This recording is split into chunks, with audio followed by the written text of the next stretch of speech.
Good morning and welcome to round 4 of the Donnelly Blasting Services QDRC. Could we please have Junior Dragster, Junior Bike and Real Street to the staging lanes?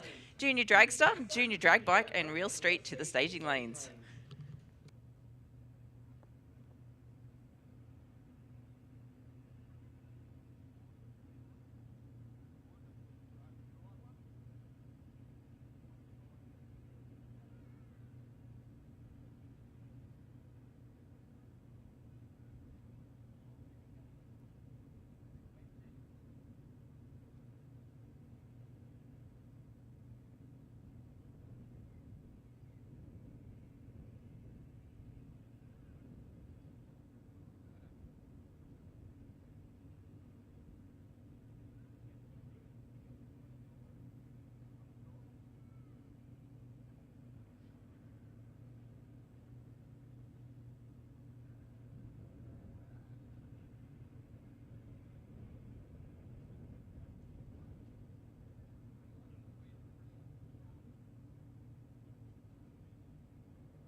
Super straight to the line, super straight.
right, welcome to the Queensland Drag Racing Championship. Sorry, we just got a little bit late for the commentators here today. Sorry about that to all the racers and teams. Test, test. Hopefully everyone can hear us down there. We are into qualifying session number 1 of Real Street.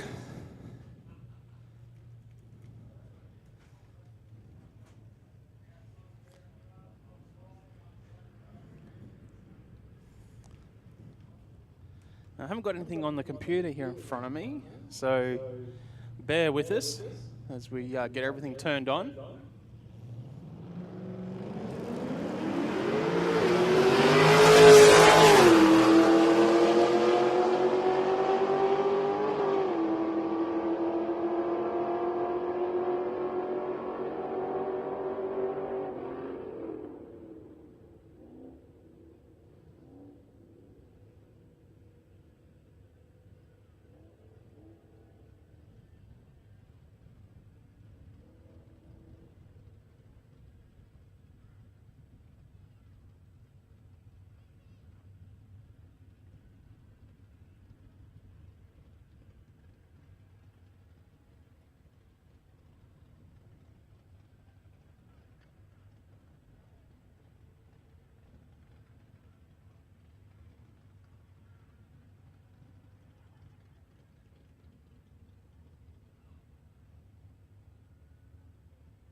Okay, we're back. We haven't got any computers at the moment, so we're going to go old school. Old school up here, commentary-wise. On track, we've got competitor 6202, so that's Sophia Loday, I believe. It is Sophia Loday, and competitor 8296. I'm glad I printed off the entry list here. Bronte Janush. So we're in Junior Dragster. In front of us, big field of Junior Dragster this weekend. 30 competitors. At least we can look at the scoreboards and get the reaction times here. We can look at that. So we've got both juniors are in full stage. We've got a red for Janush. Double 01. Sophia Loday, the great reaction time. Sophia goes through for an 8:07 at 80.4 miles an hour. And Bronte Janush goes through for a 12:37 at 58 miles an hour.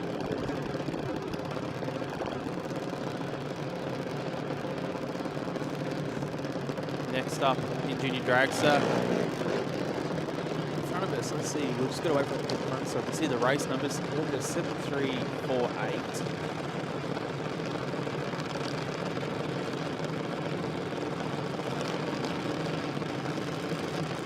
Positive it says 7348 from up here. How you going, Wade? I hear Kyle Day. So right at the top of the list, Kyle Day.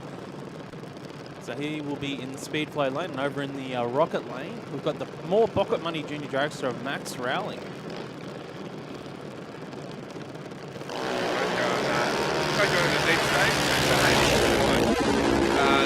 Terrific one red there for Rowling. Oh no, that was 0.94, an 816 for Kyle, and a 787 or 781. 787 for the 6. Yeah, 87. Yep. For Max Rowling. It's just a catastrophe this morning, Mark. Yeah, I'm just looking at our computers. The chairs are too low. The first pen I picked up wasn't working. The system's not working. Just got here late. Anyway, so how's it start for Sophia Lode? 001. Great reaction time. All about qualifying for QDRC. So you can only be beaten by one other time.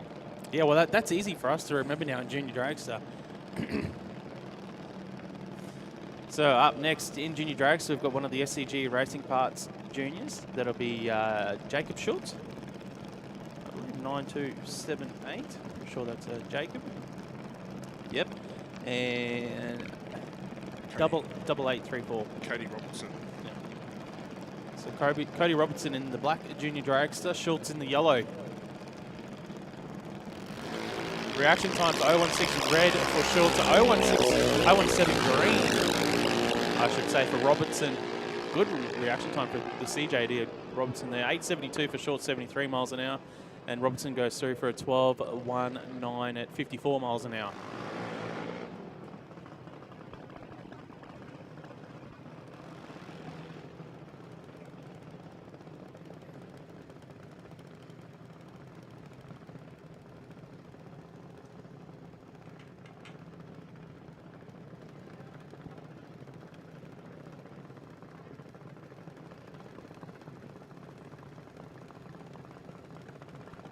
We'll see our next pairing coming forward. Looks like is it Ryder Marsden over in the rocket lane.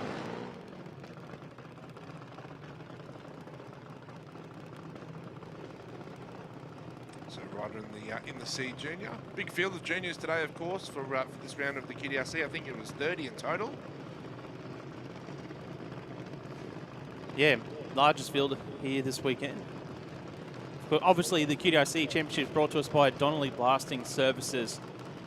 Big thank you to those guys supporting the Queensland Drag Racing Championships.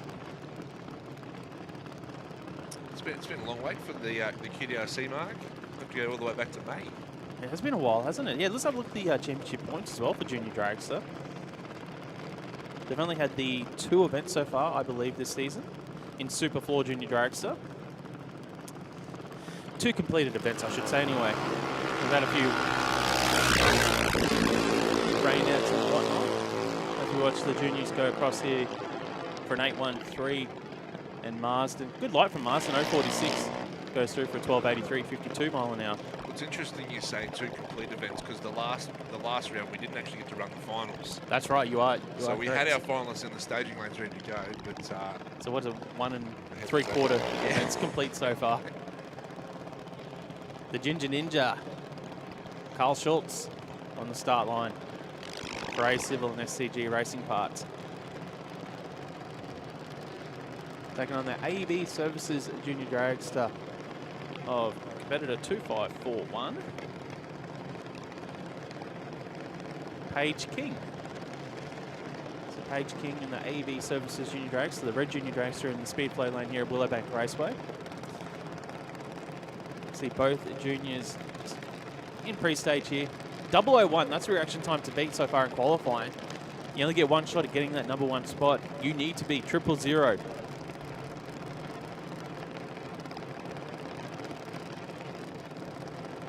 You need to be perfect to get that top qualifying spot here. That's an 057 for King, 013 for Schultz. And that might be the second best height we've seen so far today by Schultz there, 782, 75 mile an hour. Sounded like he got off the throttle. little bit early there. Yeah, it did. But I mean, they're pretty handy lights, aren't they, Mark? If you're cutting lights like that in racing, you'd be pretty happy. Yep, you would be.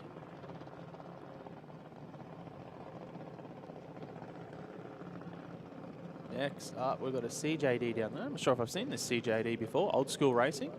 No, so it's been they've been doing a lot of their licensing in the last couple of testing tunes over, over the past sort of 5 or 6 weeks. And that'll be Dakota Bray on the start line in the lane beside the old school junior. Well, it's good to see they've obviously got their license now, so they're ready to go.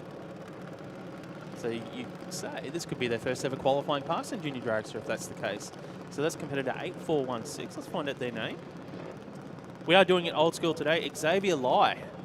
So Xavier Lai on the start line. Taking on Dakota Bray for Smith Transport.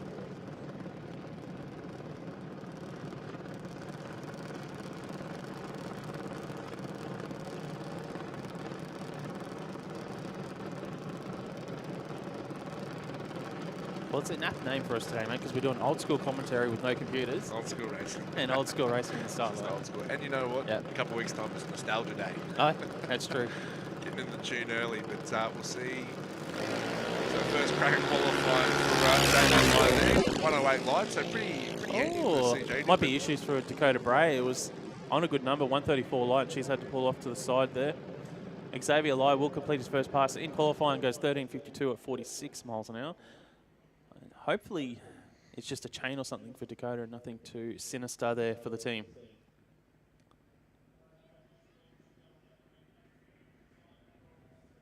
But she did the right thing. So, you know, we're always taught to, if there is an issue with the car, to safely pull it to the side of the racetrack as quick as you can safely.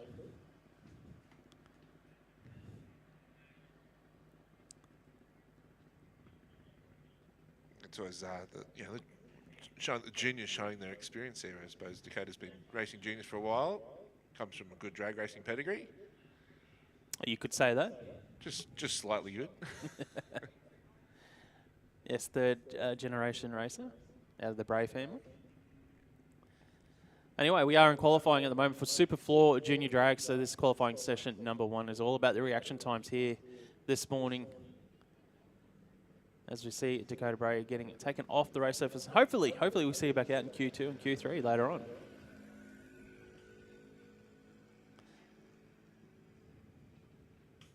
It's crazy to think this is the 4th round of the Queensland Dragster Championships this season, but we've only completed 1 3/4 events. So we've got some finals to run today from the May event that we'll see happen in Q3, I believe. We'll see those finals run in Q3 for a few of them. That'll be exciting. Yep. So we will complete the event. Yeah, so the event will be complete. So some of them will have a chance to take out 2 trophies today, in theory.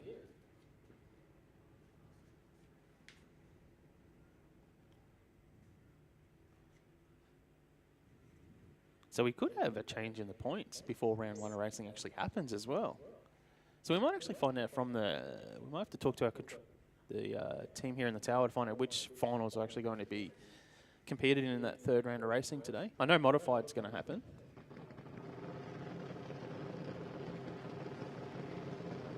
Because, you know, those five points and the 2 points for, you know, winning runner-up, they all add up. It could make a difference in the season.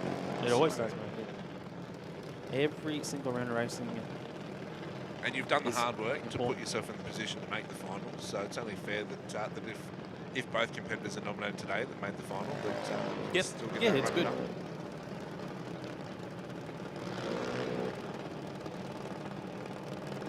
There's nothing worse than when you've had a really good event and you've got the finals coming up, and then Mother Nature plays her part.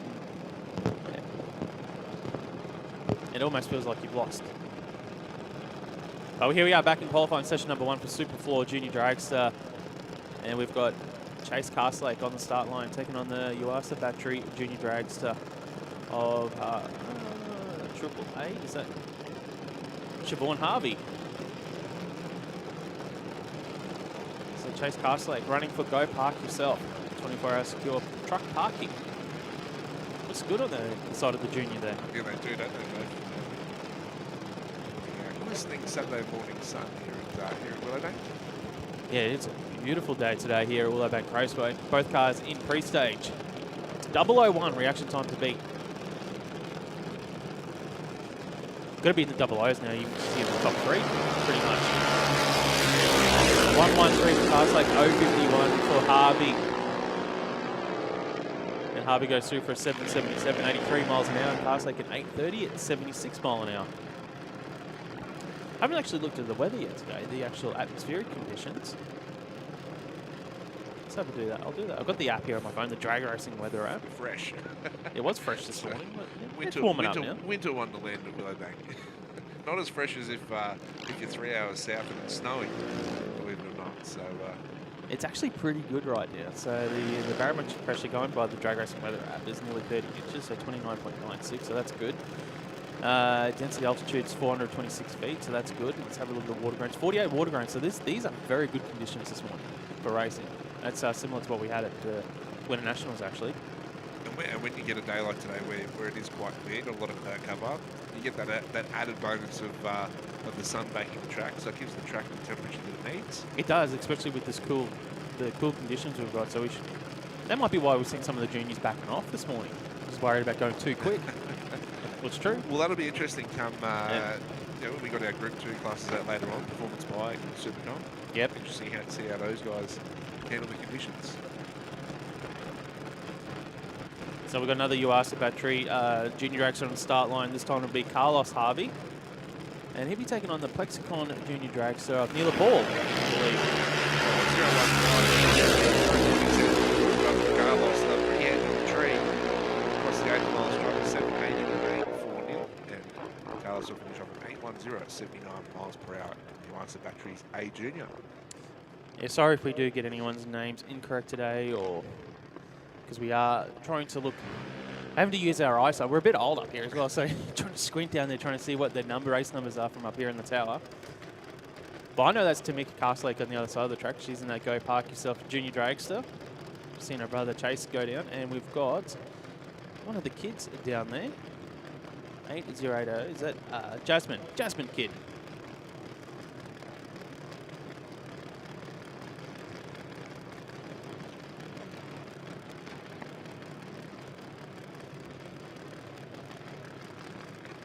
Must be a sticky track.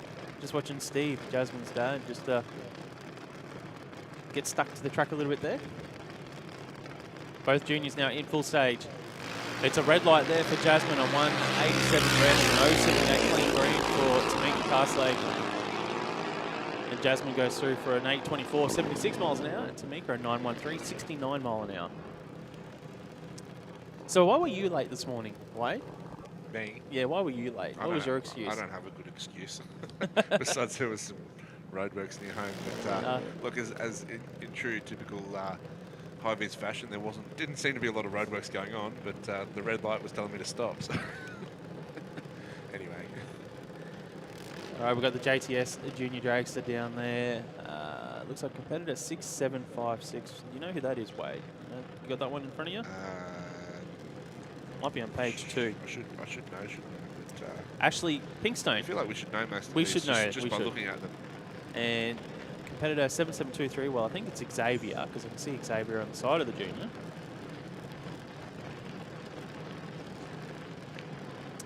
Xavier Paul, 7723. So we've got Xavier Paul and Ashley Pinkstone on the track.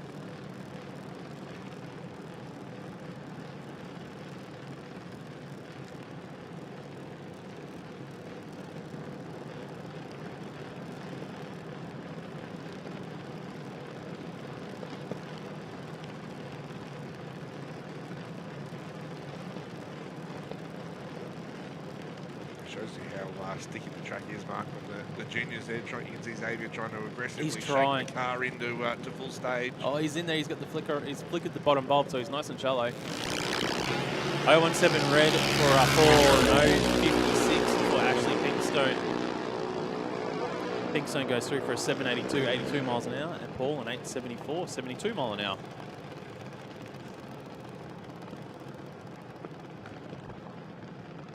Yeah. Oh, test.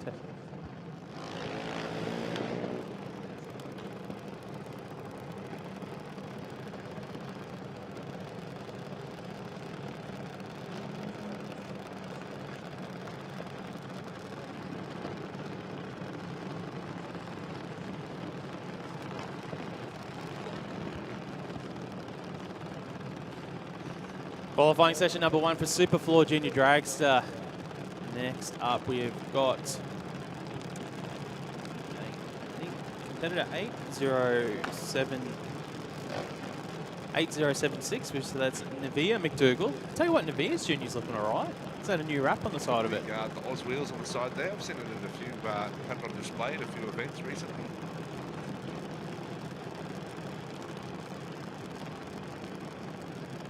Doing double duties as well on the junior drag bike. Now obviously we've got Lexi Lancaster in the lane beside her. So Lancaster with a 307 reaction time. McDougall an 070. McDougall goes through for a 787, 80 miles an hour. And Lexi an 809 at 79 mile an hour.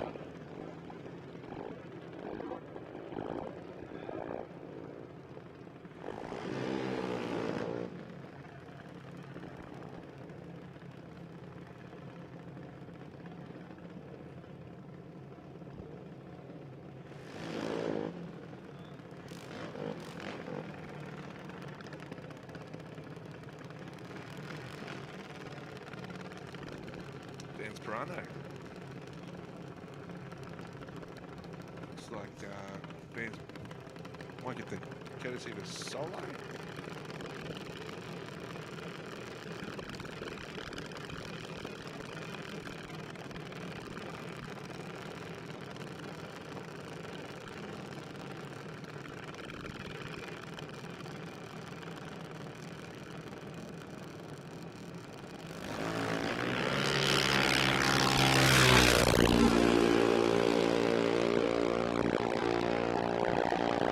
Ben 0025 light.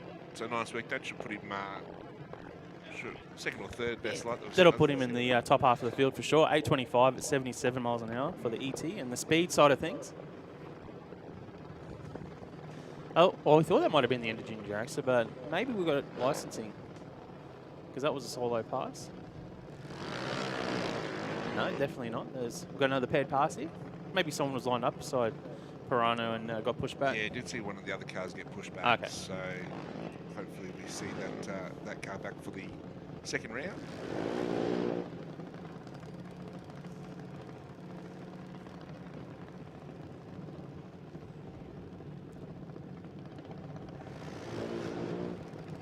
So Tyler Bellett over in the rocket lane. The speed flow lane, the AC junior. Is that Nixon Canoli?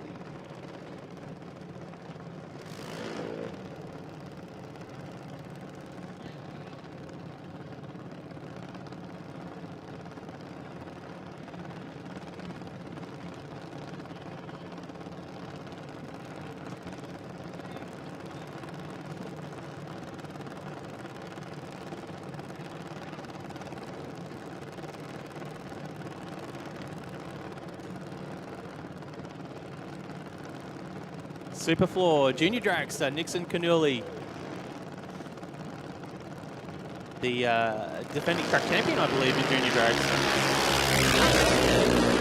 Gets out with an 064 reaction time to a 124. Nixon goes through for a 787 to a 785. Pretty evenly matched juniors there. If we were to send them down in race conditions, but of course it is the first qualifier.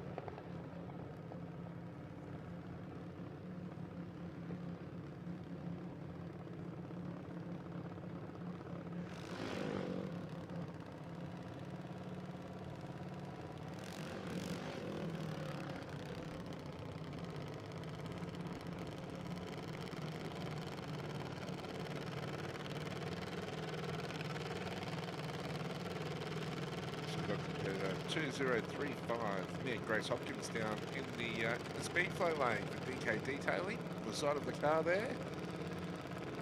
Comes into to this round on top of the points in Superfloor Junior Dragster. Put up the half century in the last events.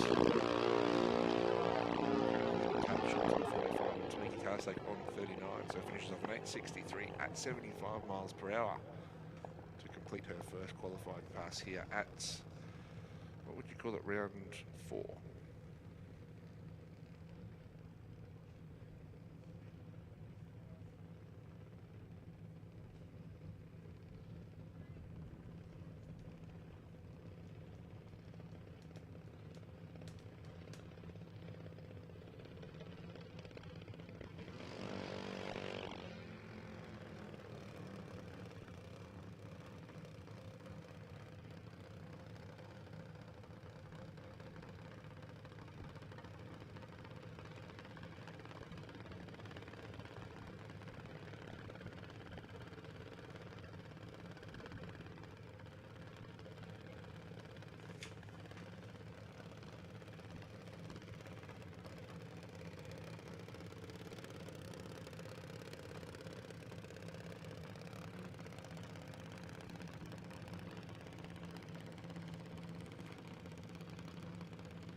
So we've got the McKay's Furniture Transport Junior Dragster on the start line.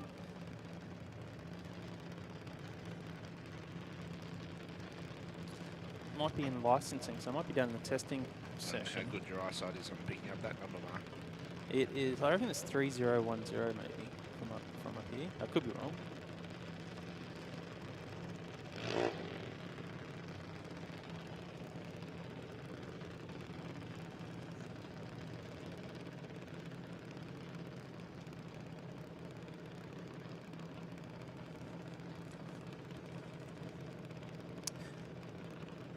It's a 500 actually. It's a race number 500. Yep, Mia Ward. There you go. It'll be Mia Ward doing your licensing. It's a big achievement for the juniors, Mark. Well, their parents actually raced junior dragster as well. So 12:34 at 53 mile an hour. So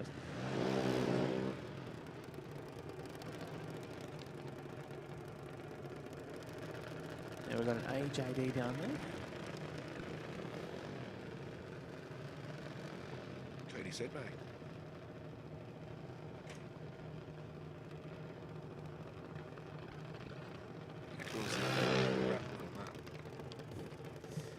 I do like those sort of wraps. Bomber. Yep. Running on empty. And empty, the Australian flag on the top there. Sort of tearaway design. Very cool. You ever seen that Aussie movie, Running on Empty? You haven't? No, I haven't Oh, it's a good movie, mate. You put it on your list to watch. put it on my list. Yeah. Well, you didn't hit when you recommended your last show, so Oh, what did I recommend to you? the boys. Oh, the boy. It's Yeah, that is boys. good. Yes, that is good.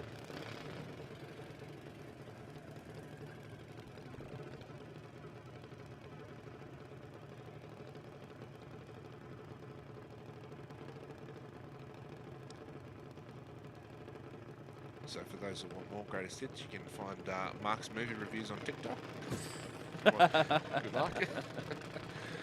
Anyway, Cody Sedmak, he's about to do the qualifying session number 1. Put himself on the list with his reaction time. So we'll see how he goes. Takes the advantage of the track to himself. Can focus on his own race.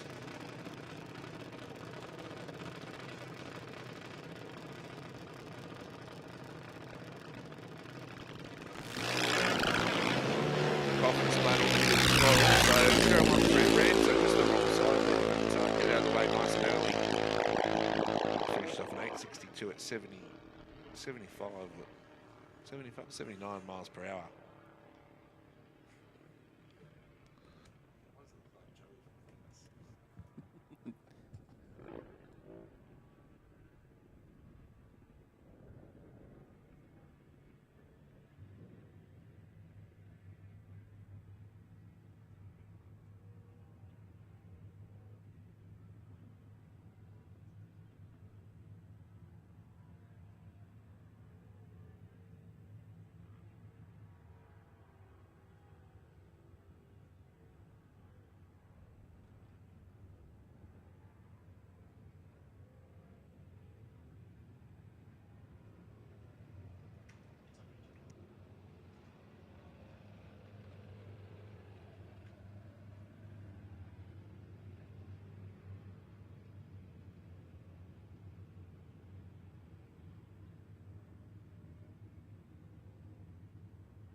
So just a quick call for modified and QDRC comp bike, modified and QDRC comp bike to the staging lanes for your first qualifier. But we're moving from Superfloor Junior Dragster into Super Street. Brought to us by Prime Science Speed Elect, is that correct?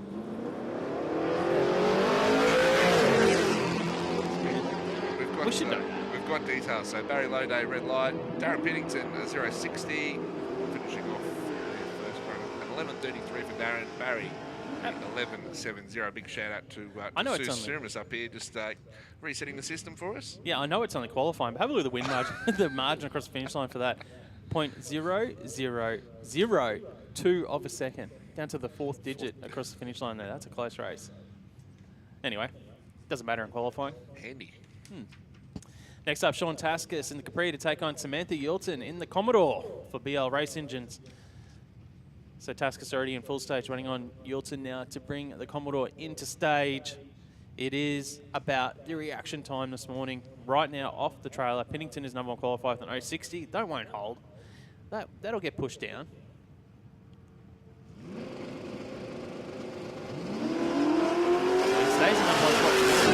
Taskus has gone 066. There he goes to number 2 in qualifying. And Yilton goes red, 039 red for Samantha Yilton. Taskus was breathing a little bit down there. 11:44, 115 miles an hour. So that's a little bit off for Taskus. He's usually in the high 10s. Yeah. And 11:54 for Yilton at 119 mile an hour. Yeah, Taskus was well ahead. He was a couple tenths ahead, but it ended up only being a 10th difference there at the finish line. That's another close race, 001 on the finish line, 1 thou. Neither of them want to give an inch this early in the day anyway. So watch out if they match up in round 1 or 2 or 3 of racing. So next on the line, Nicole Goldie, Angela Holtz, the Manara up against the XE Falcon.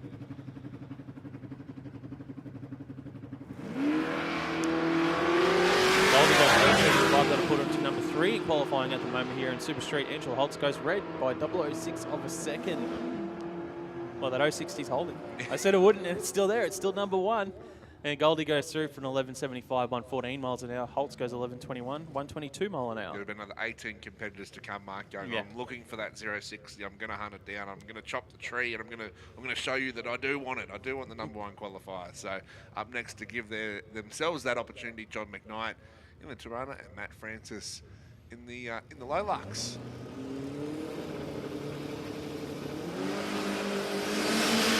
Goes 009 red. John McKnight goes green with a 119.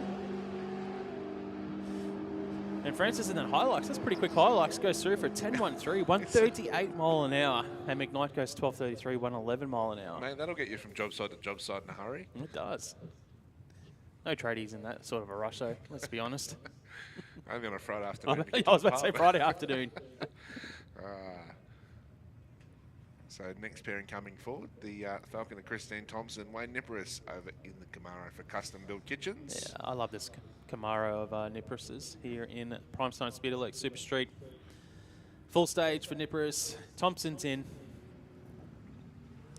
And it's a 1:30 light for Christine Thompson. Niparis has not moved. 2.5 second reaction time there for Niparis.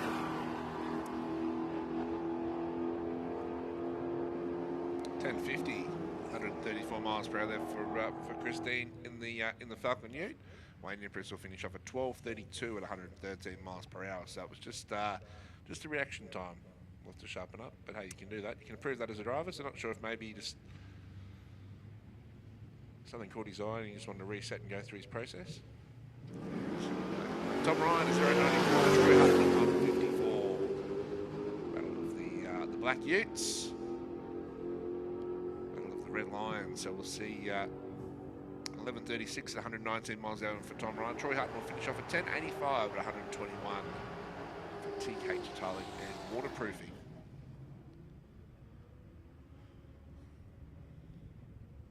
Plenty of tough utes in the Super Street field here at Willowbank. John Riley is one of those. Pennington still number 1 after 12 cars have gone down the track with that 060. William Keogh now and John Riley in the 1-tonner, the Ute, the old Holden Ute. There we go. New number 1 and 2 qualifiers there. Riley goes to number 1 with an 040 light. William goes to number 2 with an 056 reaction time. And Riley will go through for an 11.98, 108 miles an hour. And William Keogh goes through for an 11.93, 112 mile an hour.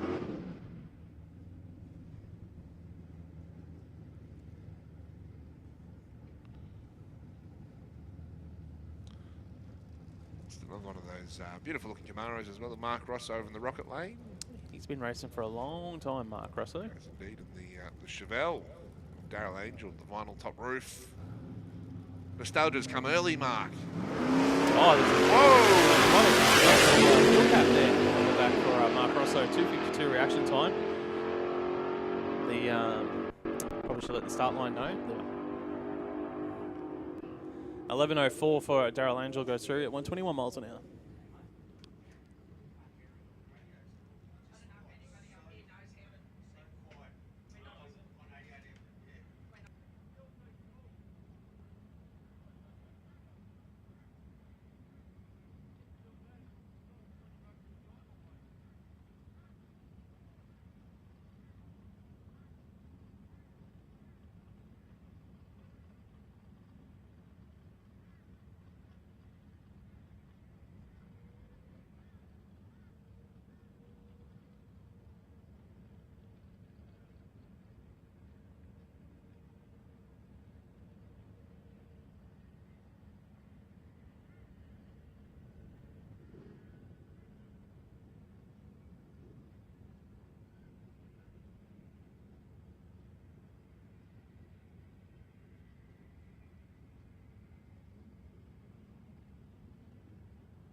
001, the Aussie Diff Statesman.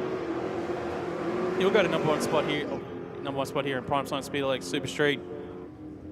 He runs an 11.67 to an 11.30 beside him. But Craig Layton goes to number one at the moment with that 001. John Rowley's number two with an 0.40, and William Coe is number three at the moment with an 0.56. Next pairing out in Super Street, Wade, who have we got? We've got Carl Grading and Murray Flay. So Carl in the Fairmont. Murray will be in the unsuspecting Commodore down there, which gets up and boogies. But a little bit of the nitrous purge there for Carl, as we come to expect and enjoy. 0.78 for Murray Flay.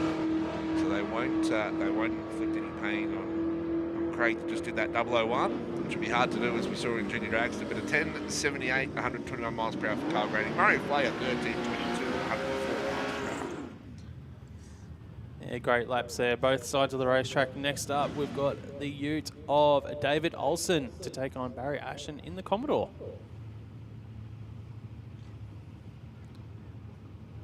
Well, it's another one, easy one, mate. Trip zip. Easy. That's all you got to do to go number one qualifier in Prime Science Speed Elect Super Street. Will it happen in this pass? It won't, because it's a 166 for Barry Ashton, 321 for Olsen in the ute.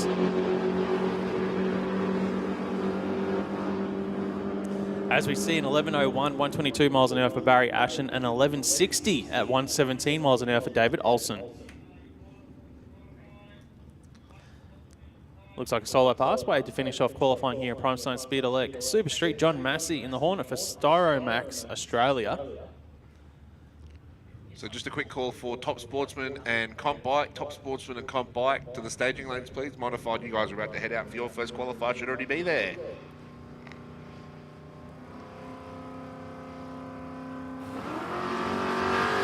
.336 light there for John Massey in the Hornet. Definitely room for improvement there on the reaction time side of things. He goes through from 11.20, 118 miles an hour. So that's Prime Science Speed Elect, Prime Science Super Street. Comes to a close Q1. Actually, no, I didn't print off a schedule today. So what we got next after Super Street should be Super Sedan Q1. Is that the... I thought I printed 2 copies.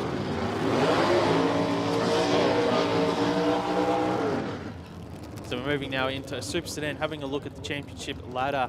Adam White is the current leader. It's actually tied between Adam White and Brendan Shaw. Currently tied first in the championship. But on track, we've got number 4 in the championship. Damien Morris to take on Connor Webb. Connor Webb in his rookie season in Super Sedan in the VL Commodore for SFM Concrete Pumping. And Damien Morris running for Morris Painting Solutions. Definitely not in his first season of competition, Mark. Damien's, Definitely not. Been a very successful racer here at Willowbank.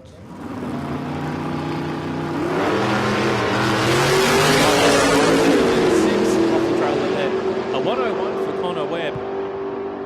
Webb will have the legs here across the finish line. He goes 9.28, 131 miles an hour. Morris goes 10.03, 132 mile an hour.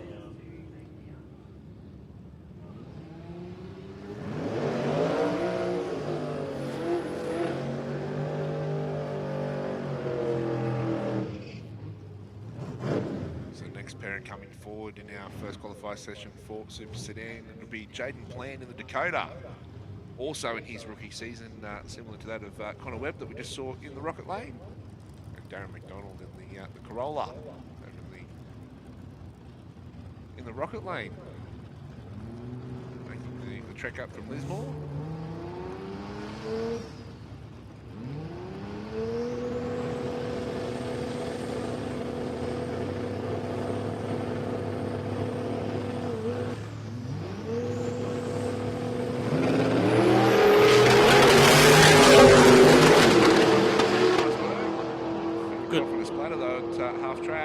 Good life for Plant, 01A. He goes through 977, 138 miles an hour. But you're right, it was a bit of a sputter at half track for McDonald. And he goes through for a 12.19, 74 miles an hour. Championship leader, Adam White, in the VL Commodore to take on the Boss Hoses Toyota of Wayne Height.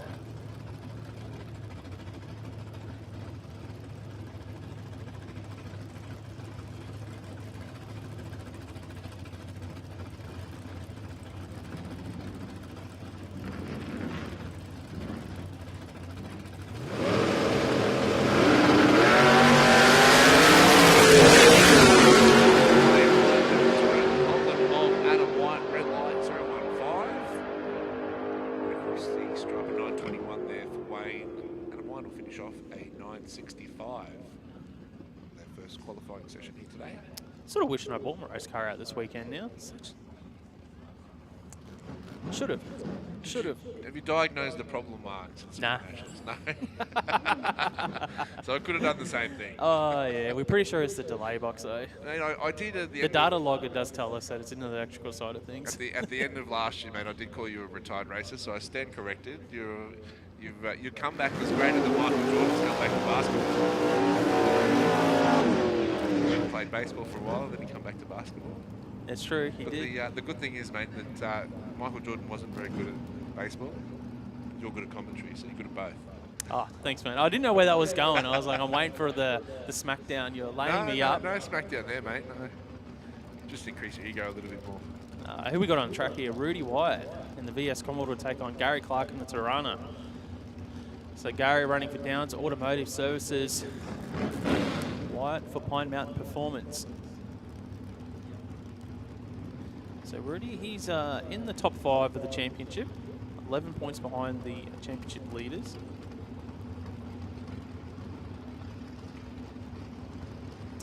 Let's have a little reaction time. The reaction time beats 018 by James Lee. Number 1 spot. It won't be Gary Clark here.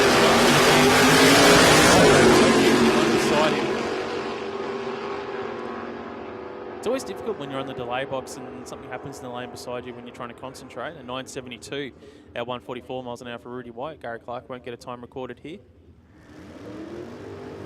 But it can just affect your concentration a little bit.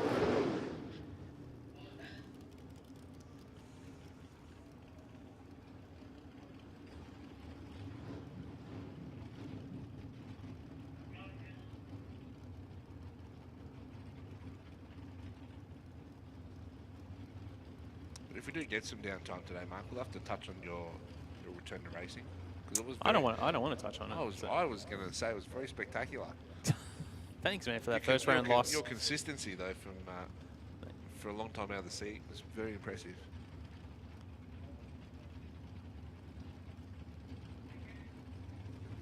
On track, Brendan Shaw. Now he's our also championship leader, tied with Adam White. Let's see what Adam White did on his first pass. He went red, so it's only qualifying, but you can get a little bit of an advantage here. You know, like qualify higher in the top half of the field. Yeah, 100%. And anything green will be better than what Adam White did. Yeah, you look at the top 3 as well. They're only separated by 2 points. Oh, he goes to number 1, so that's right there, Brendan Shaw. 006 red light there for a Hamish stretching. And Shaw goes 9.41, 141 miles an hour. Hamish goes through for a 10.20, 122 mile an hour. But Brendan Shaw, number 1 in the championship, goes to number 1 in qualifying here. But we've got more pairings to come out here in Super Sedan. Next up, Rob Price in the Tirana and Sean DeBlaine in the Ford for Tuttle Cover Earthworks. Sean, number 3 in the points, 45 to his name. So he's only 2 behind Adam and Brendan. Just thought Brendan cut a good light. Sean will want to do exactly the same thing as well to say, hey, guess what? You're not going to have it all your own way for round number 4 of the QDRC for Super Sedan. So we know Sean, very accomplished racer in Super Street and Super Sedan racing.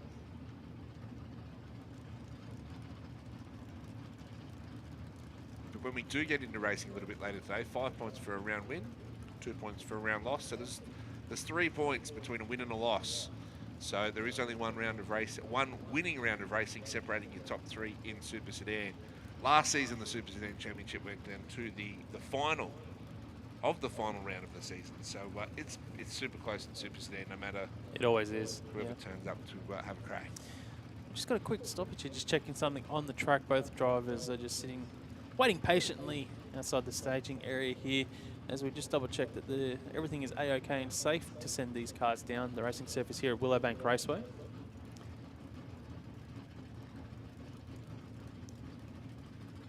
All right, we've been given the shutdown signal here, so we'll just find out what's going on.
out with an 0.16 to an 0.41 for Rob Price. So DeBlane will go to number 2 spot in qualifying at the moment here in Super Sedan, a 9.50 for Rob Price at 142 miles an hour. Sean DeBlane goes at 10.22, 131 mile an hour. Having a look at the top 3 at the moment in Super Sedan, we've got Brendan Shaw with an 0.12, Sean DeBlane 0.16, Jaden Plant rounds at the top 3 with an 0.18. Next up though, Mitchell Bauer. He's one of those drivers can definitely go 00 here in qualifying off the trailer. One of our heavy hitters in Super Sedan, and Mitchell Bauer hasn't had a great season so far though. Watch him turn it all around today. Mitchell Bauer for Fernwood Landscape Supplies. Oh, there we go. He goes to number 1 with an 0.11. Last pass in qualifying for Super Sedan. Mitchell Bauer goes to that number 1 spot. He goes through for a 9.33, 145 miles an hour in that fair lane. Getting it done. Yeah, nice work there for Mitch. He was listening to you, Mark. You pep talked him up. I did. And I will take full credit for that reaction time. We will move into Margie's modified here at Willowbank Raceway, Mark. As we were talking before, Yeah, you jump back in the hot seat and now you're wishing you had the dragster. I should have brought the dragster out today, yeah. Should have tested it. Just show these guys how it's done. just a test. Couldn't get those gremlins sorted, but here we are, Q1 for Knife Earth Moving. Margie's modified on track. Andrew Pinkstone to take on Liesl Gowes. So I think this is one of the brackets where we will have the finalists from the second round of the championship will be facing off against each other in the third round of racing. I'll get that confirmed. Yes, that'll be Matty McKnight and Liesl. Yes, I believe so, because that's what Matty told me he was going to try and run for 2 trophies today.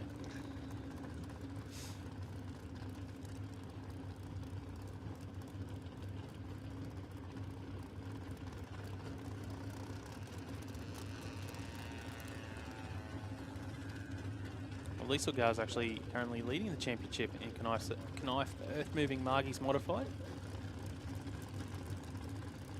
Only 6 competitors today, so the field's down a little bit on numbers, but it's a quality field.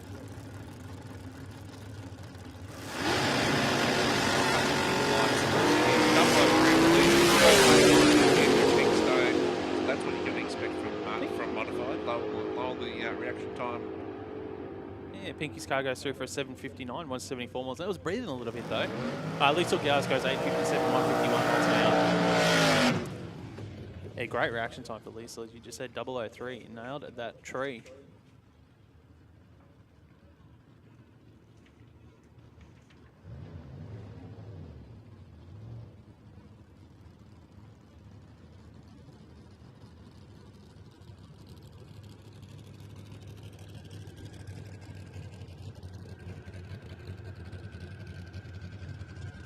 TBRE Performance drags it down on the track with Phil Bellett.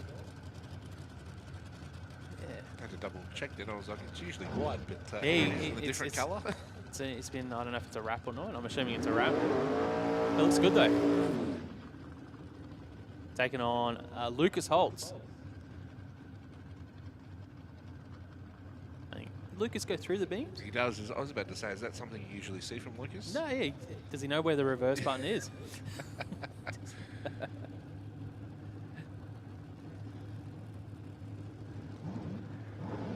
Come to expect the short, sharp burnout from Lucas and the Alton.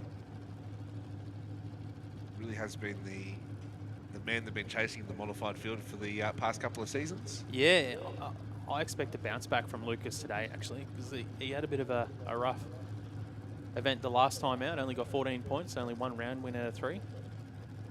So just a quick call for Supercom, Top Sportsman, modified bike and testing. You know what? I was probably expecting better reaction times for both drivers there. 0.52 for Bellett, 0.50 for Holtz. Now Bellett goes 7.74, 168 miles an hour, and Holtz goes 9.19, 144 mile an hour. Supercom, Top Sportsman, modified bike and testing. If you're a testing vehicle in one of those brackets, make your way around to the lanes. Now we got Ashley Castlake in the Go Park Yourself Altered, and Matthew McKnight in the KPM Performance Altered. And Matty is just backing up here now.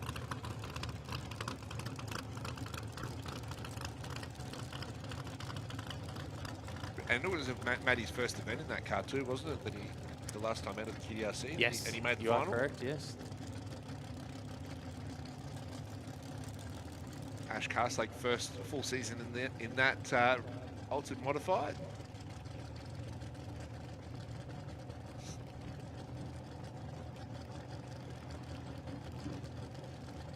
Oh, we had one of the dragsters in the previous passes gone deep. So we just got to get them off the racing surface before we send down these two competitors. Yeah, one thing we know about dragsters, they don't have the best turning circles, so... No, and because if you do go deep, you've got to reverse out to get back onto the third loop down there as well. So if he has popped the chute, so you can't push him out until you roll the chute up and then...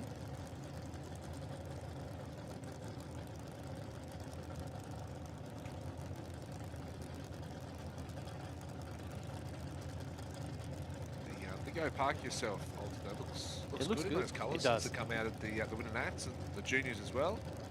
The same wrap.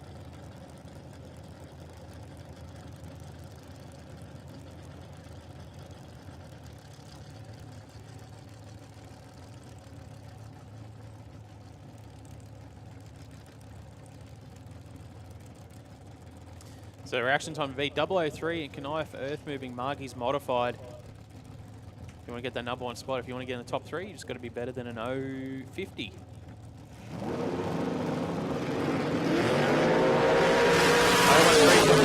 He'll go to number two spot in qualifying. Castlake goes 134. And Castlake will go through for an 848, 147 miles an hour, and Matty McKnight goes 950, 136 mile an hour. I thought they probably both would have been a little bit quicker than that, to be honest, here this morning in these conditions. But there you go, Matty McKnight will go to number two spot, and Castlake I think will be down towards the lower end of the field here in modified. But there are only 6 competitors in Margie's modified this weekend, and that's round 1 in qualifying done and dusted. We should be moving now into QDRC Comp Bike Q1.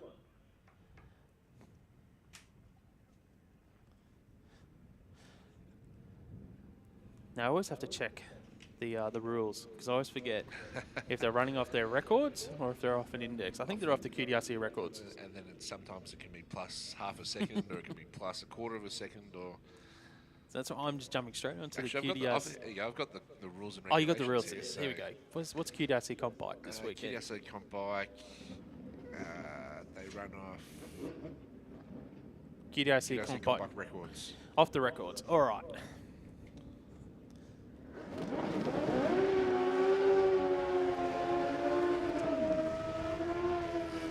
The next question is, our computer system doesn't tell me which one is the QDRC records, because I think we get given... So Chris Collins running an A-Comp bike this weekend. So what would we have? So he's off the 793 record, so that must be that one there. We'd have the record and the track record and the QDRC record? No, well, track record is QDRC record. Okay, right. So it's an 873 for Dave Finlayson, and he's running an A Street bike. A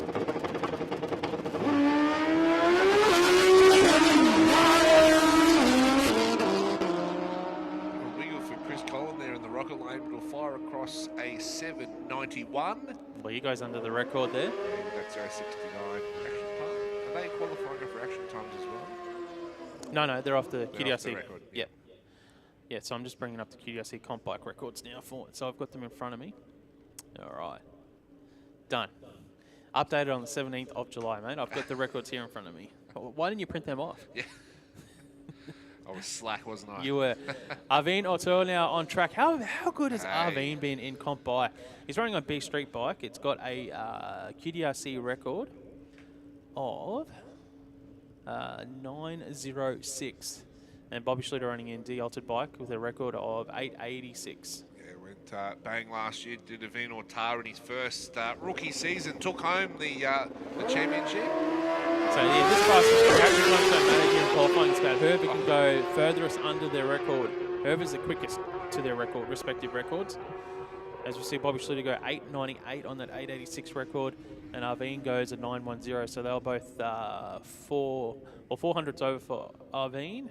over his record, and Bobby Schluter was 12 hundredths over. She's run her first 8-second pass mark, so that's That's exciting. good. So I know the Winter Nationals, we kept egging it on, and it nearly happened, but first one there. There you go. That's awesome for Bobby Schluter. And only 12 hundredths off that QDRC record. So Chris Collin currently number 1 qualifier. He's 2 hundredths under his record. Irvine is number 2, 4 hundredths over. But on track, Pete Farnell on the AA comp bike, a QDRC record of 7:57. This bike can run into the 6s. So if you were talking about favourites today, you'd put Pete Farnell would be short odds favourites. But the thing with Pete is his bike's got a lot of power. And when you've got a lot of power like that, getting it off the start line, that's the big challenge. So his biggest challenge is applying the power off the start line, not spinning. I'll tell you what, if it sticks, watch out, because he should go to number 1 qualifier here. 7:57 AA comp bike record. This thing can run well over 200 mile an hour for Pete Farnell. The Blazecraft bike. He's got it up clean, 127 to the 60 foot. Watch this bike come home strong. And he goes 726, 178 miles an hour. He goes to number 1 spot here in qualifying. He rolled off the throttle early as well for Pete Farnell. But that puts him in the number 1 spot. He goes 3/10 under his record.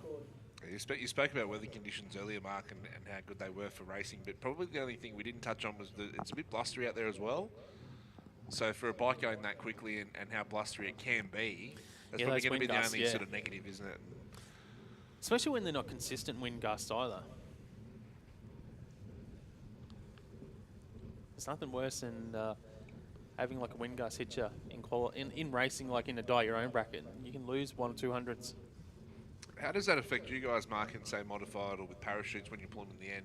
Once that parachute blossoms, what does that wind do to the with the parachutes? If it's a tailwind or a headwind, it's no issue. So like a headwind will obviously pull you up quicker, so you'll feel that hit a little bit more when the parachute hits. It's the crosswinds that you've got to worry about. So if you get those strong crosswinds, they can be a little bit nerve-wracking, especially if it's a really windy days, because if the wind pushes the parachutes sideways, they can make the car obviously move with the way the parachute blossoms. So you always want the parachute to blossom parallel with the car, in line with the car. But yeah, it's headwind, you'll feel a bit more of a hit as the parachute blossoms, and crosswinds get you a little bit nervous. But it's all right. It has to be a crazy crosswind. Qualifying, so we're back to reaction time based qualifying here. Carl Davis out with an 051 to Kayleen Gooley's 135 in that. LC Tirana. Gooley goes through for an 821, 164 miles an hour, and Dave is an 828, 167 mile an hour.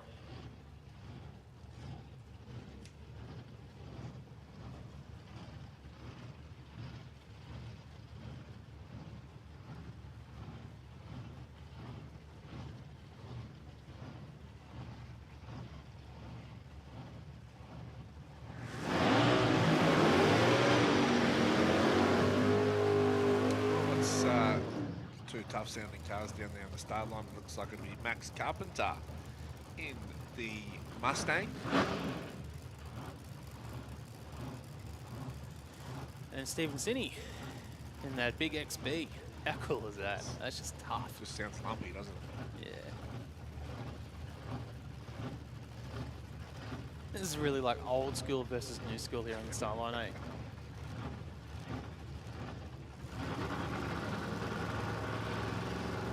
Really going on the back, the rocket launcher as well.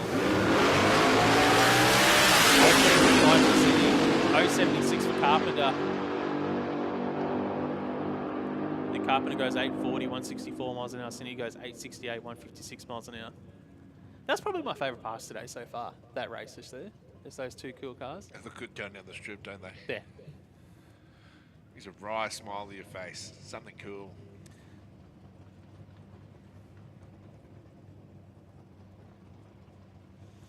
Yeah, Sinney goes to number 1 qualifier at the moment in Top Sportsman with an 022. Carpenter will go to number 3 qualifier. We've only had 4 cars down in Top Sportsman so far today. Having a look at the championship, Tony White is our current leader in Top Sportsman, tied with Simon Isherwood.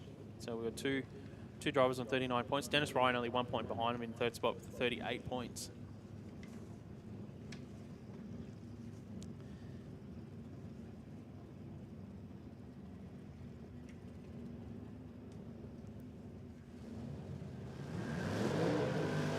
had eight entries in top sportsmen this weekend. And here is our championship leader, Tony White, and the Calibra for Pine Mountain Performance to take on Mark Fusati. That I believe. For Fusati. Looks pretty cool on track. The Mazda. I think Mark's run a Jamboree before. Yep. I remember in a test day a couple of years ago.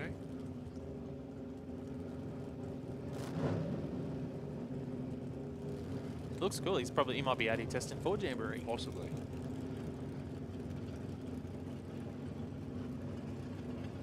I like Wyatt's got 001 on his dial-in board. You think he's calling his reaction time here? He's calling it 001. Does that mean if he runs a trip zip, he'd be disappointed? Oh, I was aiming for 001, Mark. He might be going, wish I just put 000 on there now. Or maybe he wants the number 1 at championship. True. Yeah, don't know.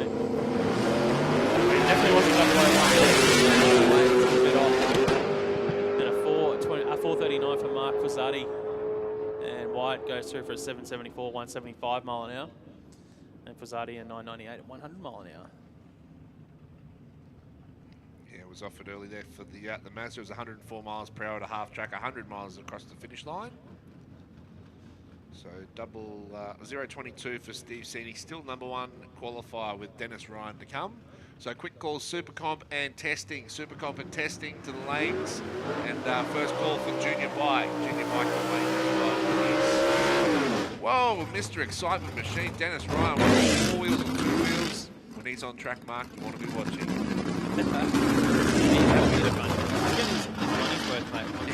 Except when he's reversing, because he comes back at it just as quickly as he goes forwards.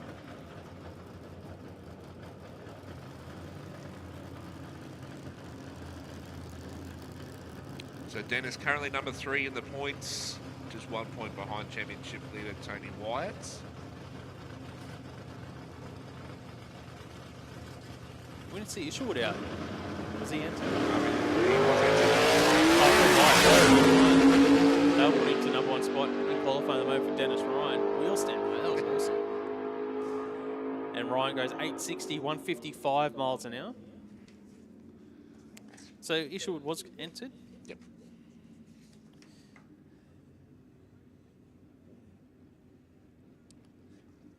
Didn't make it out to Q1, but it doesn't matter. He still can. He can still get that number 1 spot qualifying if he comes out in Q2. So it's just obviously it's your first pass down track.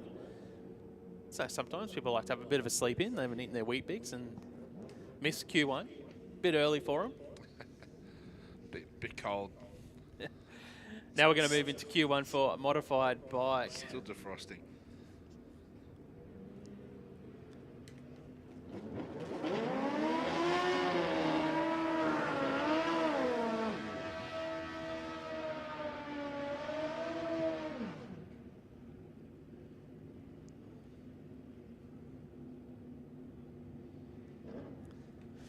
Up first in a mod bike, Johnny Lewis for Archie Motors on the Kawasaki to take on Ricky McDougall for SVO Transport in the Suzuki. You want a quick Kawasaki, not a Suzuki, Mark? Then Johnny's got it, got the goods. Yeah, running the very low 8s. I don't know if he's dipped into the 7s yet, Johnny. It's a bit of a wheel stand for Johnny Lewis. Had to pedal it, or throttle it. 847, 164 miles an hour. McDougall goes 882, 147 mile an hour. Their wheel was going up for Johnny. So the track's got some bite there.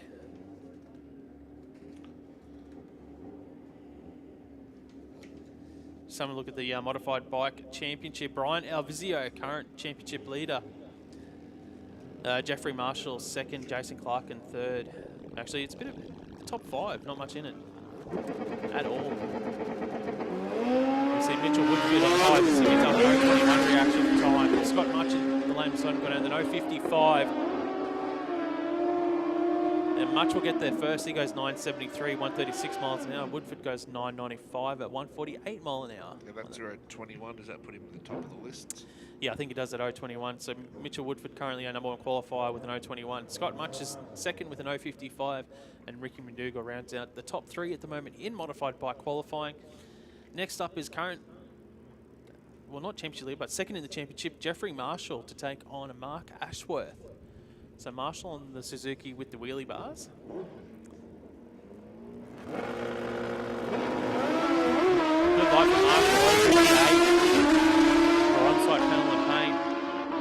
And Petro secure parking, Mark Ashworth on that GSX goes through for a 912, 149 miles an hour. And Jeffrey Marshall goes through for an 883, a 157 mile an hour.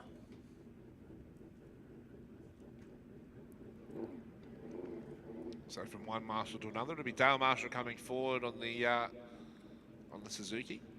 Colin Crang in the Speedflow lane, also on the Suzuki as well. So a couple of different varieties there.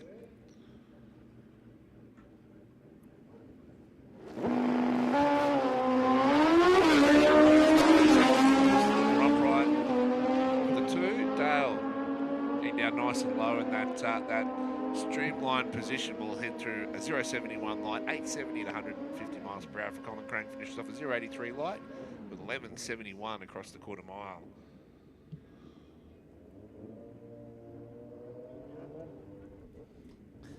Next up, we have got Jason Clarkin, currently third in the championship on the Hayabusa for full bore motorcycles, taking on Rebecca Marsden on the Honda. So Marsden she's been running in the high 9s on this Honda. Clarkin usually runs in the low 9s on that Hayabusa. 110 light for Jason Clarkin. Marsden goes 275. And Jason Clarkin goes through first to 939, 154 miles an hour. Rebecca Marsden goes 983, 139 mile an hour.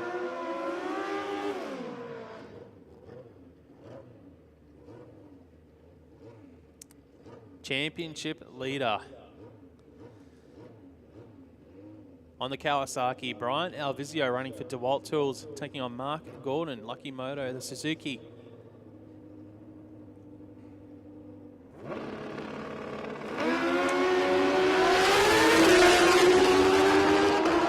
So 023 red for Brian, 019 for Mark Gordon. That'll put him at the top of the qualifying sheets on reaction time, and 897 at 145 miles per hour for Alvizio. Mark will finish off at 1027 at 124, but the 019 light was sharp, and that is the quickest reaction time we've seen in the first qualifying session of Mod Bike. Next up, Jason White in the Hayabusa. Gets out with an 016 reaction time, and then he's had issues. He's actually going to go to number 1 spot in qualifying. That's crazy. Number 1 spot in qualifying, but with issues, and he'll just take it through for a, 16-second pass at 99 miles an hour for Jason White. Would have got off it, pushed it back, and just gone, that did what I need to do. That's all I need to do, boys. That's So quick call again for testing. The first of our testing sessions not far away. Junior Bike and Real Street. Junior Bike and Real Street for your next qualifying session.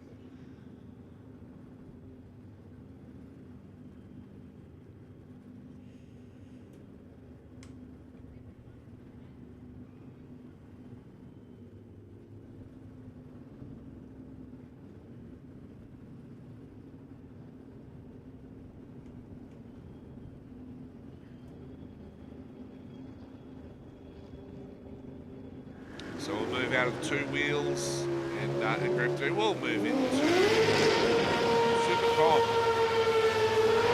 Recently running on index.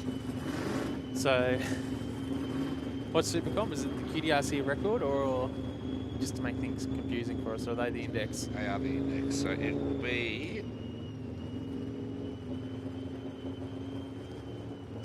Are they running off QDRC Supercomp records? The index will be set half a second above the QDRC record. See, I'm just looking at the website. It says QDRC Supercomp to run off QDRC Supercomp records. Yeah. Yep. And then the index will be set 0.5 seconds above. There we go, look at that. So it's an index, so it's not actually a record. So they're running off an index. Yeah. So they got this wrong on the website. Yeah, Yeah, because it says up there. Yeah. See, an index and record is different. It is. It is. So if they're running off an index, so that's the record plus 0.5 of a second. So we've got the double D gas Pontiac of Colin Lloyd on the start line, taking on Alan Abani. He's running off the A Modified Production Automatic Class Index.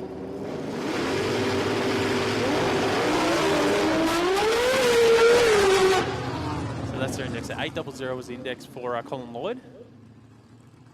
But it's not going to be a full pass for either vehicles here. Lloyd goes through for 10.01, 88 miles an hour. And Albani will go through in that Tonka Performance Ford. Well, if he makes it to the finish line anyway. Had issues off the start line there. Yeah, so it was problems both sides of the racetrack. It looked to get out strong both sides, but then before 60 foot for Alan, it was lights out. For Colin, got a little bit further down the road. That's crazy. I'm just looking at how many classes there are in Super Comp, and there have to be close to over 100 different classes. And then each class has got about 20 pages of its own rules. And that's the fun thing about these performance classes that we're talking about. They're a little bit different to the bracket racing that we've seen today so far. These guys are looking for every advantage they can get within the rules that they've got to abide by, whether it's a pounds per cubic inch rule, weight-wise, suspension limitations and limitations what they can do, can and can't do with the engines and heads and carburetors and all that, and the gearboxes as well. So they try and eke out any thousandths of a second performance they can get. They're like the mad scientists of drag racing. All I picture like is how can I go 100th quicker here on this pass to last run? What can I change? What can I... All I picture back in the pits is white lab coats. So it is all about going as quick as possible. Get to the finish line first, and you win. Don't go red. That's it. That's the simple rules. Like, abide by your class rules that you've entered under, and get to the finish line first. And if you are quicker than that national record, or QDRC record, yep, or index, or whatever it is you're running against, then you've extracted the maximum amount of out of performance in the vehicle, according to what you should be running. That's it. So each class has their own record, and let's say that whoever's on the start line, their records are 700, and the carb side has a record of 800. They'll get 1 second head start, and then just get to the finish line first. You really have to understand what the rules are that you're running against, don't you? Yep.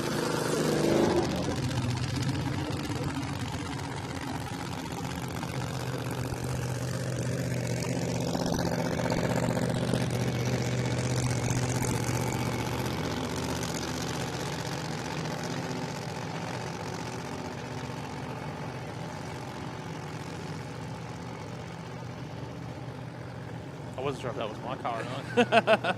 I'll get a notice soon. I'll get it's got all the smart technology now.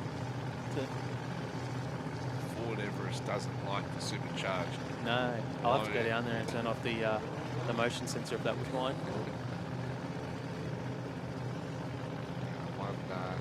One racer that does understand the rules of Super Comp and has been very successful at it in recent time is that of Jai Schluter.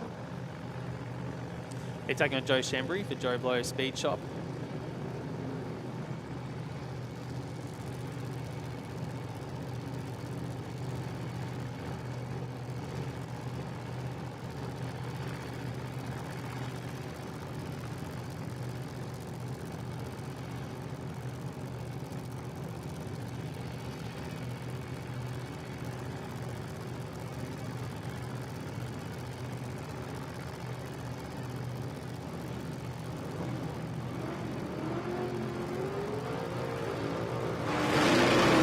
Oh, that was a big wheel set for Jai Schluter. That was big.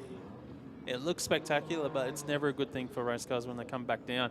And 801 for Joe Shembry. And 123 miles an hour, but yeah, all eyes were on Jai Schluter there in that Cavalier. Yeah, it was pretty wild for Joe too. He actually did get the centre line before the 330-foot cone. Was able to keep it in the lane though. Missed the cone. The cone will breathe a sigh of relief. But yeah, it was all eyes on the Cavalier. I we'll certainly have to go back and watch the overtaking lane stream to see that one, Mark. That was crazy. Yeah, that was a big one. It's exciting. It was exciting for us. I don't think Joy will probably say the same thing. No, it's not a good. It's not a good thing when they do that. It's a lot of weight coming back down on the car, on the suspension, on the sump as well. Sometimes they get hit.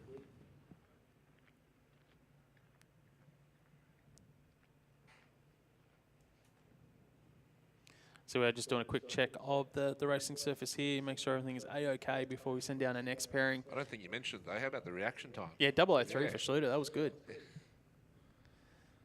Yeah, okay, you look at the positives from the past. Good light. Good light.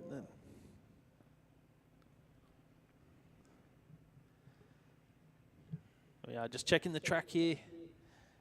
We're almost finished Q1 for all of our brackets. We've got some testing to come up. There's a few cars in the testing lanes here this weekend. We do have some big events coming up here at Willowbank Raceway, including QDRC, obviously. Today it's a big event. But we do have the Jamboree. We've got the Nostalgias coming up as well on Sunday, August 17th. I believe that the Nostalgias were. And Jamboree on the 23rd and 24th of August here at Willowbank Raceway.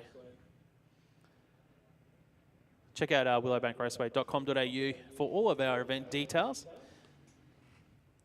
Follow us on Facebook as well if you haven't already. Yeah, it should be good. So big month is August. To finish it off, we've got All Bike Day coming up. All Bike Day as well, yeah. August the 30th.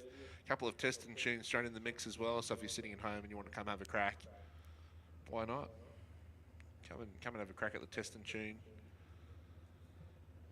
And obviously we've got the world famous Street Series as well. So for all of our competitors that like to race their grocery getters, and yeah, well, if you want to get it's good fun. Look, if you want to get the race car out, Mark, I expect to see the Everest out at the next Street Series. haven't run the Everest down to see how she'd go on track. Probably running the 17s as a guess, as a quick guess. I brought out the old Outlander last time. I know.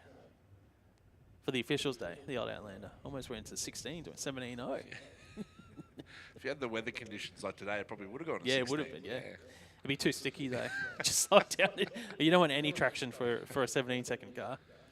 That's just going to slow it down by half a second. No, that's my biggest worry for Jamboree when I race the brick, is it's just heavy, it's slow.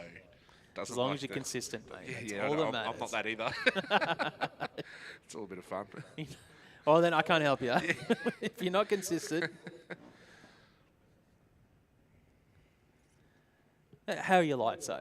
Your lights are all right, though? You know what? Last year they were good, but the officials' day we had recently, they were terrible. Okay.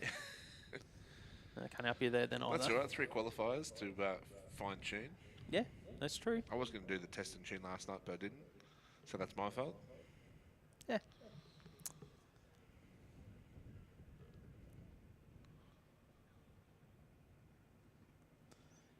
Anyways, we're here at the Queensland Drag Racing Championships, brought to us by Donnelly Blasting Services. Getting down to the end of the season, not too many events left in the Queensland Drag Racing Championships. We've been a bit weather affected this year, having completed only 1 full event and 3/4 of another out of a possible 4. Yeah, it is hard to believe. It's going to keep the championship tight, though. It will, and essentially we're at the halfway mark. So we've still got 3 full events to go, again pending weather, and then the finals in November.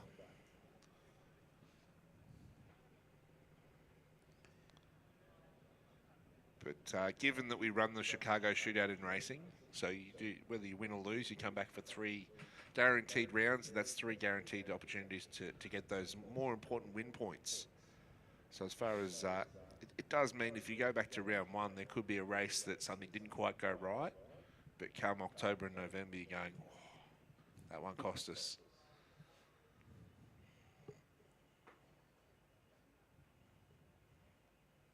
What do you think of the format, Mark? What's your favourite format to compete in? That's a really good question. So I was always a bit of a traditionalist, so I liked eliminations. But after working with the Pro Series, I changed tune. I liked the the round robin style format race where we get to see everyone 3 times. So as a spectator, I prefer that. Yep. Yeah, 100%. I like to see everyone again and again and again.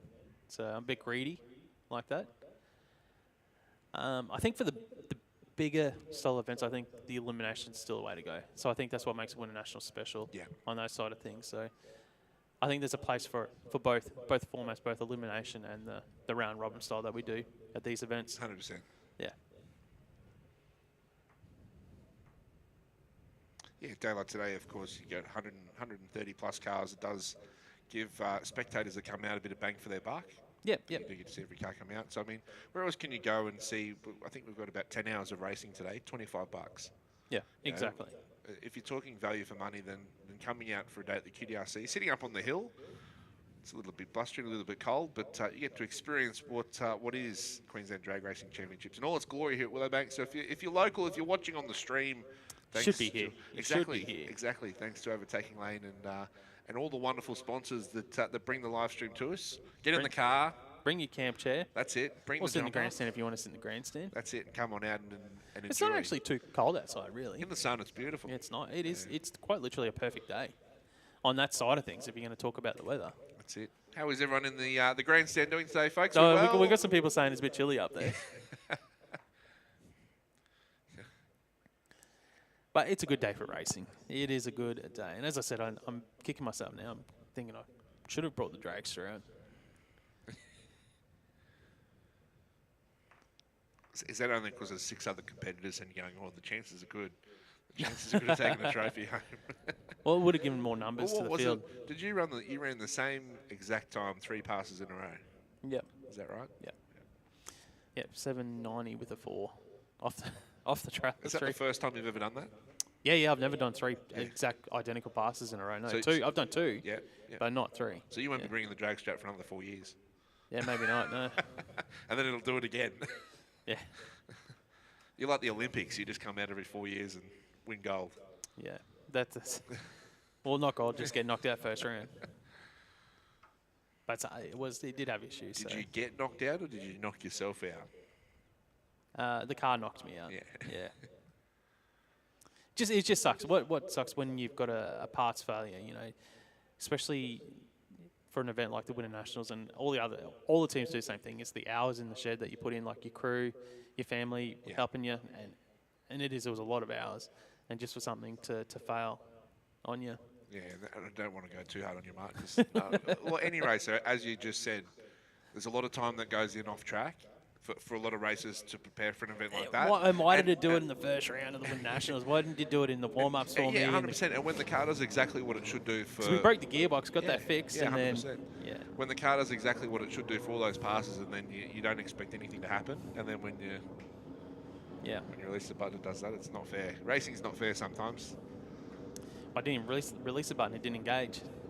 It was something in the delay box was disengaging and engaging the system. Anyways, it is what it is. Good to see you back out on track, Mark. I don't think too much longer, but out on track.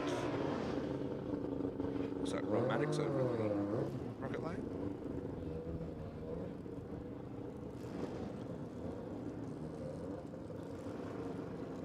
Be Rob and Carl Herbert. The Mazda, a couple of, we know in testing there's a couple of serious cars coming that are nominated for testing that'll be getting some laps under their belt for the upcoming Jamboree. Well, we're still in Supercomp qualifying here We are. as well. So Maddox running in MSA class, 1.5 Street automatic class. An index of 9.90 seconds.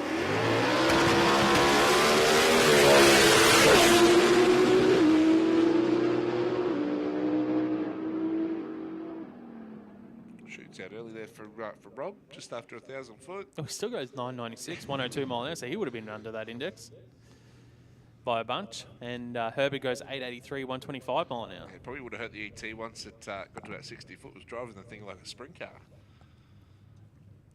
Had the right hand down, the left hand down. Kept it in the lane. See both cars back for Q2 later on today.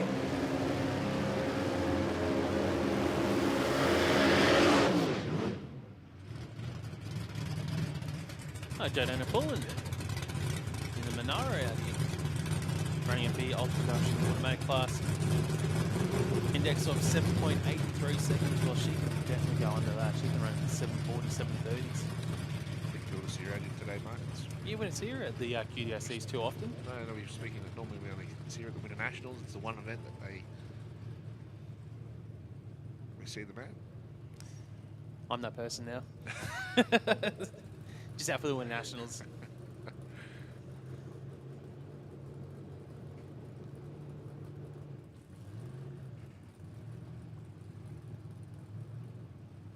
Yeah, Jordana Pullen, Monaro, from Bigger Waters, running for Astute Financial.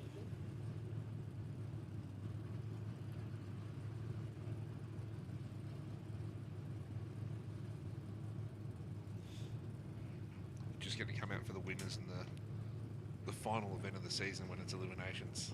Ruin some people's championship dreams.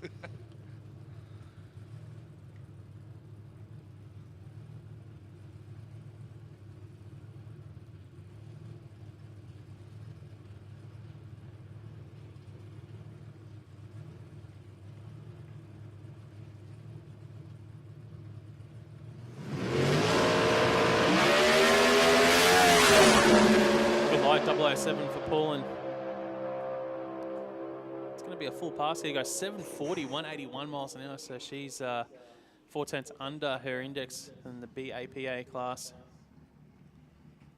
I won't get the qualifying order. She might be the last pass down here at Super Comp, and we might be moving now into some testing vehicles.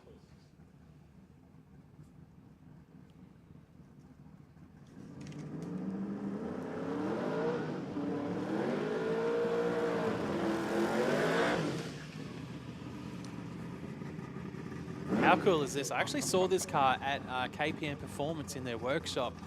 This thing is a beast.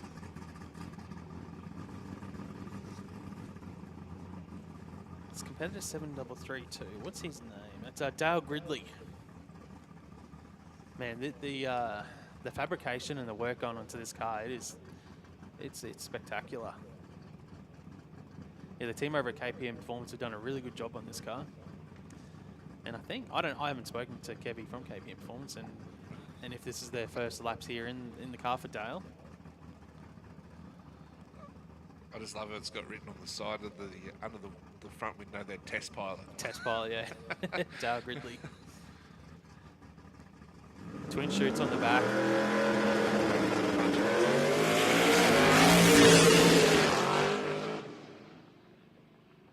Got to half track in 5.45 seconds. It was already off of the throttle by that point.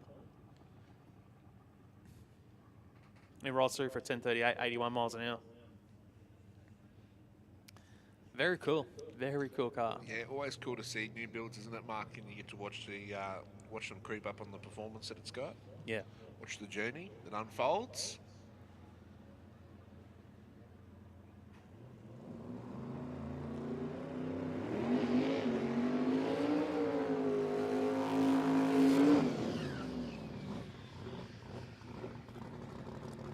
Another testing car, Ricky Fenwick.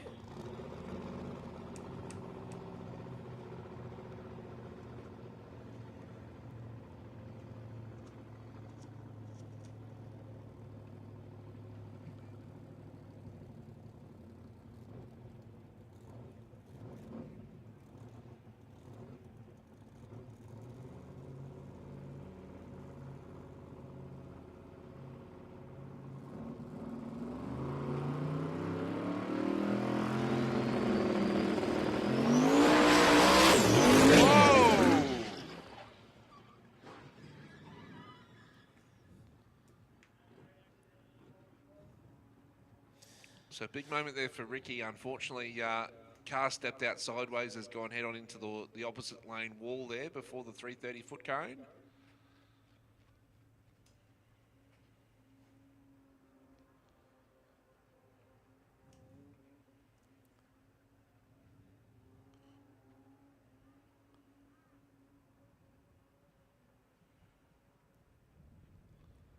So it's never what you like to see, is it, Mark? No, that sucks for the team there for Ricky. thought he was going to save it for a second. Yeah. Because it was sideways for a long time. Not sure if something's gone under the slicks or if it's just spun and gone that way. I'm not too sure for Ricky, but yeah,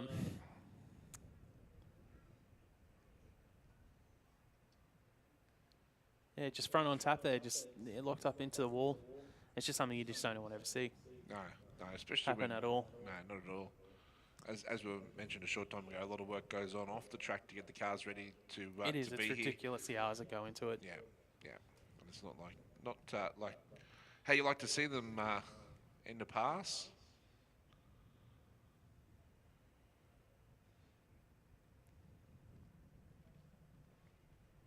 So you can see Ricky already out of the car down there, which is good news. The medical crew will check him over.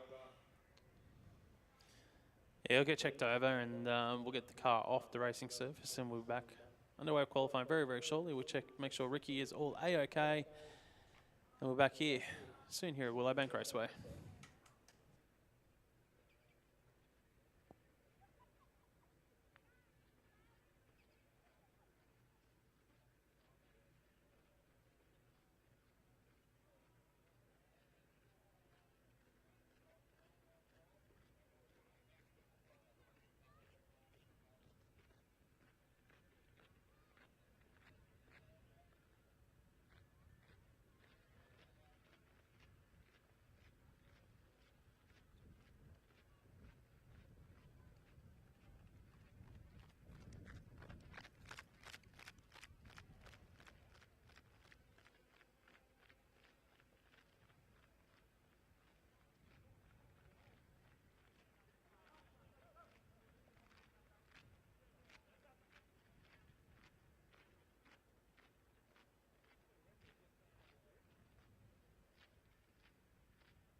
All right, just a quick call for junior dragster, junior bike, and real street to the lanes, please. Junior dragster, junior bike, and real street to the lanes, please.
You and I, we never show emotions, we just keep it down, down inside.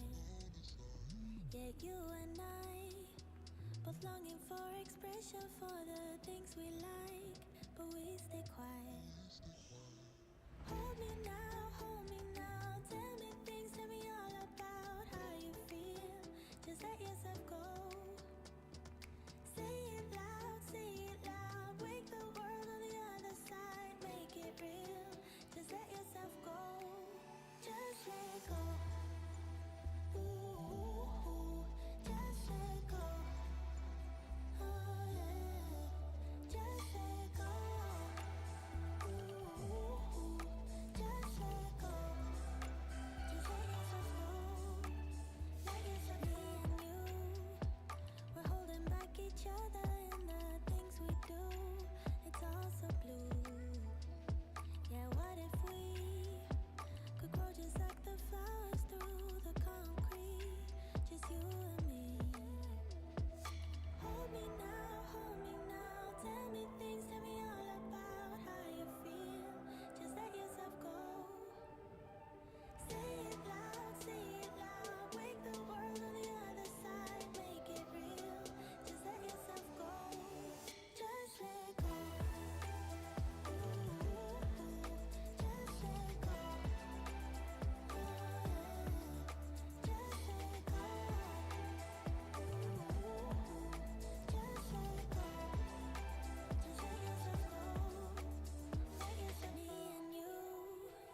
We're holding back each other in the things we do. It's all so blue. Yeah, what if we could grow just like the flowers through the concrete? Just you and me. Just let go. Ooh, just let go. Oh yeah, just let go. Ooh, just let go. Just let yourself go. Let yourself go. Let yourself go. Let yourself go.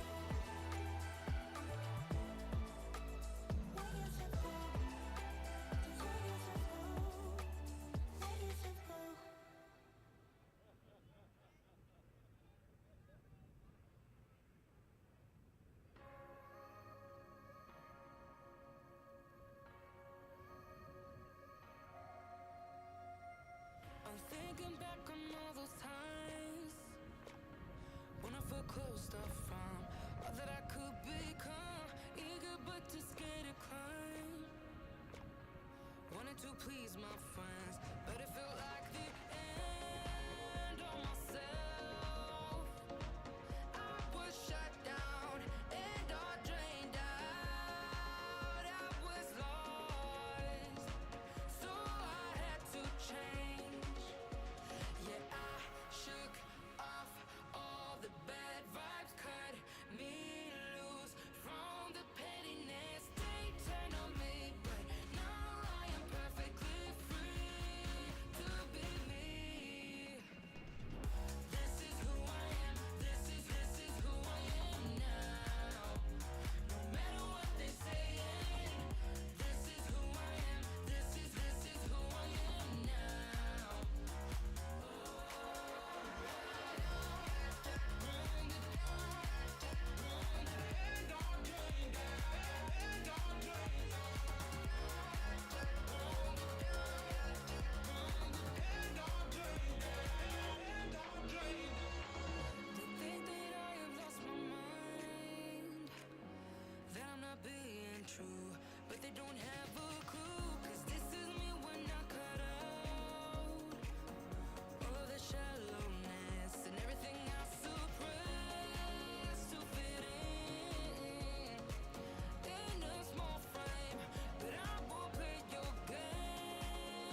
Okay, we're back underway with some testing here on track. Competitor 7633, that's Mark Klein.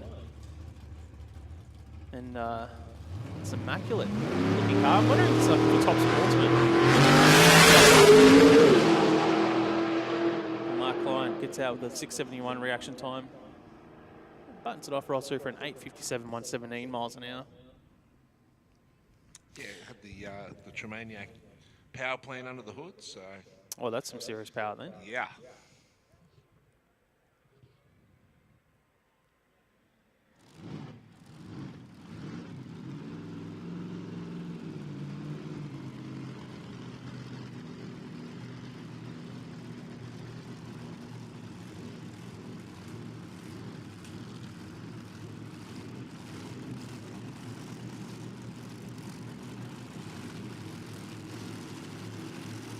See there coming forward. The water boxes, the big supercharged old. Look at the size of the wing on the back. I'm a tall bloke. Those big slicks as best they can down the track surface compared to 8089. Michael Howard. Yeah, Michael Howard. So we'll see him campaign in Supercharged Outlaws. But I really need to say that, do I? Not at all, but it's run to the from the high sixes. They're around 200 miles an hour. It looks good with the wing. That wing, I don't want to sit high at the top of the wing. That's huge. Just get some downforce, mate.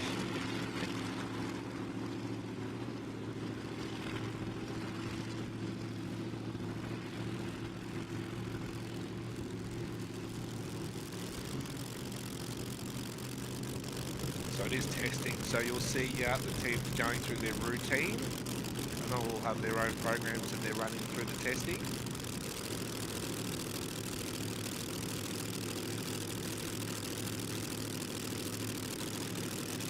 Great shots there though on the live stream.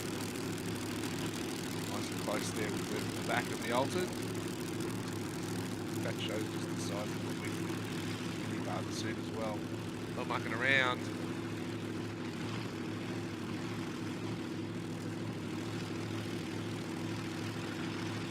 Like any old market, it's definitely got some attitude as well once it hits the loud pedal.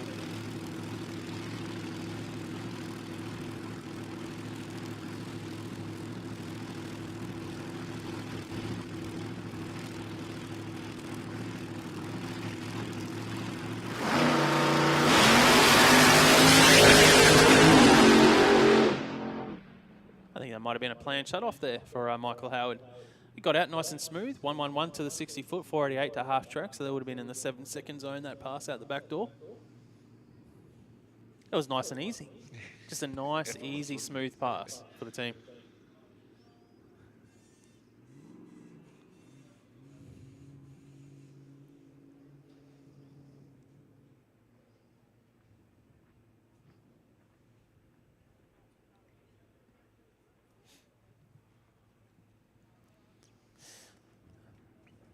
Well, I know this race number. Haven't seen her out here for a while. That will be Christine Steffens.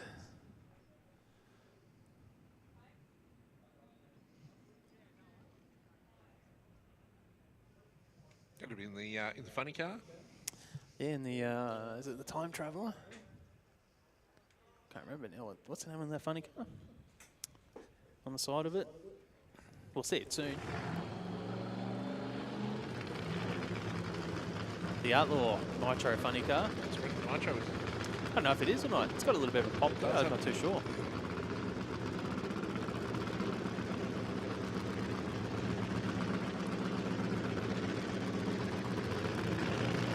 It sounds like a bit of a cackle. That Nitro cackle.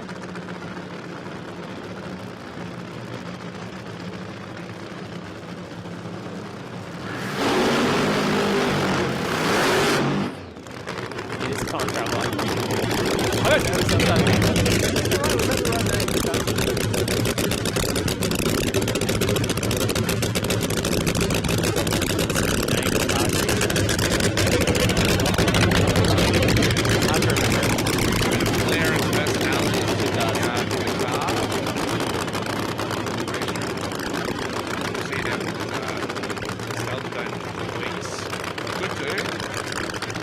You know what I love about like the old outlaw funny cars now? The open windows.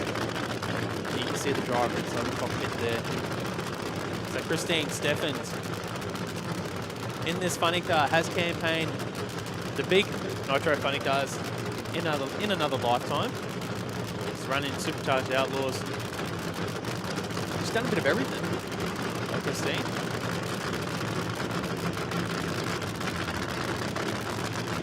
She might be one of the quickest accountants in the world.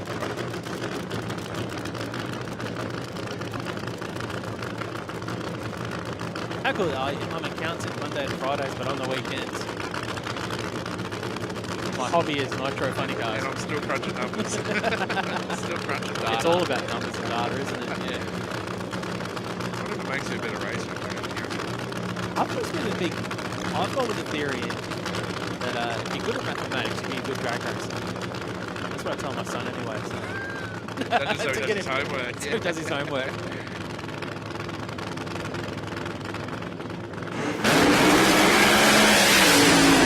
Sounded like a bit of a double hit on the throttle there for Christine on the hit. But it was good to the 60 foot, 105 to the 60 foot, 452 to half track. So it was already off the throttle there by that point. But that's a good first lap there for Christine Steffens in the funny car. Yeah, all about data, and that's what they'll get from that run. I think we could smell some fumes coming through the aircon.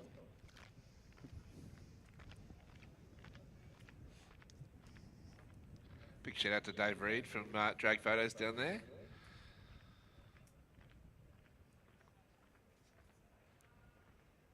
Always capturing the best shots here at Willowbank. Is that why he's always taking photos of us? Yeah. He's standing in front of his favourite event sign down there. Yeah. Jamboree. There you go. I didn't need to actually look up the website. It's right there in the signs in front of us, 23rd, 24th of August.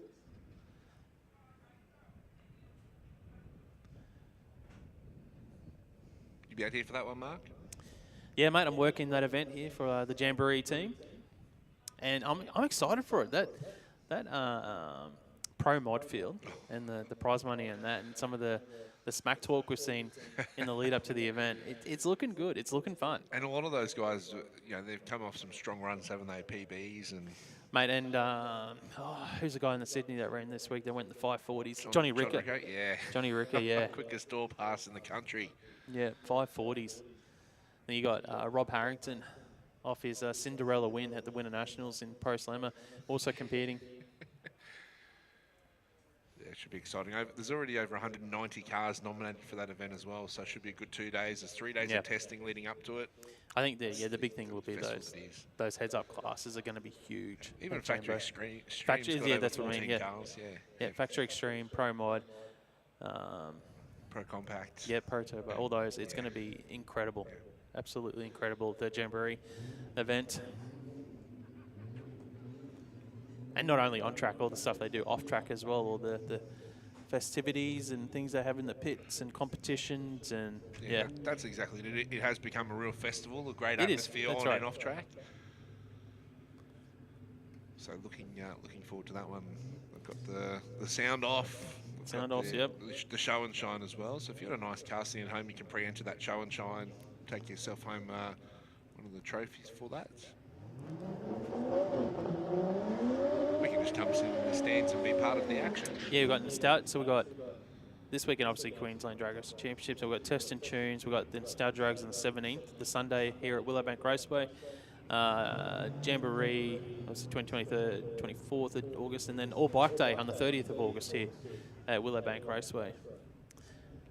And then in not too distant future, I've got my eyes on this event called 40 Years of Willowbank at the end of September. That's on the calendar. I haven't heard much about that, but that could be an interesting one as well. Yeah, definitely. 40 years. A big milestone this year, That's Mark. massive. Yeah. Yeah. 40th birthdays are always big celebrations, aren't they? So Yep. you can expect that should be exciting.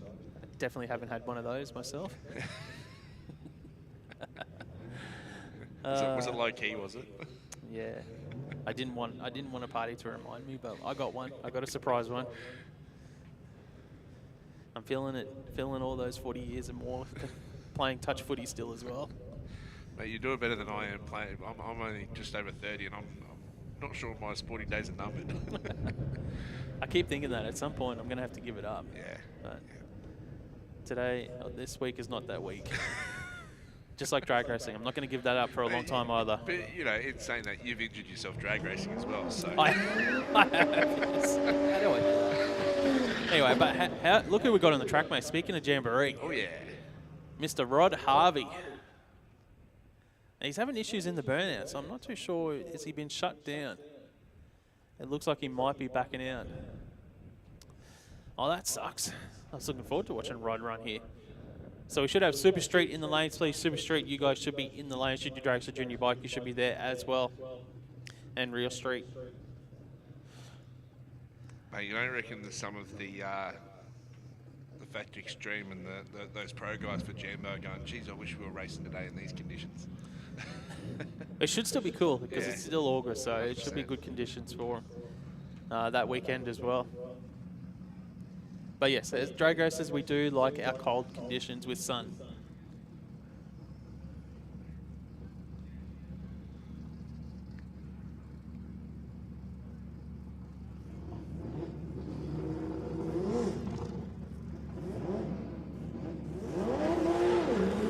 More Jambo testing. From one to is that Ben Slaughter? 1727, I'll tell you in a second, mate. You would be correct, Ben Slaughter.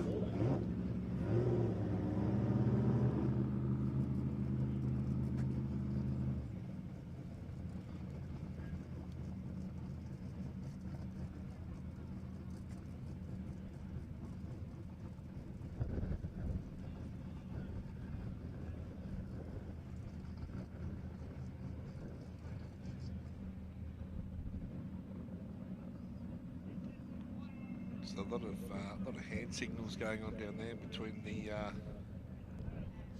Well, he attempted the burnout, and then the crew obviously weren't happy with something. I'm not too sure if there's something on the track or if they weren't happy with the burnout. But he's gone back, and he's in the water box again. So Ben Slaughter, that's why you're here for testing. You can do these sort of things.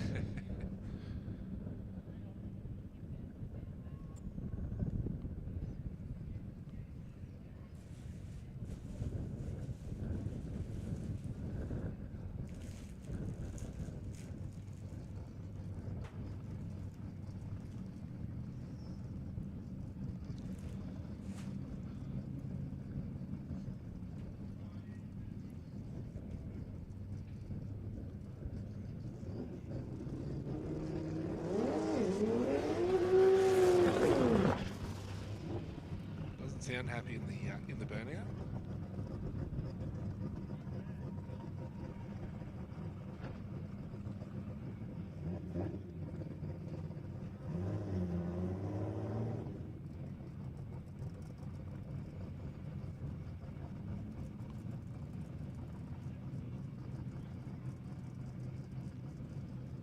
So I'll see what they do here. They'll go through the standard routine. As we mentioned, the All Things Jamboree happening the 23rd and 24th of August, the end of this month. 3 weeks away.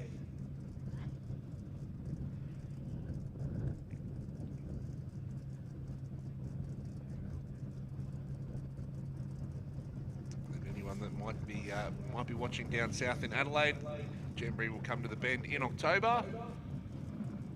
So if you're in that neck of the woods, make sure you have a look at the calendar at one of Australia's newest premier drag racing facilities down there at the Bend. I think we're live streaming today out on the Willowbank page on YouTube again. We are. Yep. Here we are in testing. Ben Slaughter.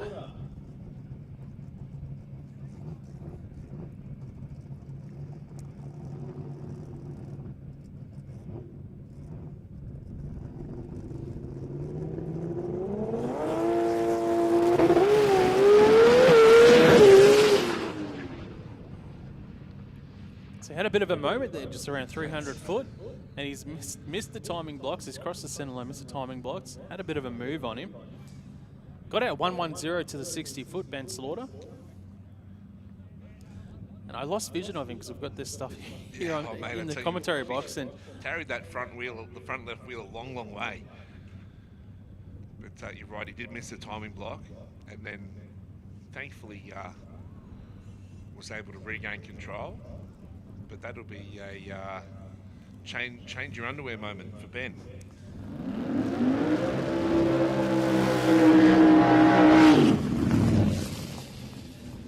Yeah, Ashley Dawson in the dragster. He's done a lot of testing in the dragster, and I think he's licensed now, so he could probably be competing in something like modified or super comp if he wished.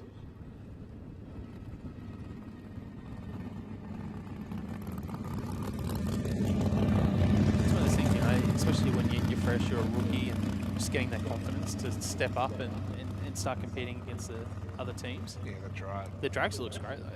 The Nitro Garage, the Avachat mental health support group, supporting Ashley this weekend on the dragster.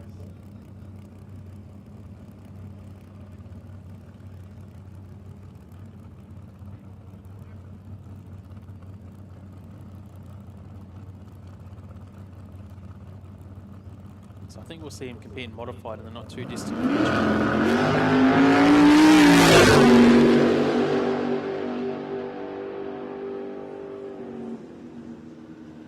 That's a good pass, 793, 140 miles an hour. I think that's one of the quickest I've seen from that dragster. Looks like he backed off. It was only 140 mile an hour. Yeah, it went 491 to half track. So let me do the math in my head. So that probably would have been like between say 778 and 781 out the back door. Pretty much at the same speed from 8th mile to quarter. Yeah.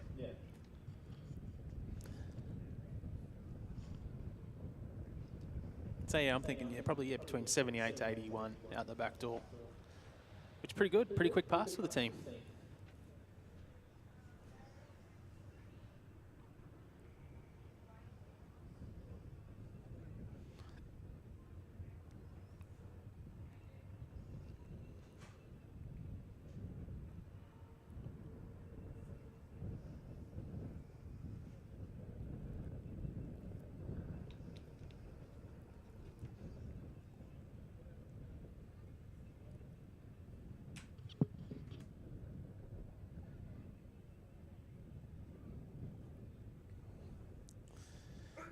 That might bring a close to the testing. We might be moving now into our second qualifying session for all of our brackets here at the Queensland Drag Racing Championships.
Back underway, qualifying session 2 for junior drag bike. Jonathan Fulton, a 300 to a 085. That of Jaden Badcock, who will finish off at 980 at 68 miles per hour. And Jonathan Fulton at 1183 on the B junior.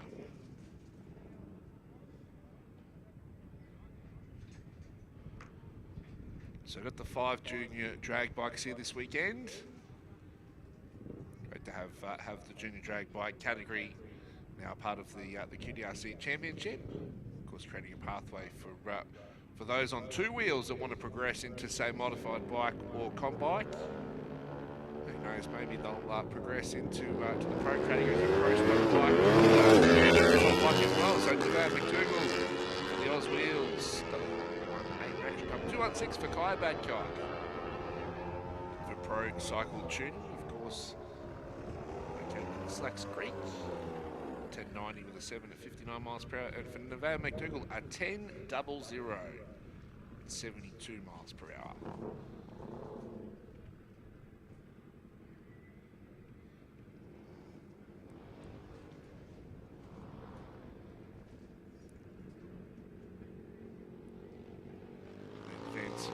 Now coming forward, so he's one more pass on the, will be one pass short to compete in the previous round's final. So he's actually licensed from a B to an A junior. Wonderful Bayside town, Jacob as well. Beautiful little spot. Jacob Tavern.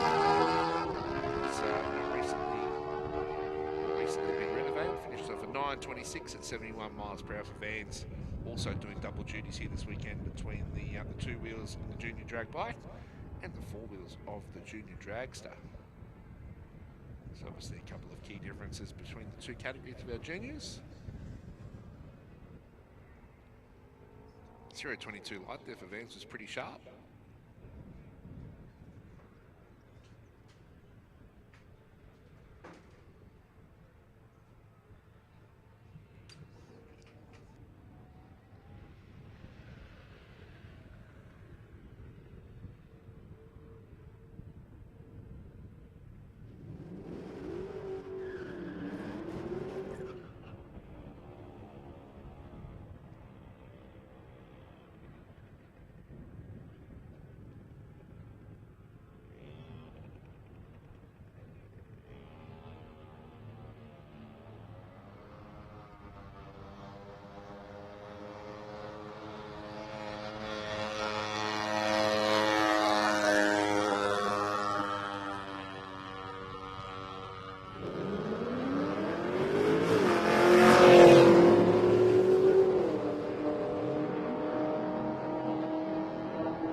And we're back into qualifying for Real Street. Nielsen goes through from 11.72, 116 miles an hour, and Darren Wagensfeld is 13.65 at 104 mile an hour. Next up, we've got Paul Nielsen, the Black Panther Racing Ford, to take on the Brisbane Valley Printing BF Ford of Shane Grattan. So Grattan in the blue Ford, Nielsen in the black Ford. Yeah, real good bunch of guys and girls that are getting behind the Real Street bracket and supporting it here locally. So we're seeing some increasing numbers each time they hit the track 12 here this weekend.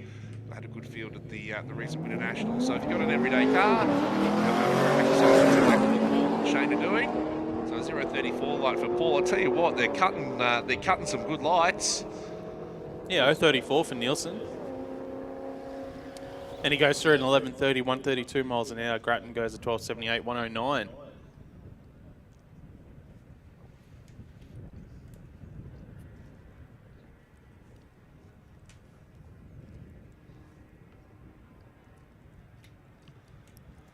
Next up, we got Dean Merchant in the Nova Ford, Caboolture Ford, to take on Brett Warren. Also in a Ford. The Fords are popular today in Real Street.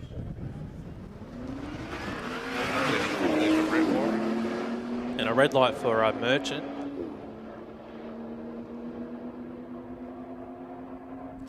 And Merchant goes through for a 10.92, 131 miles an hour. Brett Warren goes 11.15, 127 mile an hour.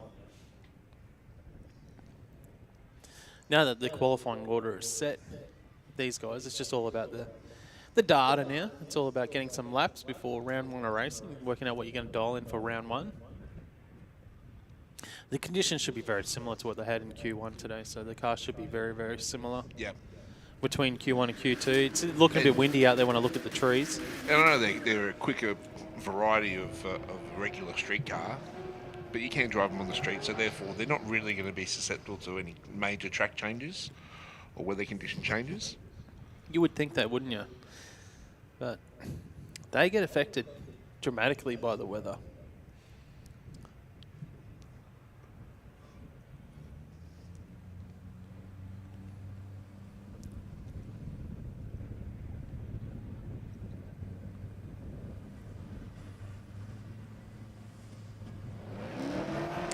Good light for Cooper Lay, 020 to the Nathan Winters, 069.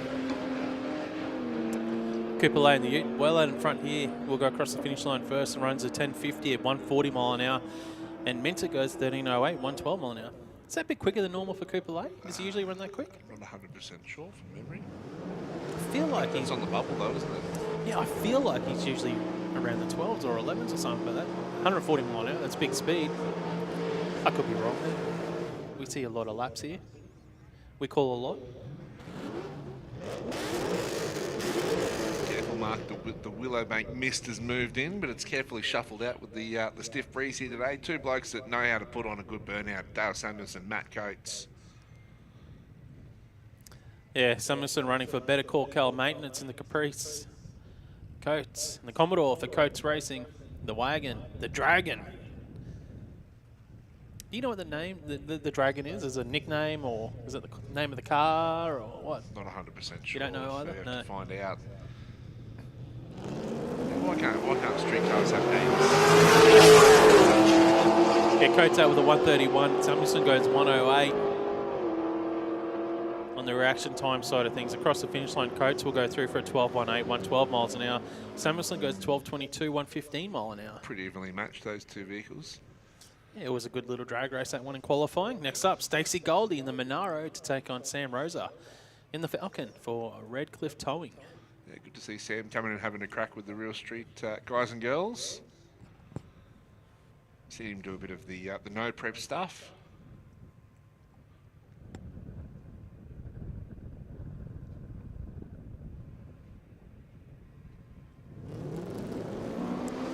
Yeah, good light for Stacey Goldie, that 062. The quick 60 street cars GTO got out nicely. Sam Rosa goes 5.04 in the Falcon.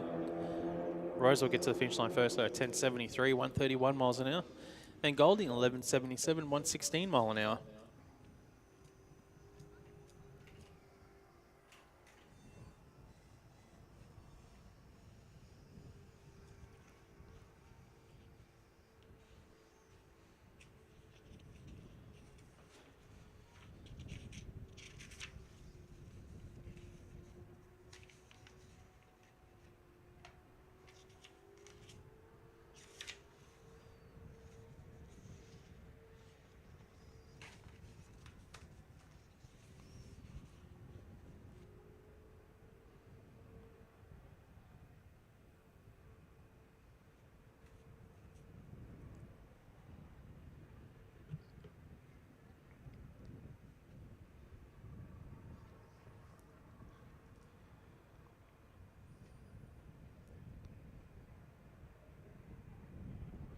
So Real Street closes out their second qualifying session. We'll move into the junior field of Junior Dragster coming forward for their second qualifying session. And it was Sophia Lode, number one qualifier, comes out first qualifier and runs a 001 reaction time to seal that number one spot. So well done to Sophia.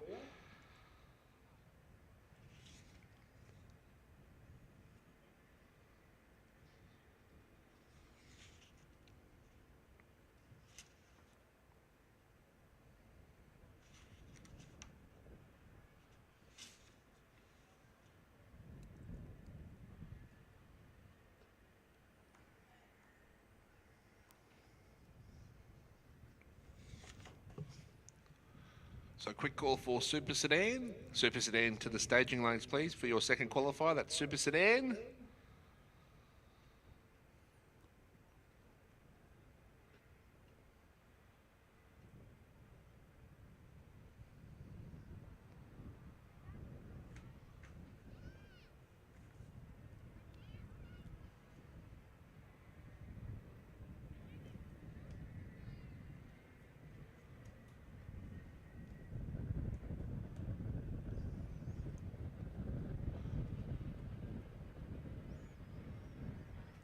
So it shouldn't be too far away, and we will have that second qualifying session of Junior Dragster. And it is round number 4 of the Queensland Drag Racing Championships, thanks to Donnelly Blasting Services.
Here we go, qualifying session number 2, and there it is, number 1 qualifier, Sophia Lode, coming out in the first pairing in the speed flow lane in the A Junior. We'll be joined alongside Paige King, who was number 10 with a 0.57 reaction time over in the rocket lane.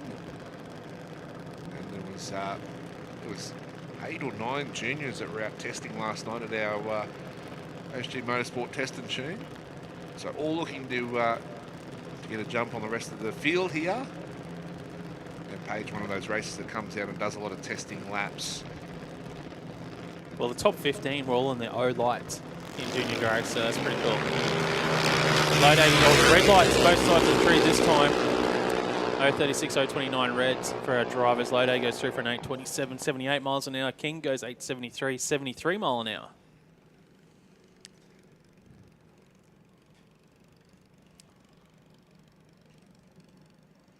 It's the old school JD of Xavier Lai.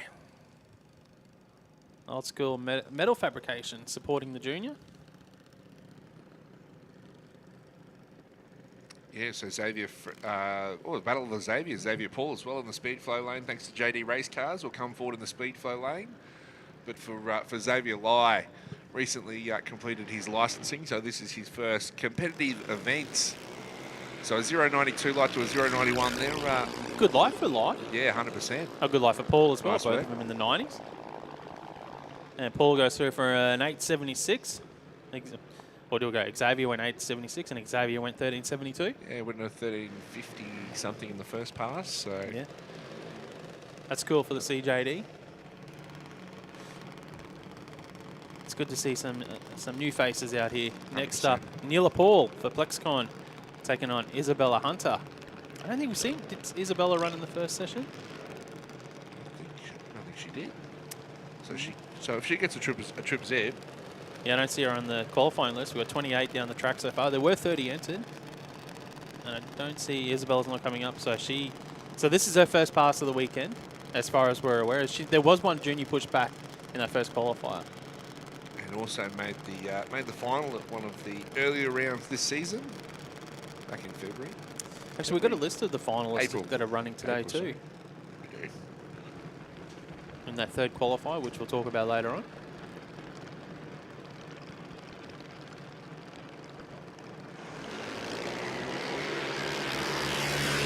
Good reaction time for Neela Paul, 0.23. Isabella Hunter was good as well, 0.49. And Neela Paul goes through for a 7.83, 82 miles an hour. Isabella Hunter goes 8.30 at 78 mile an hour. Yes, as you said, Mark, we do have the finalists from round 3 that Let's are have a here look. today. They'll be running their finals. So who's in the final for Junior Drags? But those finals will take place after the second testing session. So that'll count as finals, but it'll also count as their third qualifiers, but they'll run them all together. Oh, so they're going to run all the finals. So that's cool. Yeah. I like that. Yeah. And Won't be for points, so it's just for trophies. I said they're not going to get the points They from won't it. get points, just because there is some competitors that aren't here.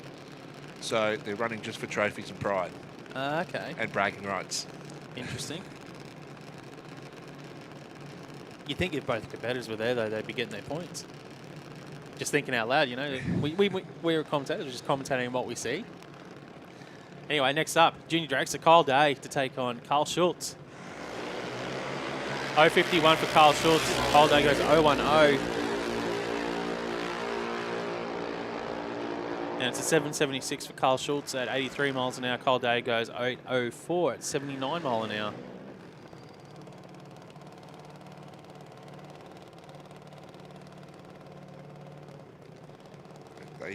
They're sharp on the tree today, the juniors, mucking around. Not at all. Good lights. So Nixon King coming forward for Mick King Transport in the rocket lane. Nixon Canuli will be in the speed flow lane alongside, coming forward.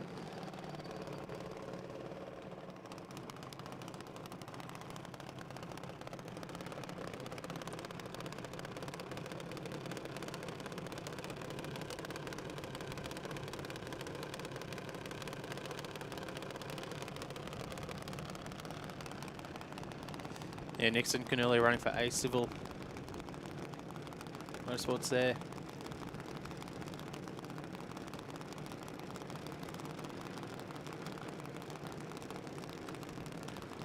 So Nixon currently, or Nixon King that is, currently 6th in the championship points with a stack of races that are on 36. I think there's 5 or 6 of them. So you can throw a blanket over. So we had Xavier versus Xavier just before. Now we've got Nixon versus Nixon here.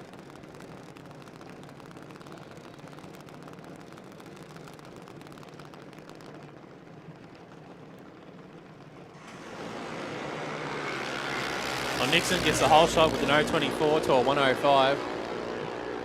And Nixon gets across the finish line first here with a 780 to an 818. Well done to Nixon. It's funny every time. You know, if Tiana was here, she'd be slapping across the, giving us a slap across the head. She probably still will. She'll be listening. She'll be listening at home. Oh, she was watching earlier.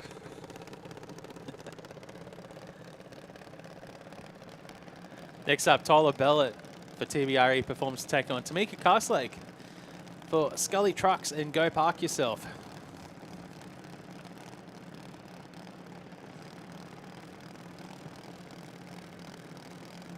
Oh, she almost jumped through. That's deep stage for Tamika Carslake. It's one of those things, the clutches can just grab on you if you go to rev it and just jumps through.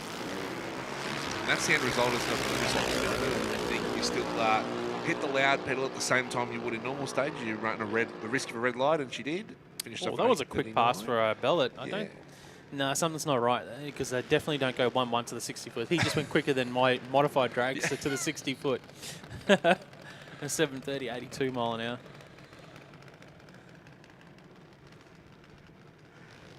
Yeah, it definitely doesn't go 730 at 82 mile an hour, only 82. And 839 for Tamika Carslake at 67 mile an hour.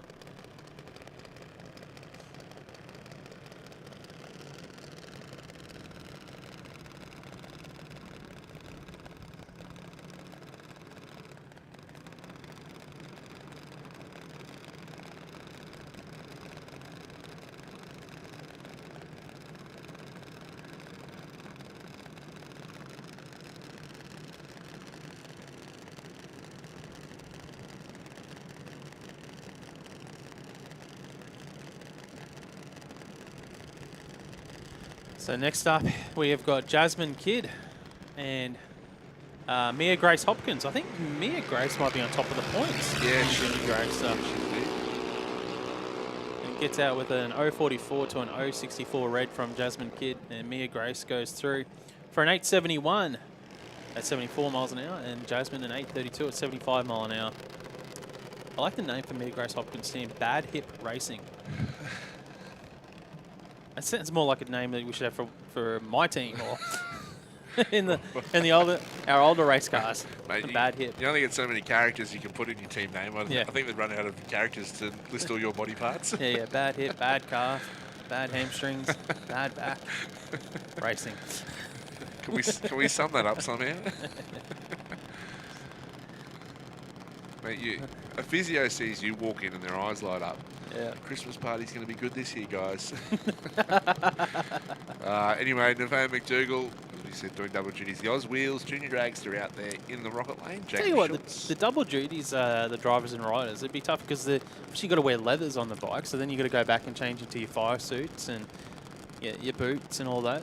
It's always interesting. I can remember earlier in the year when Vance Pirano, they had back-to-back sessions. Yeah. So you'd see him running up the return road and carrying his leathers trying to get ready for the next session. But, And I'm sure leathers aren't exactly the easiest clothes to get off and in and out of. 0.82 there for Nevaeh, 0.66 for Jacob Schultz, and 8.75 for Jacob, and an 8.02 for Nevaeh.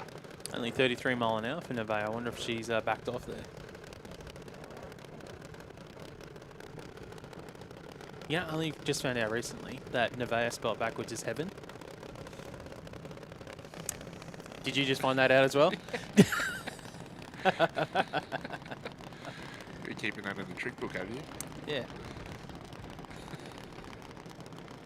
I don't know if that was done on purpose or not, but It's pretty cool that it turns out to actually be a name too. Yep. Like you can spell something backwards and it how do actually you, works. what's your name backwards? I'm not even going to try. Adore. Adore. It's better than cream, I guess.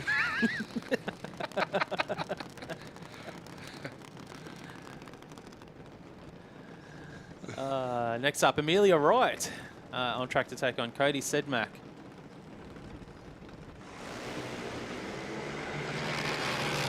Double 1.4 to a double 1.5. So if look, if we're in racing, there'd be nothing in it on the stride, but it is qualifying. An 8.17 for Amelia Wright at 78 miles per hour, and Cody finishes off an 8.47 at 79 miles per hour.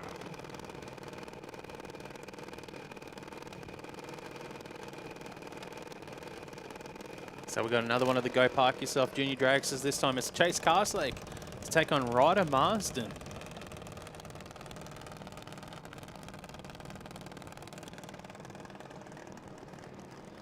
So it's an AJD versus a CJD here. And Q2 of Superfloor Junior Dragster qualifying.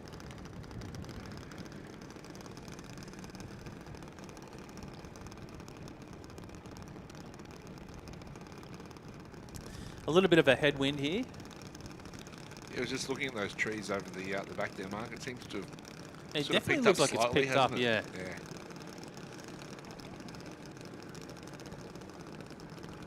Yeah. It affects more the slower cars, the headwind. They'll, they haven't got much horsepower as it is, and they can definitely get affected more by it.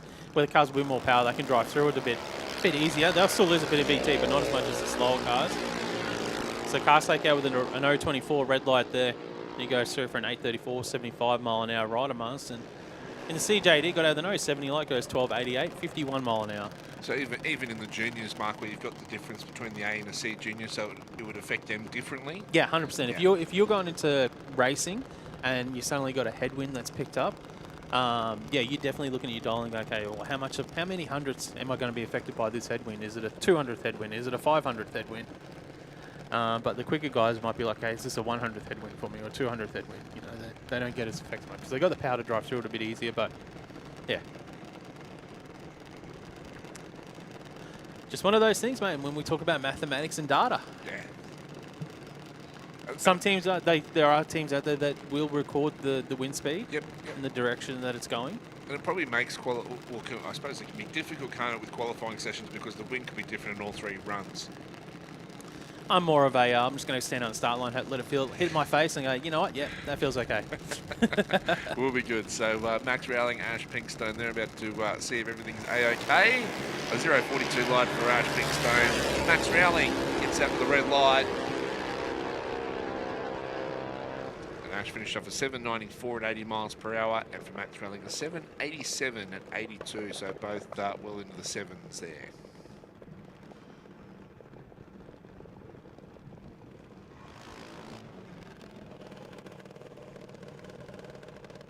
Cody Robinson and Lexi Lancaster.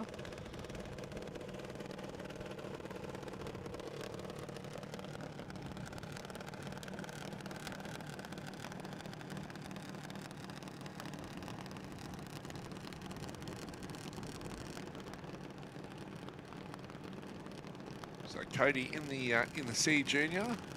Lexi has the Harley Quinn on the side of the junior.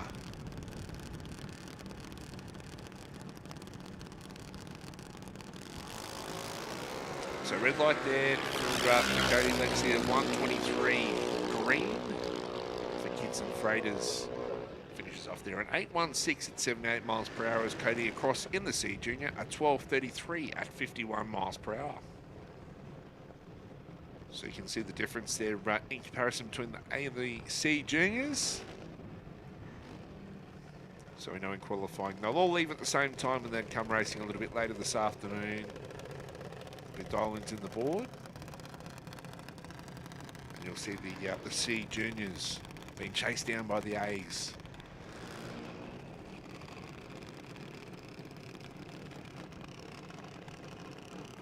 So Vince Pirano and Carlos Harvey. The Yuasa batteries on board over in the rocket lane. From across the ditch in New Zealand. I mean, Yeah. you can classify them as locals though, can't they? They do a lot of racing here. I think you can classify them now as locals with all the racing they do here at Willowbank Raceway. So in qualifying, the Vans went 0.25 and Carlos went 0.27 in Q1 on the reaction time side of things. So like 2 hours separating them there in qualifying, and they were 7th and 8th qualifiers respectively here. Now it's all just about getting some times on the board,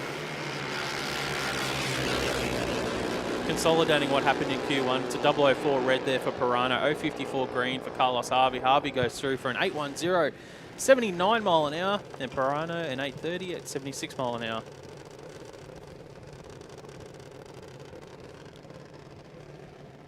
So the second of the Yuasa Batteries cars and the second of the Harveys in Siobhan coming forward. Double A JD alongside Dakota Bray, who had issues in the first qualifier, so good to see she's back out there ready to have a crack.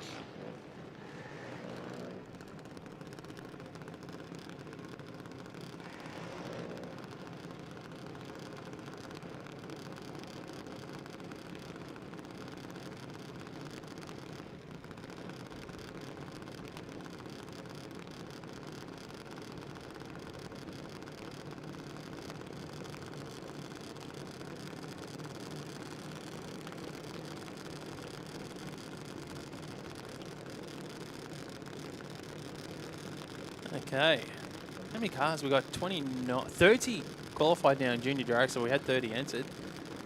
Siobhan Harvey, Dakota Bray, red light there for Harvey. A lot of red lights here in Q2. 024 for Dakota Bray. And Harvey goes through with a 777, 83 miles an hour. Dakota Bray goes 807, 79 mile an hour. Here in qualifying session number 2 for Superfloor Junior Dragster. Here at the Donnelly Blasting Services Queensland Drag Racing Championships. Next up here we have got Bronte Janusz for the Unreal Plates at Junior Dragster. Yes, I did cut a red light in the first qualifying session, so we'll hopefully be looking to improve this time by and make sure that it's nice and green.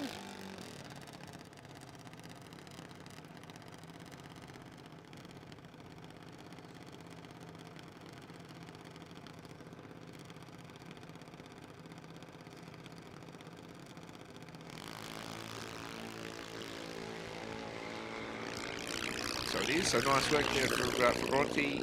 Turns the green light on to improve from that first qualifying pass.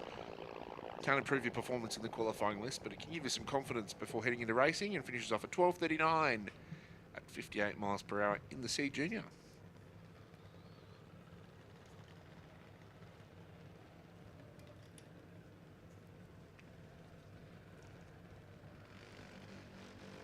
Still got plenty more action here. Mia Ward and Mackay's Furniture, Transport Junior Dragster.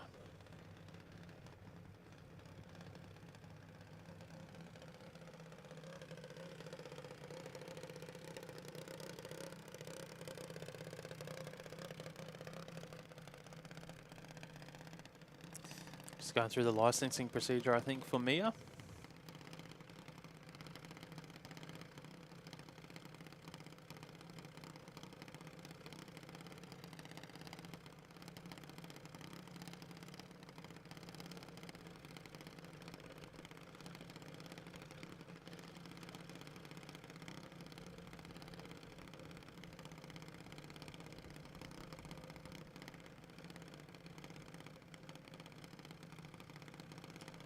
Edging the Junior Dragster into stage. Mia Ward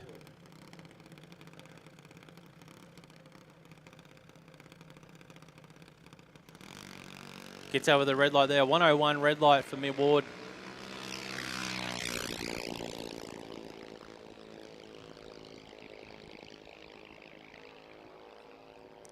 And goes through for a 12.49 at 51 miles an hour. Nice work. For a rookie junior dragster driver there. Well, that must be a pretty good feeling when you have your first event, or you do your licensing on the weekend, and then you can walk into school on Monday. What did you do? What did you do on the weekend? You know, only 8 years old. Just race my junior dragster at, I don't know, about 80 kilometres an hour. Other kids are playing soccer or chess club or doing homework, and him here is the wonderful world of drag racing, starting young. Yeah, my daughter's just doing TikToks. Yeah. Are either of your kids taking you for a junior, Mark? Oh, mate, my son, like you wouldn't believe. No, my daughter's got no interest. She is a girly girl. Dancing and gymnastics are her two things. She just admires some of our races. No. No? Actually, she loves she likes Abby McDonald. She's like, oh, that girl's got good fashion sense. Good fashion sense. Yeah. Unfortunately, she just didn't get the bug yet. Yeah. I mean, your back wallet thanks you for that. Yeah, he does. He does. One child will be enough, I'm sure.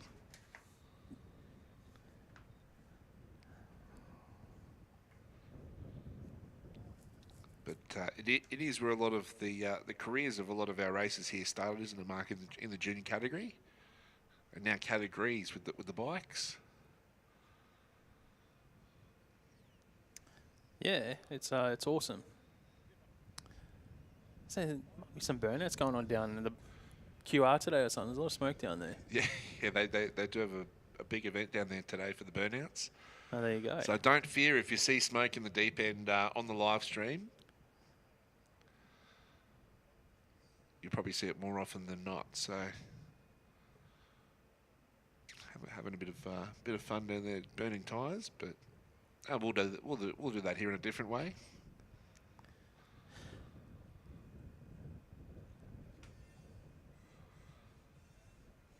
But it's just the vibe and the hustle and bustle that is the Ipswich Motorsport Precinct, isn't it, Mark? You've lived out this way for a long time, not too far down the road. Yeah, my whole life, yeah. Great facility. If you've never been here before, they've got the go-kart track as well. Yeah, I spent my teen years over there working in the hire carts. Yeah, nice. Yeah. Down there, so I worked there for a couple of years as a teenager. That was good fitness, having to run across the track and getting all the people that would spin off. And I did my time working at a hire cart centre as well. Oh, did you? It was good fun, yeah. It was.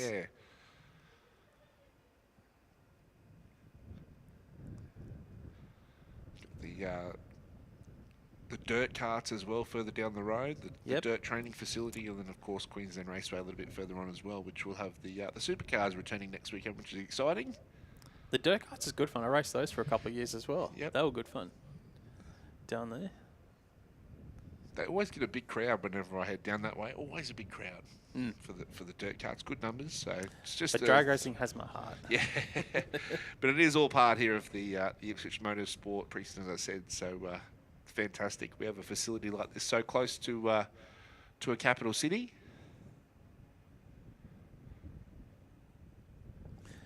So we should have modified to the lanes, please. Modified to the lanes. If you guys want to start heading around there.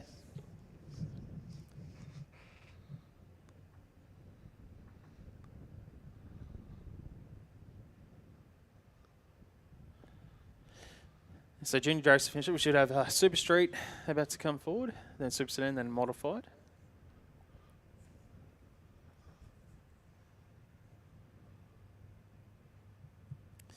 So we're about 40 minutes behind schedule at the moment.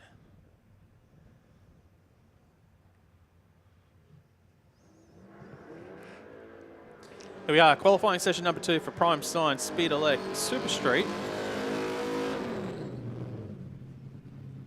First pairing, we've got Troy Hutton over in the ute over there. And is it the Cortina of Barry Loday coming forward? Fantastic to see this. This car Barry's out on track with the racing stripes. Looks great. Been to a few test and tunes of late in the last couple of QDRC events. 2.6 for Barry. Troy goes 0.97 on the red. And finish off thanks to TH toggling and waterproofing at 10.84 at 121 miles per hour. And for the Cortina, an 11.46, 117 there for Barry Loday. Yeah, having a look at the qualifying order. Craig Layton was our number 1 qualifier in Super Street with a 001. On track, we've got Sean Taskus to take on Travis Greaves. Taskus in the Capri and Greaves in the XD Falcon. 0.83 light for Travis Greaves, 157 for Sean Taskus.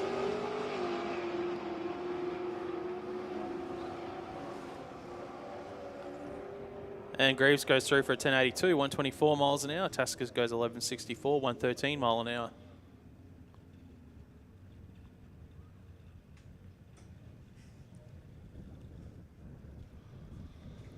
So the good news is for Mark Rosso and the Camaro that we had to see it again after it looked to be fueled, didn't it? It dumped out the back.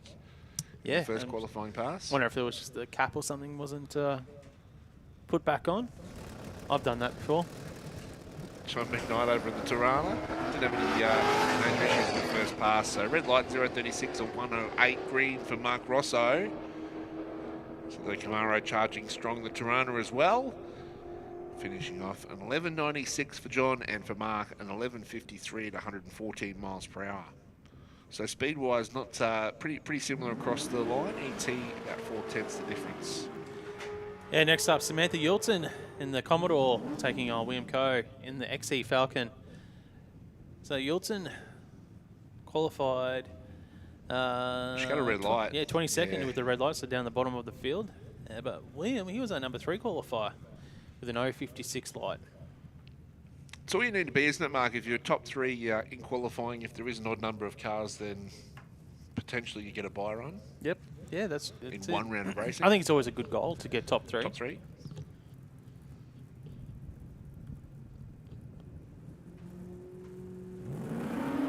Oh, 78 light there for Yulton, 0.75 for William.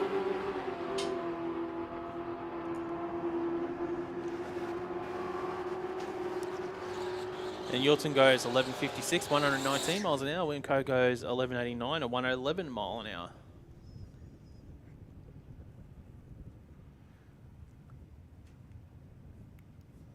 John Riley in the Holden Ute to take on Nicole Goldie, the XE Falcon for Total Cover Earthworks.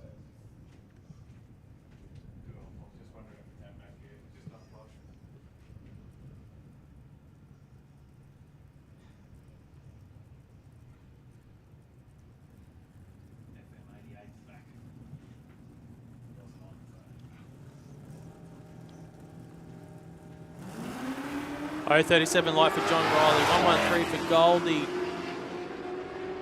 We're in qualifying session number 2, Prime Sign, Speeder Leg, Super Street.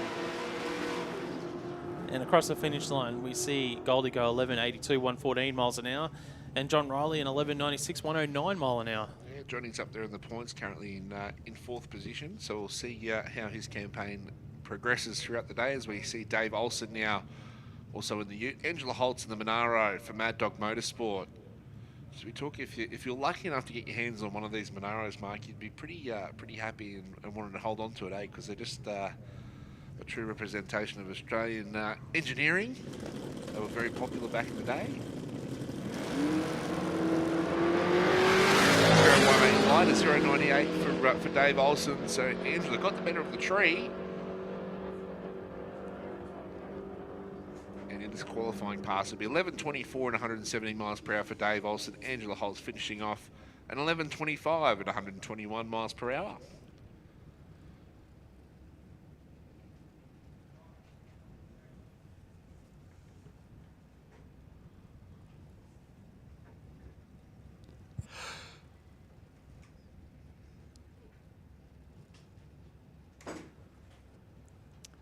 Next up here, Prime Signs, Speed Elect Super Street qualifying session. It should be Daryl Angel in the Chevelle to take on Darren Piddington. See Piddington moving forward there in the big forward. And there's the Chevelle of Darrell Angels.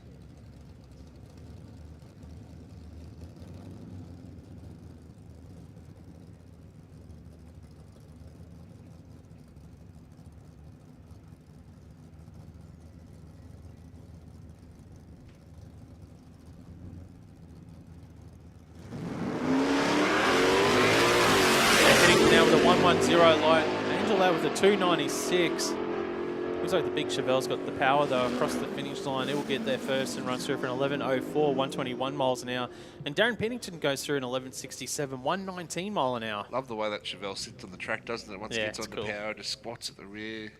Front sits up nicely, but next parent coming forward. I like this Hilux of Matt Francis. Yeah. The Tuna Racing Hilux. Don't we usually see Matt in the panel van? Not too sure. I know he was supposed to come out in the finals from the previous round, but because he's in a different vehicle, he actually isn't allowed to compete in that final. Really? Well, he goes through for a 10.08, a 137 mile an hour, and Ryan goes through for an 11.43, 118 miles an hour. Whatever it is, it's quick, isn't it? For the Lux. What is quick is the top end of this Falcon Ute of Christine Thompson over in the Rocket Lane. Definitely will get up and boogie in the top end. Up alongside Christine is Craig Layton from the Aussie Nifs. Unfortunately, we won't see the top end chart for Christine there, so was a little bit lazy out of the box, and it'll continue that way across the quarter mile. No such problems there for Craig Layton. An 11.64. Even at 116 miles per hour for the Statesman. And Christine Thompson in the car just was not happy and finishes off at 17-second unrepresentative time for the Utes. Next up, we've got Murray Flay to take on Carl Grading. So Flay's already in full stage in that Commodore, Grading in pre-stage in the Fairmont.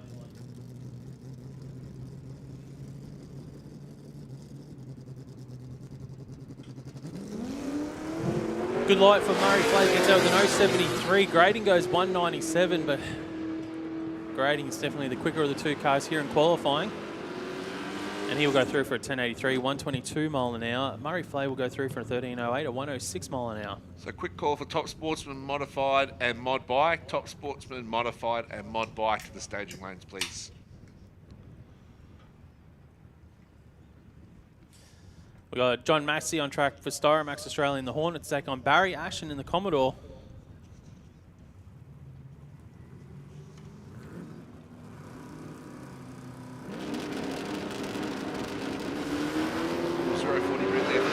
Double 1-7 for John Massey in the Styromax Hornets.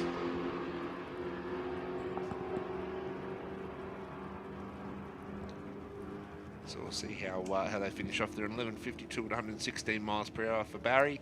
John Massey goes to 11.23 at 117 miles per hour in the Hornet there for John.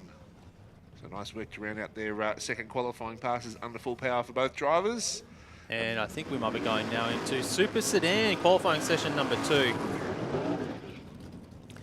Well, the man that's always the first up here in Super Sedan, Damien Morris. It doesn't ever change. Morris Painting Solutions, Monaro, taking on Connor Webb in the VL Commodore. Status quo, but it was close in Super Sedan, as we've mentioned. That's also been the theme. Are you still considered a rookie if you race in Junior Dragster? Are you a rookie? Let's define rookie in drag racing. Are you a rookie if you change classes, or are you a rookie when it's your first time racing? I don't think. I mean, I suppose if you jump into something from like a Super Sedan into a Nitro Funding car, you're going to be a rookie, aren't you? You always refer to someone as a Josh Lay as a rookie in Nitro Funding car. Yeah, that's but true. I suppose that's a big difference, isn't it? A big jump. Well, I mean, a Junior Dragster to a Super Sedan is a big jump as well. I'm just wondering, do we still call them rookie drivers though? Because they've got a lot of skills. Correct, and probably some of them have been racing for longer than some that have just stepped into Super Sedan. Well, that's a 009 modifying light there for Connor Webb, and that's what I'm talking about. The skills there on show. 0.34 for Damien Morris. And Connor Webb goes 9:01, 147 mile an hour. Morris 10:13, 130 mile an hour. So yeah, I'm just wondering, yeah, because as you said, some of them might have more years experience than their competitors in the class. Yeah, that's right. And I mean, potentially you come into Super Sedan having already raced for 10 years. Yeah, just thought of that then. I was just thinking that. Next up, Wayne Height and the Boss Hoses Toyota to take on Darren McDonald in the Corolla. There was issues for the Corolla in the first qualifying session. Yeah, so got out hopefully, strong. yeah, we can see it do a full pass under power.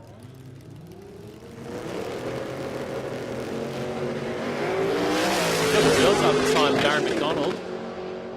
But I think he might be off the throttle already again, so issues again for Darren McDonald. Wayne Height, though, a good solid pass, 920 at 146 mile an hour. And McDonald will roll this Corolla through for an unrepresentative time this time around.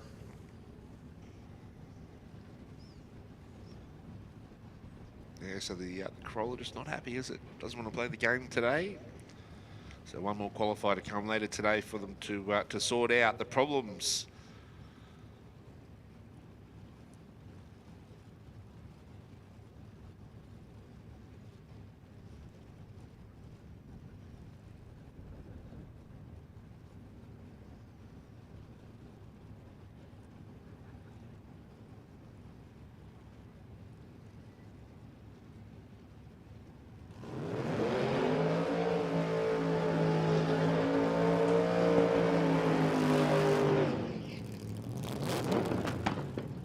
Next pair coming forward will be Rob Price. Pine Mountain Performance on board for the Tirana. Jaden Plant. So, again, speaking of rookies, rookie season in Super Sedan for the Dakota. Jaden Plant, but has hit the ground running. Has had some good success early. Looking to continue to build and become familiar with the car, which have done very, very well. Rob Price, that Tirana been campaigning for a number of years now. Jaden always cuts a good line. 0.31, 0.83 for Rob Price.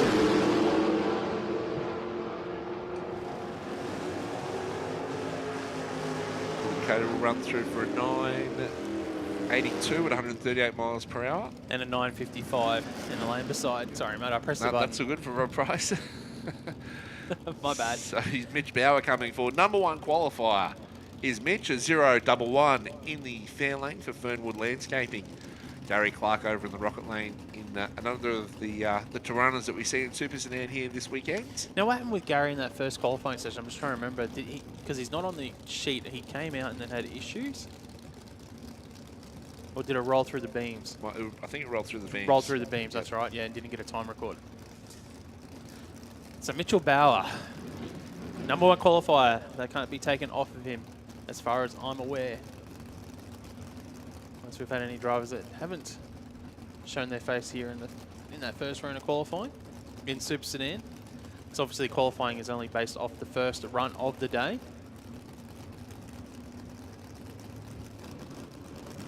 Oh, it's happened again. 098 light there for Mitchell Bauer. I'm wondering if there's an issue with the button or transbrake delay box there for Gary Clark for it to just keep rolling through like that. I know those issues. 940 at 144 miles an hour for Mitchell Bauer.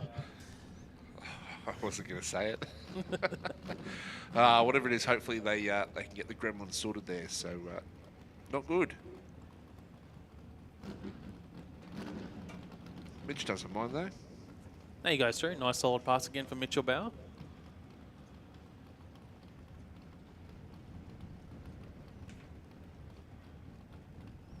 So we'll just wait for both to clear the braking area down there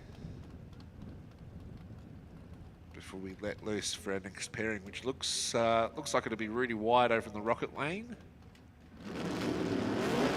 It's given their signal to turn the tyres, heat them up. The Commodore over there alongside Brendan Shaw coming forward in the speed flow lane. Brendan, number two qualifier, a 0.12. So that's how close it was in the Super Sedan field. A 0.11 for Mitch Bauer was number one. Number two, 0.12. Number three was Sean Doblain, who we yet to see in this session with a 0.16.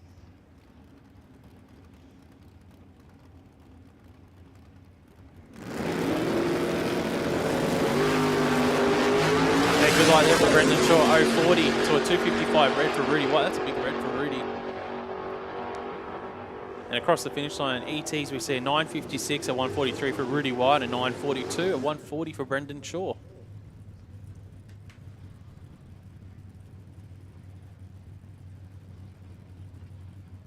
So there is your number 3 qualifier, Sean Noblane, coming forward in the XY Falcon now, alongside Hamish Strachan and the stout-looking Commodore for Complete Property.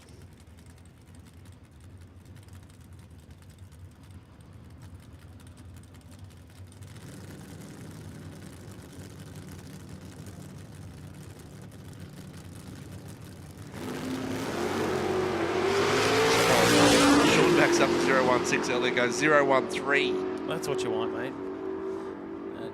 That's a good spread, consistent spread here in qualifying for Sean DeBlane so far. 10:29, 129 mile an hour, and Hamish Strachan goes through for a 960 at 139 mile an hour. So quick call: Supercomp modified and mod bike. Supercomp modified, mod bike to the staging lanes, please.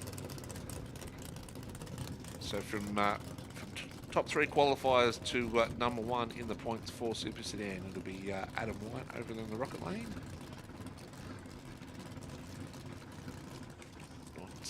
Not by much though. There's not much between the Super Sedan field. Just trying to find. So only one round race in the top 3. So 024 light. So he's bang on again for Adam. What's the quarter mile time going to be? A 963 at 139 miles per hour for the VL of Adam White. So he comes in as the hunted. It'll be up to the rest of the Super Sedan field to bring their A game. A little bit later on when we get into to racing, Super Sedan, always a tough field. What do you think's the toughest bracket here today to win in? Super Sedan. Super Sedan, you think? There's always you know what I'm going to say? I'm going to say the toughest class today will be Junior Dragster, because the sheer number of competitors. Yep. You're probably going to find that there's going to be 5 or 6 drivers with 3 wins after 3 rounds of racing. Yep. So it's going to come down to that, and you're probably going to find of those 5 or 6 drivers that have got 3 wins, 3 or 4 of them are going to be within 10th hour of the dial-in, and And that's what's going to make it tough. And you are right, Mark, in saying that. And now you say it. Junior Dragster is always tough. And I'll go back to last year at one event where we did have 7 competitors on 3 wins. Yeah. And I think they had to go to the 3rd or 4th method of a count back just to find out who made the finals. So. All right, now we move into Kenai for earth-moving modified. Of course, affectionately known as Marky's modified now. Andrew Pinkstone to take on Liesl Gowes. So Gowes will be one of those competitors in the 3rd qualifier that will be running off for the trophy from that last QDRC event. And we speak about how tough juniors are. Well, Liesl said earlier in the week on Facebook that she still thinks it's the hardest bracket. But I mean, you can say that when you've won a national title as a C junior, and you can probably say that when you're leading the modified points as well. Very true.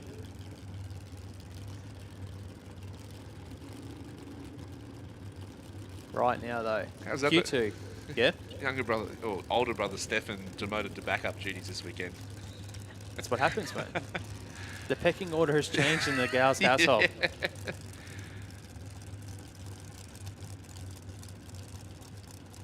It's ruthless. You know, if you're not winning, you're out. You're on the back burner. We're putting a new driver in this weekend. Yeah, you're now the backup.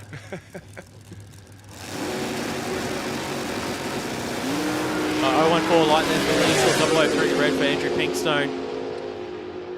Pinkstone went 59, I think, from memory on the first pass. He goes 59 again here, 174 mile an hour. And Gowes goes 862, 151 mile an hour. Phil Bellett and Lucas Holtz up next in qualifying. I think it's a rematch of everyone in the first session. They've all got the same pairings. Well, last time we noticed that Lucas actually did his burnout only slightly past the finish line, which we don't usually see. So he's fixed that up. He's fixed that up. He's pulled up on time this time around. No more shenanigans.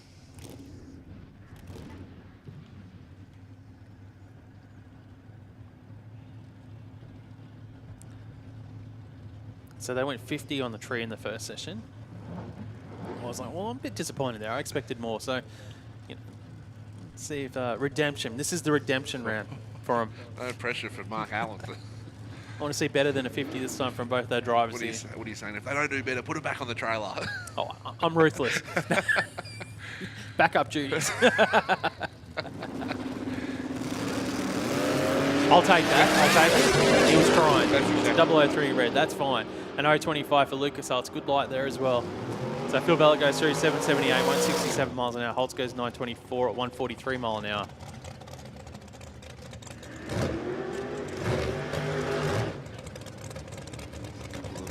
Altereds. Final pairing. Margie's modified will be Ash Carslake and Matty McKnight.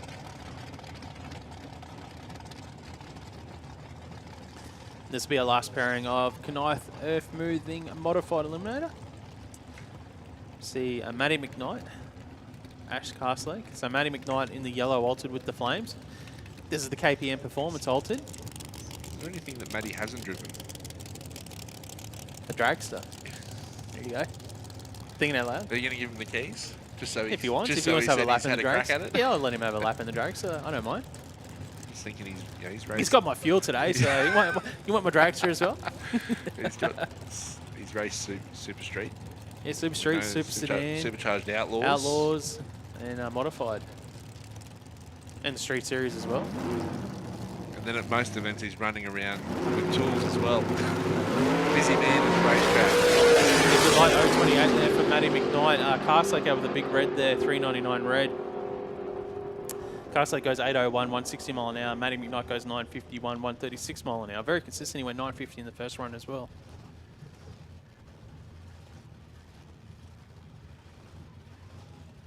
And that brings close to Knife Earth Moving Modified as we move now into Top Sportsman. Q2.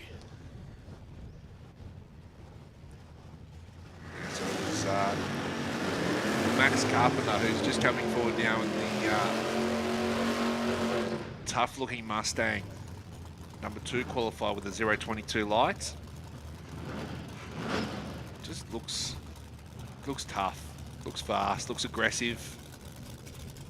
Oh, they race each other in the first qualifier, yeah. That's right. And then you've got this this angry-sounding supercharged Ford of is it Steve Sini? Yeah, Stephen Sini and Carpenter, Max Carpenter. Max has been racing for a very long time. Out here in bracket racing in Super Street, Super Sedan, Top Sportsman. Obviously always in the Fords. They were out here a couple of weeks ago for All Ford Day, doing some demonstration runs.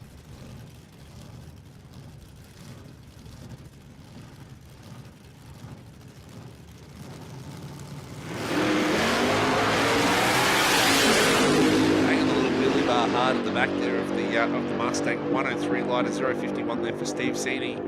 So they'll finish off an 840 at 164 miles per hour for Max. Steve an 892 at 153. The XB Falcon.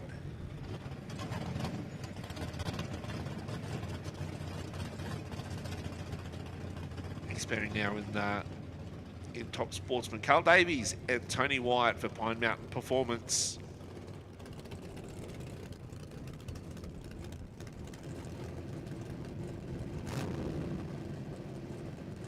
Libra and the Monza.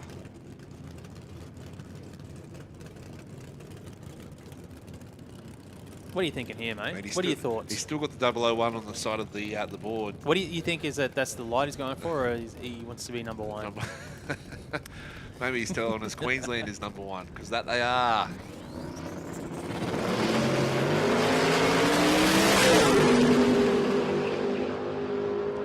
Well, 092 for White on the tree. Red light there for Davies. White goes 775, 175 mile an hour. Davies goes 822, 167.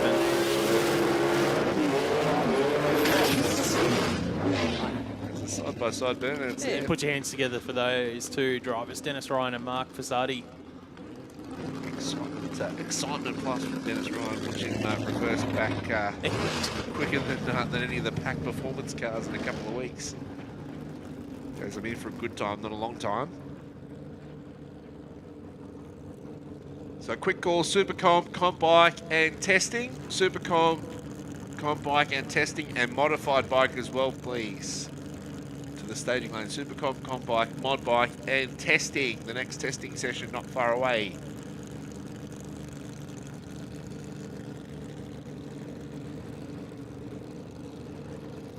I think for Fazzardi, they didn't get a full pass in the first qualifier today. They got out strong, but it was off. I think you might be right there. Yeah, I'm just trying to remember. I know Dennis, he hung the wheels up. Did he what?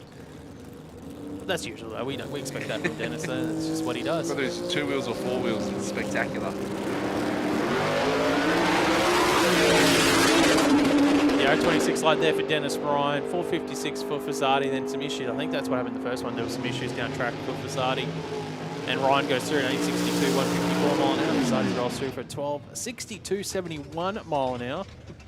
Ah, here he is. Simon Isherwood. We didn't see him in Q1, so he's got a chance to take that #1 spot off of Dennis Ryan. So he didn't come out in Q1. Simon Isherwood, the Cutlass.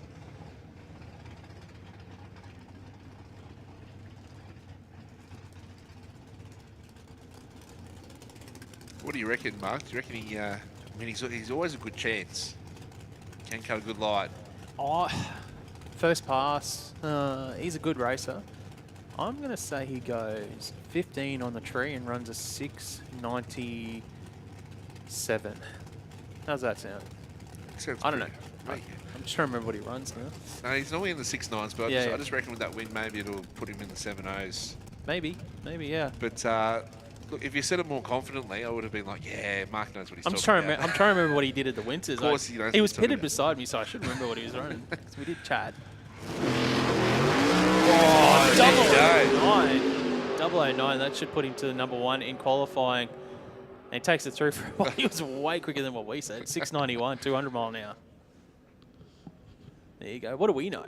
That's why we're up here and not down there. Giddy up. We're not winning rounds. Mate, we won't be winning anything with those predictions. Not at all. We won't even be winning the chook raffle. I couldn't remember if he was around the high 90s or low 90s.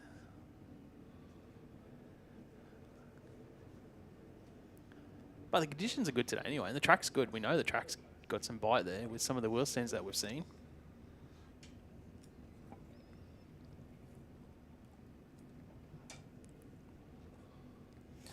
And that brings a close to top sportsman qualifying, now moving into Q2 of modified bike.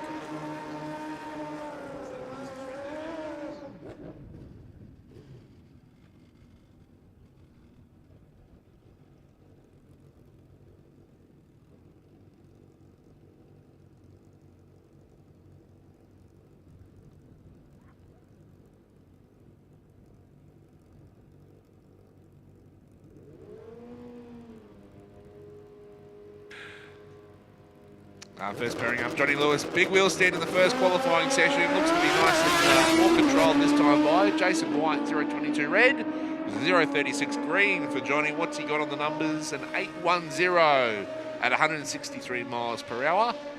And Jason White finished off at 1226 at 109 miles per hour. But that's more like it for Johnny, for Archie's Motors.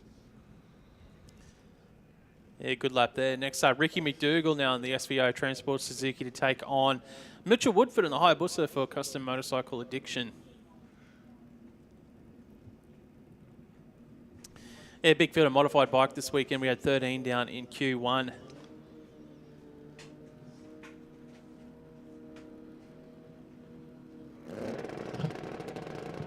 Off the tree, we've got another red light there. Mitchell Woodford goes 042 red. McDougall was clean green, 141. And Ricky McDougall will go through for an 883, 146 miles an hour.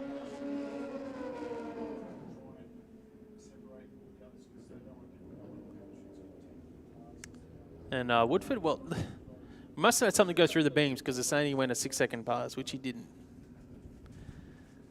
So did I just hear right? There's a bit of a cross breeze in the braking area, Wade. Did I just overhear from our You did. man in power? Yeah, so just an announcement for our drivers to be mindful of the cross breeze down at the third loop. So obviously I just want to try and just create a bit of separation where possible down there as they go through the third loop, just so that there's no parachute tangles or anything like that. Oh, yeah. Easier said than done, I'm sure, but well, something to be mindful of. Yeah, so especially in those classes if you're using parachutes. So down in that third loop, just be mindful that there is a bit of a strong cross breeze there, crosswind. And it is moving the parachutes around, so just be mindful of your competitor that's in the other lane. So just give yourselves a bit of distance, and you don't want to get tangled up or anything like that. As you see, Colin Crane on the Suzuki get out with an 0.43 reaction time here. Scott Much, 150 on that Suzuki for Pro Cycle Dyno. Scott Much goes through for a 9.36, 141 mile an hour, and Colin Crane on his Suzuki, he goes 11.61 at 118 mile an hour. Jeffrey Marshall for the on-site pedal and paint Suzuki with the wheelie bars there, taking on the Suzuki of Mark Gordon, no wheelie bars on his bike. So Mark Gordon, for our people on the live stream watching at home, he's to the right of screen, Marshall was to the left. Switched around now, so we've got the front on view with the Christmas tree. And a red light there for Mark Gordon. Jeffrey Marshall gets out of the 240 light on that Suzuki front-side panel of paint. He goes through for an 8.79, 152 mile an hour. And Mark Gordon a 9.76 at 132 mile an hour. Q2 modified bike, large field. We had 13 so far qualified. As you see, Dale Marshall now moving forward on the bike, taking on Mark Ashworth. You see Mark Ashworth there. No wheelie bars again. If you're going to race a mod bike, Wade, do you go wheelie bar or no wheelie bars? Oh, look, I reckon you've got to go no wheelie bars, isn't it? Okay, I was going to judge you if you said hang wheelie it bars. out there. But they're different riding styles, aren't they? I mean, you're still crouching down and making yourself as aerodynamic as possible, but normally with the wheelie bar bikes, they're more of a forward position, aren't they? When was the last time you even rode a push bike? I'm just trying to remember myself. It's been a long time. I'm talking about me. I'm thinking, when was the last time I actually got on a bike? Definitely had wheelie bars on my push bike. There was doing some aggressive launches down on the pedestrian footpaths. Dale Marshall goes 8.89 here to Mark Ashworth at 9.30 at 148 miles an hour. So I was one of those guys that always, when I was a kid, I'd get on my pushy and then pretend I had a parachute on the back, like a plastic bag, or I don't know if you ever did that. Thinking but you were the cool kids riding down the Manly foreshore. Yeah. Here we go, Brian, our Vizier. I'm sure he's one of those guys that gets a plastic bag out, throws it on his back, pretends he's on his bike. To this day. For 25 cents, I reckon the Coles paper bag would last any chance when he's riding at the speeds that Brian does in the top end. So Kawasaki is super consistent. He's been the one to catch in mod bike the last couple of seasons here locally. Goes an 8.96 at 145 miles per hour. We'll look for the plastic bag in the next qualifying pass, Brian. Yeah, I employed Brian recently for his plumbing services from his plumbing business. And check out my pipes. They're all good. Yeah. Yep. Didn't realise he was that sort of plumber. I see what you did there.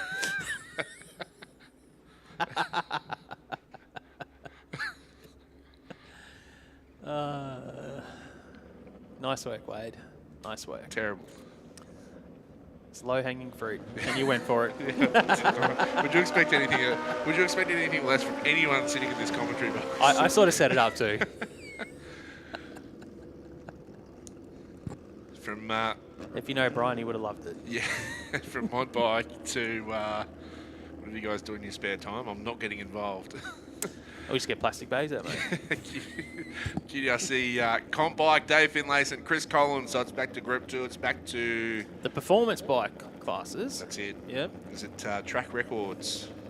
QDRC records, yes. Number 1 qualified, Pete Farnell. Colin on track, he's our number 2 qualifier. He was 200s under the QDRC record in Q1 with that 791. Let's see what he does this time around. Chris Collin, he goes 788. He picks up a little bit, 165 mile an hour. Finlayson goes 880.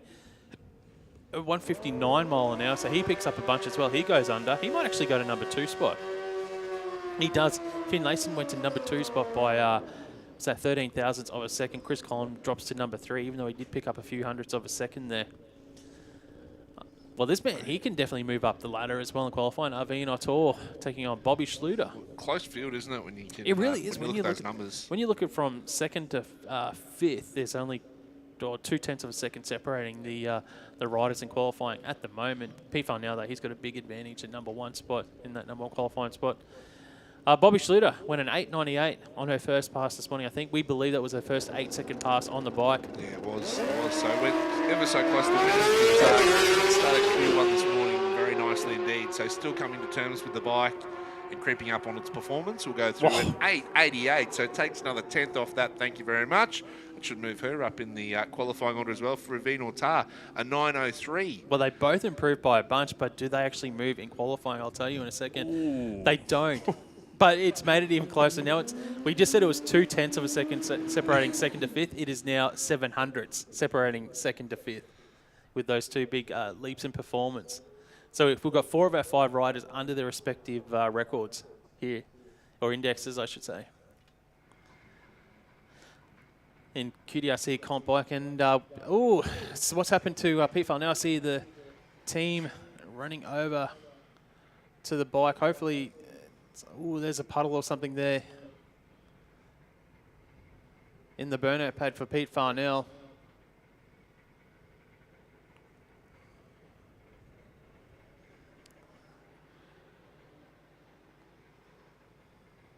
So fingers crossed it's not a major thing, but that's a big puddle too, Mark. It is a big puddle, yeah. That makes me nervous as a fan of Pete's from up here.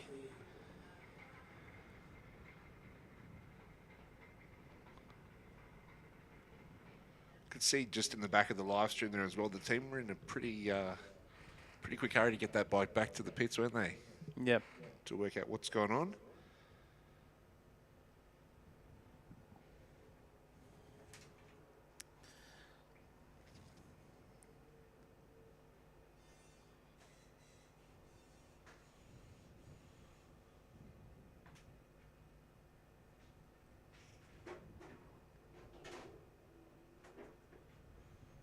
We'll find out what happened with Pete, hopefully, and fingers crossed, touch wood for the team that that's not what I'm thinking. Yeah, so we always want to always get excited to see that bike out there because realistically, it's only been about 6 months that bike's been out on track. Yep. I saw it run a 7:26 earlier this morning. So as I said, Mark, I'm sure you'll get some information on exactly what's happened. So shout out to all the crew down there working on that cleanup.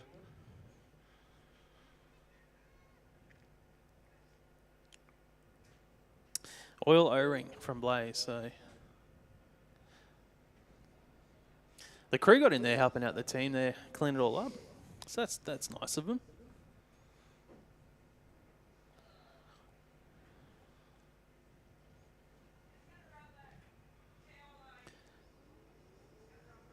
So we might be going, whilst the lane for Pete Farnell gets cleaned up, I think we might go do some solo passes in the lane beside him because we can still do that. So it looks like Joe Shembry had just pulled out of the staging lane. So we might see Joe on track very, very shortly here. So that means we could be moving into QDRC Super Comp class that are being closed to the qualifying for QDRC Comp Bike. And that was a fun session in Comp Bike. It really tightened up. Everyone improved. Every rider improved in that session. And I reckon Pete Farnell probably would have improved as well if he had gotten off the start line. But 100%. So just a quick and final call for testing. So testing, final call if you want to participate in this testing session. Please make your way around to the staging lanes, please.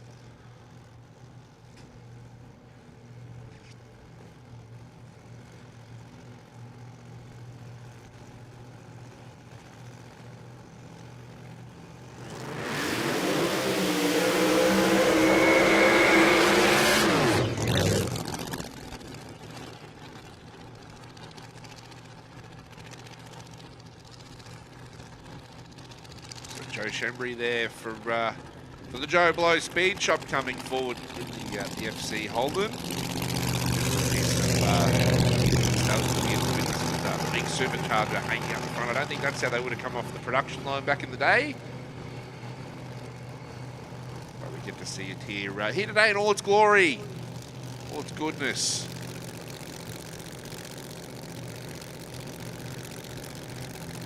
Can go fast and look good doing it.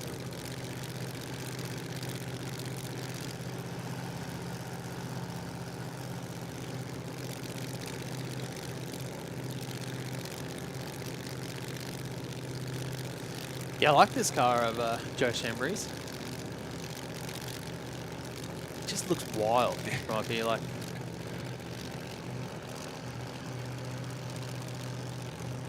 that's a big supercharger as well. Like, that must really hamper the view going down track and trying to stage it. Depending on, I don't know which side of the car he sits in, but I'm sure one of the lanes would be a bit more difficult than the other lane when you're trying to look across at the tree, depending on his seat position.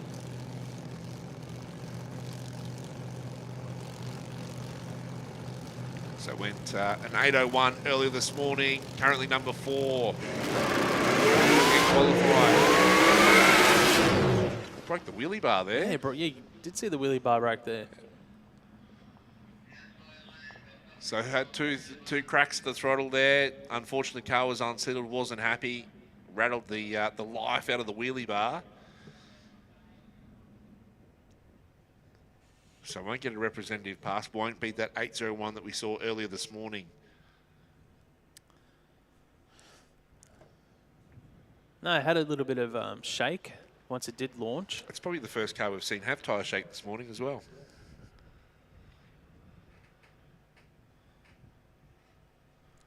But yeah, it definitely looked like one of the wheelie bar, part of the wheelie bar broke. And just sort of dangling there, didn't it? Yeah. From up here, from our vantage point. One of the struts or something that's, that's come loose.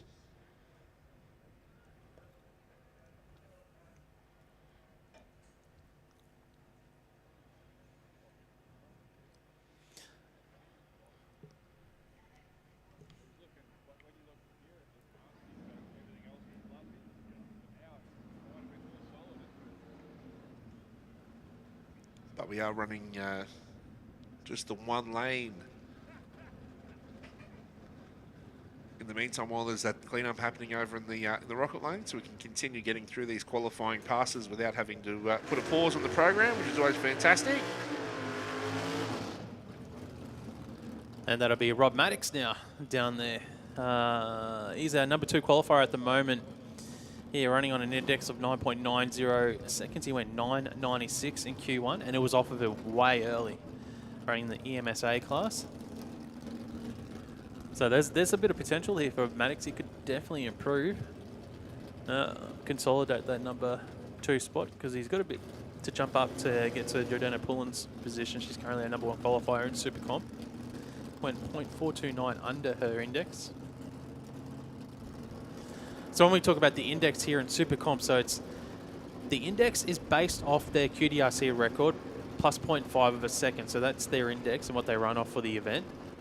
So if if the QDRC record is 7 seconds, the index would be 0.5 a second more. So the index would be 7.50 seconds.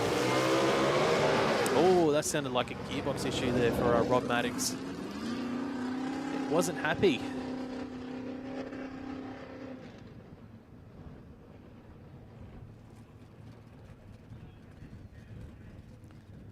No, it wasn't happy at all. It sounded like he was able to get some sort of drive at least to get towards the end of the track, but looks like it's lost that again. Yeah, potentially. I'm not. It's an interesting one there for Rob Maddox, and hopefully it's not a serious one. We can see him back out in racing for Super Comp, because I think that they only do 2 qualifiers and they get into racing, don't they? I know they do have a 3rd qualifier. Oh, so the QDRC finals are coming up. They are, yep. They'll be after testing. Yep. Yeah, there we go. Yeah, the QDRC finals. You guys should be in the lanes, please. So everyone that's in the QDRC finals should be heading to the lanes, please. So that's the QDRC round 3 finals that we're going to run for the trophies, for the championship. If you guys want to head to the lanes, please. I'm sure all of you competitors know who you are. Let's have a look at those finalists. So obviously the 3rd round of the Queensland Drag Racing Championships got affected by the weather at the end of the night, so the finals won't run. So we'll have all the finals from that event will be run here in the 3rd qualifying session. In Junior Drags, we'll see Carl Schultz take on Lexi Lancaster. Junior Drag Bike, we'll see Nevaeh McDougall take on Vance Pirano. In Super Street, we'll see, should be Samantha Yulton and Matt Francis. Top Sportsman's Tony White and Noel Green. I don't think I've seen Noel Green here today, so I'm not too sure. Some of those will be buy runs. So some of them will be solo passes. Yeah, Modified Bike, we'll see Mitchell Woodford take on Brian Elvizio. Super Sedan, Wayne Height, Sean DeBlane. Well, they're both here.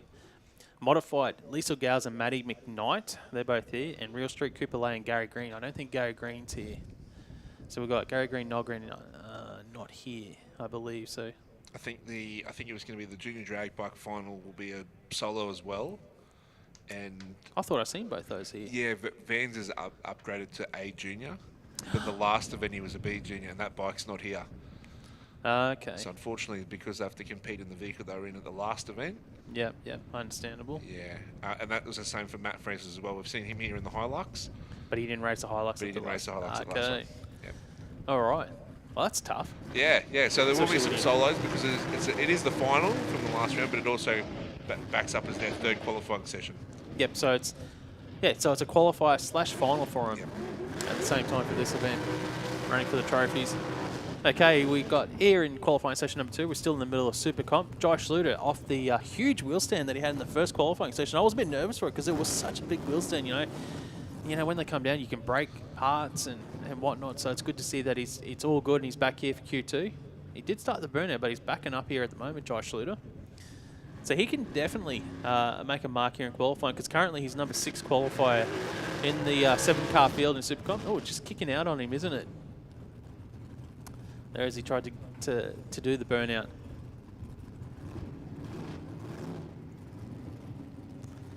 The thing is, as long as there's no water residue left on the slicks, he'll be fine. Like the car will launch. Yep.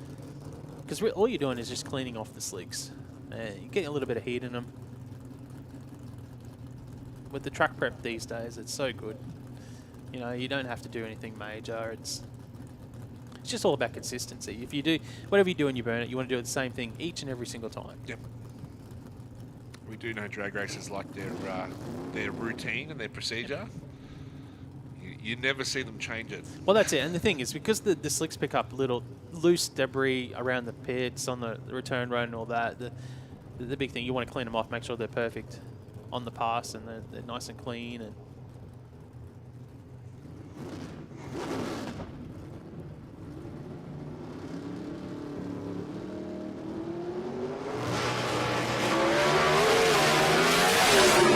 lots of smoke out of the back there of Josh Schluter's car. It's breathing heavy. Goes through for a 9:49. Sorry, what's it? Is it 8:49. 8:49. Sorry, I should say. His time's already off our screen. And that moves in. He goes to number 1 spot in qualifying. He goes almost 7/10 under the index with an 8:49, but it was breathing heavy down there. Yeah, and it was pretty much from the heel to the throttle, wasn't it? Once it come back down from its wheel stand.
All right, back into qualifying here for Super Comp. After our little cleanup we just had on track.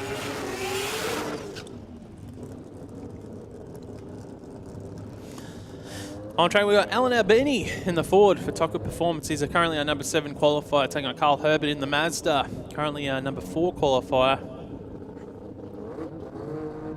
Looking at the leaderboard at the moment, 7 cars currently qualified in Super Comp. Josh Suter is our number 1 qualifier, went 7 tenths under his index.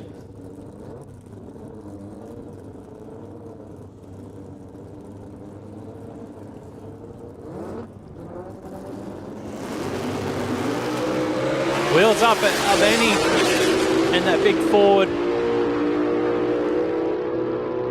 8.72, it made a move across the finish line. It's taking out the finish line timers there. Goes through for an 8.87, but the times won't count.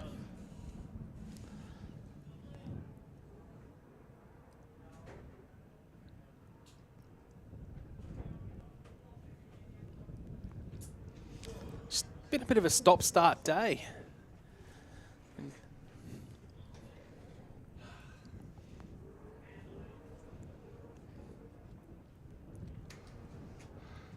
How you going, mate? You back up here, Wade? Hello, Mark. Get your breath back, because I know those steps are annoying to get up here. Holy crap. It's not the steps, it's the cold. Is it cold It's outside, is it? fresh I didn't go outside, out. yeah. I'm glad to put the headphones back on. I thought we 'cause had a it's bit like- more time, it's so I like should have gone. Yeah, it's like earmuffs. Get my ears warm again. No, it is, it's blustery out there. It's a more consistently strong breeze as opposed to gusty like it was this morning. Yeah. Okay. I'll probably leave you for a second. I might go down and have a quick break myself and be back up here. We've got the time blocks down now anyway, so we're probably going to be down for a few minutes while they get glued back on, and we're back underway with some racing very shortly.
Right, so this will be our final pair or final pass in QDRC Supercon. Jaden Pullen in the Monaro. Was number 1 qualifier coming into this session. The 740. So over 4/10 under that index that they're running. Josh Luder now number 1. He's nearly 7/10 under that index. So we'll see what Jaden can do. Improve on that 740 from the first qualifier this morning.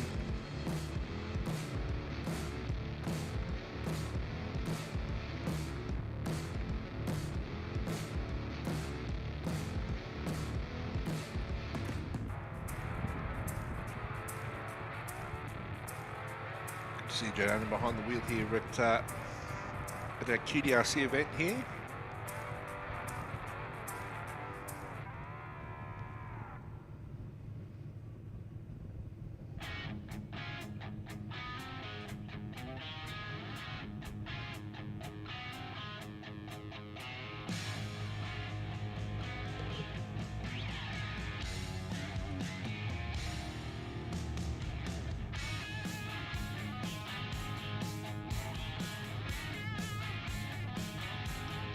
So full stage, Reptile Field. The red light won't matter as it is qualifying. So all eyes on the scoreboard, see what it is. A 740 with a 1, so identical ET across the 2 passes. 183 miles per hour, but won't improve. But how's the consistency from Jordana Pullen? Will stay number 2 qualifier, but 2 passes, a 740 with a 1. Nice work. Car's running well. And that closes out our second qualifying session in QDRC Supercon. Quick call, Junior Dragster, Junior Bike and Real Street. Junior Dragster, Junior Bike and Real Street to the staging lanes, please. So we will be moving into our second testing session for today. So a good range of testing vehicles joining us for the QDRC. And then after this testing session, we'll be heading into our finals from round number 3. So we've mentioned this morning, they were rained out at the last QDRC. We are running those finals straight after this testing session.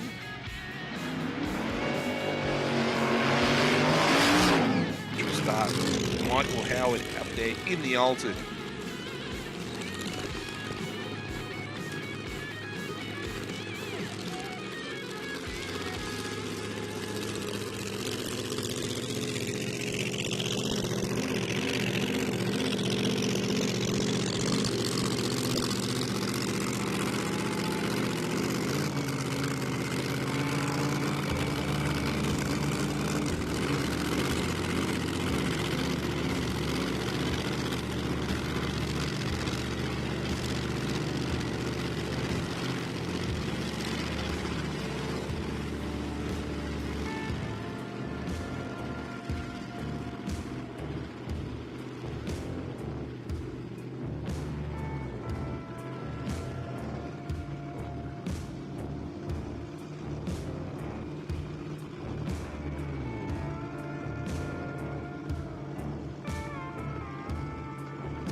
Bumped through the beams there, so unfortunately won't record a time. Still went through the launching process, so the team will get the data from the data logger, but there won't be a recorded time in the system.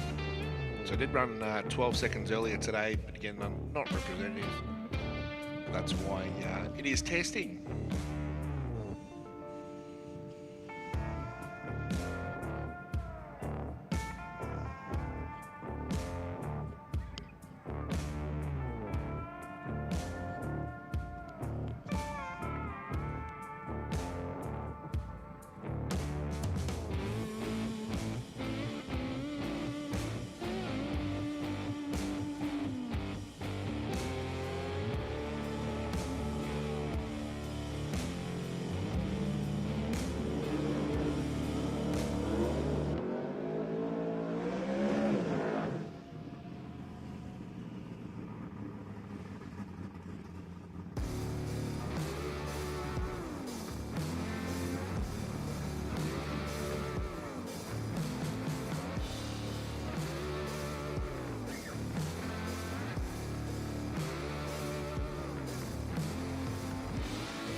We just saw Doug Ridley there run down the new build, KPM Performance, and colours on board as well.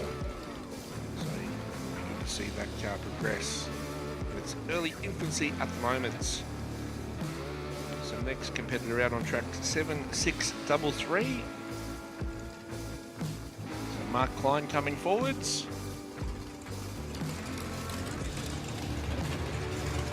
Potentially running Top Sportsman or in Supercom. It does have Tremaniac power on board under the hood, so packing some serious punch in the engine department. So powered him to a pass this morning, an 8:57 at 117 miles per hour, so was offered early. See what the second session has in store for testing. Mark Klein in the speed flow lane, so closest to the grandstand.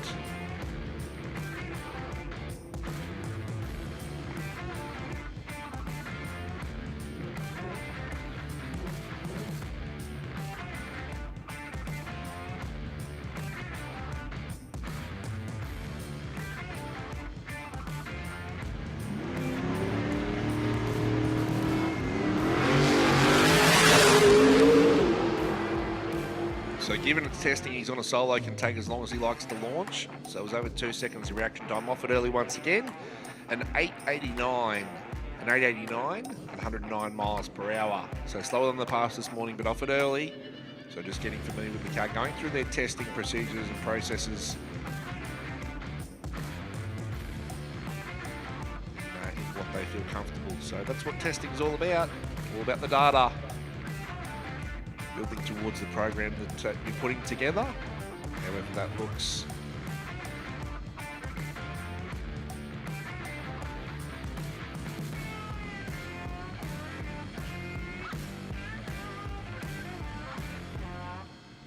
So if you're just joining us or you've just tuned in on the Overtaking Lane live stream, a big welcome to you. It is round number 4 of the Queensland Drag Racing Championships here at Willowbank Raceway. We're 2 qualifying sessions down. Still plenty of racing to come today. Next car coming forward in testing.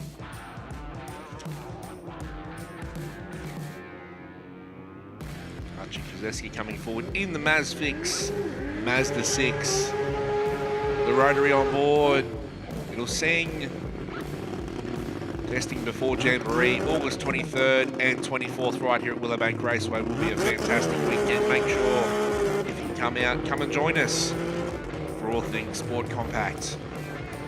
Thanks to Garrett Advanced Motion and Fuel Tech. A lot of credentials behind the Mazfix Racing team and Archie. First rotor in the world to break 200 mile per hour. The first rotor in Australia to break into the 6-second bracket.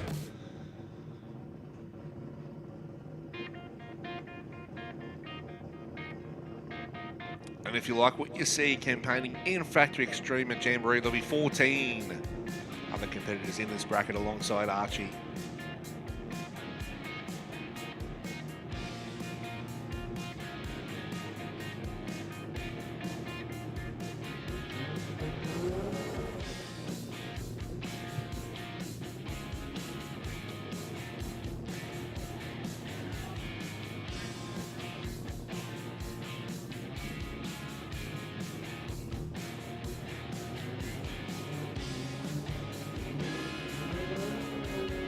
Archie will come forward. Good to see the car back out here at Willowbank. Let's listen in. Listen to the Mazfix rotor do its thing down the Willowbank quarter mile.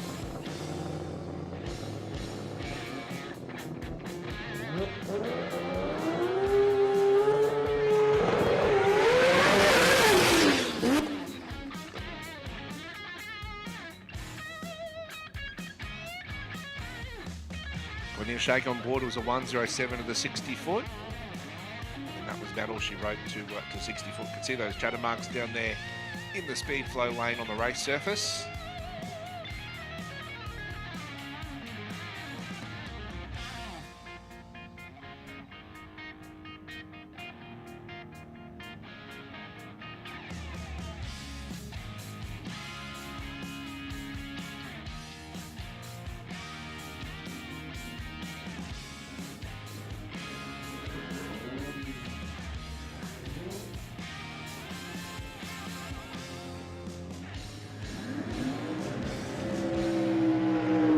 Ashley Dawson coming forward now in the rear engine dragster. Looks like a little campaign in modified. Ran a 793 earlier today at 140 miles per hour, so the speed was down.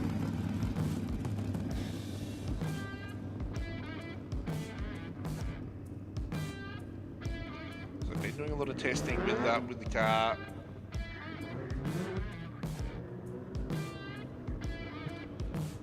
See how this pass goes. See if there's improvement on that 793 for Ash.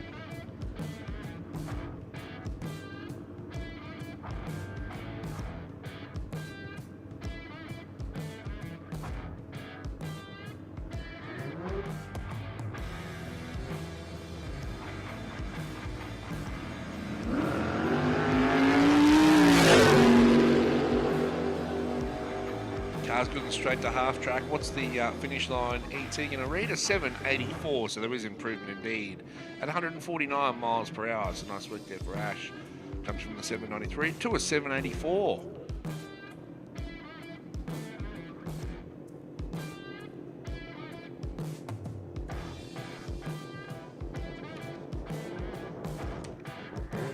James Moore coming forward now.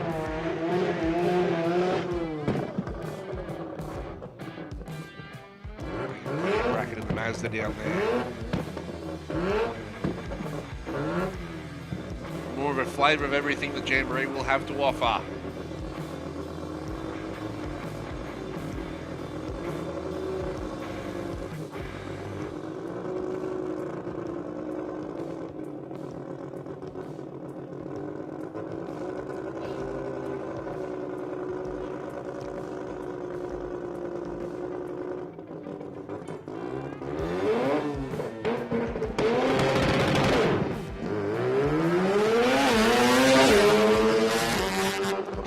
Gets you underway, banging through the gears.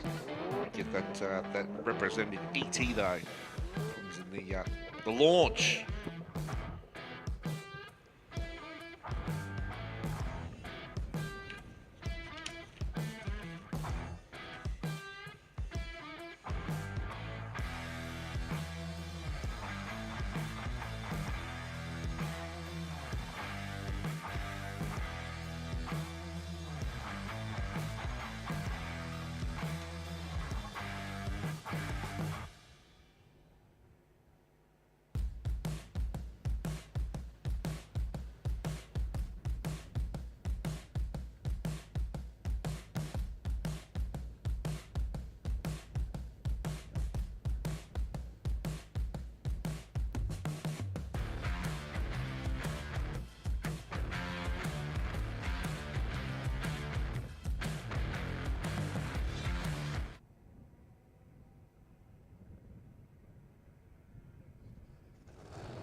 Nostalgia funny car of the time traveller Christine Steffens coming forward. It's an 876 this morning, but was off it well early. So we'll see what they've got in store for us this pass. Got that cackle. Chinks maybe a bit of nitro there.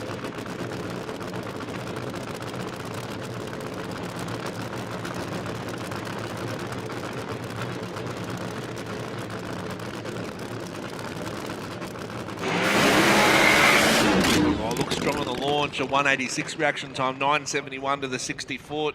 Off it early. Launch strong though. So it does lead into that we do have our nostalgia day here in a couple of weeks' time, Sunday the 17th of November. So if you've got nothing on that day, make sure you come and join us for Nostalgia Day. All things yesteryear.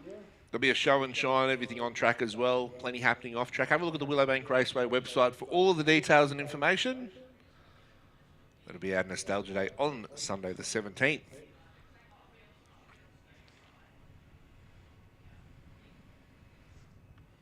So just having a look, we are in testing, but we're not too far away from running our finals from the washed out round 3. We had our finalists for the third round back in May in the staging lanes ready to rock and roll, and the heavens open. So we're running those finals as soon as this testing session is complete. Not sure how many... Well, actually, that testing session will be complete, so we'll be running in straight into those finals from round number 3. Now, some of these will be solos, but they do count as their third qualifier as well. So we can kill 2 birds with 1 stone in the one pass. So these competitors will run the finals, and we won't see them in their brackets for their third qualifier because this will count as that run.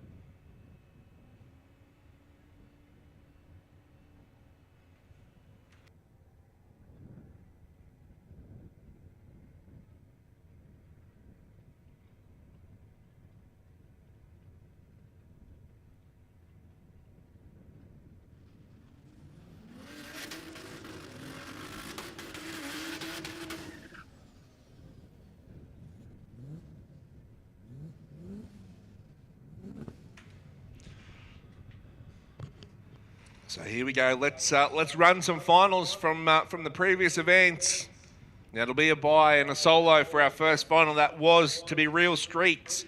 Now there is no points up for grabs in these races. They're running for winners and runners-up plaques. So trophies, pride, and of course event wins are on the line. Now it'll be Cooper Lay in the real street final. He was to be up against Gary Green, who's not here today. So Cooper, a 10.46 the dial, a 10.48 the dial in, sorry, pulls a 103 light, gets the opportunity to run it out the back door, can test that 10.48, and he goes a 10.49 with a 2 at 140 miles per hour. So wasn't too far off the 10.48. That would have been a good package nonetheless. If he had Gary alongside, Gary would have had to have bought his A game to run in that final.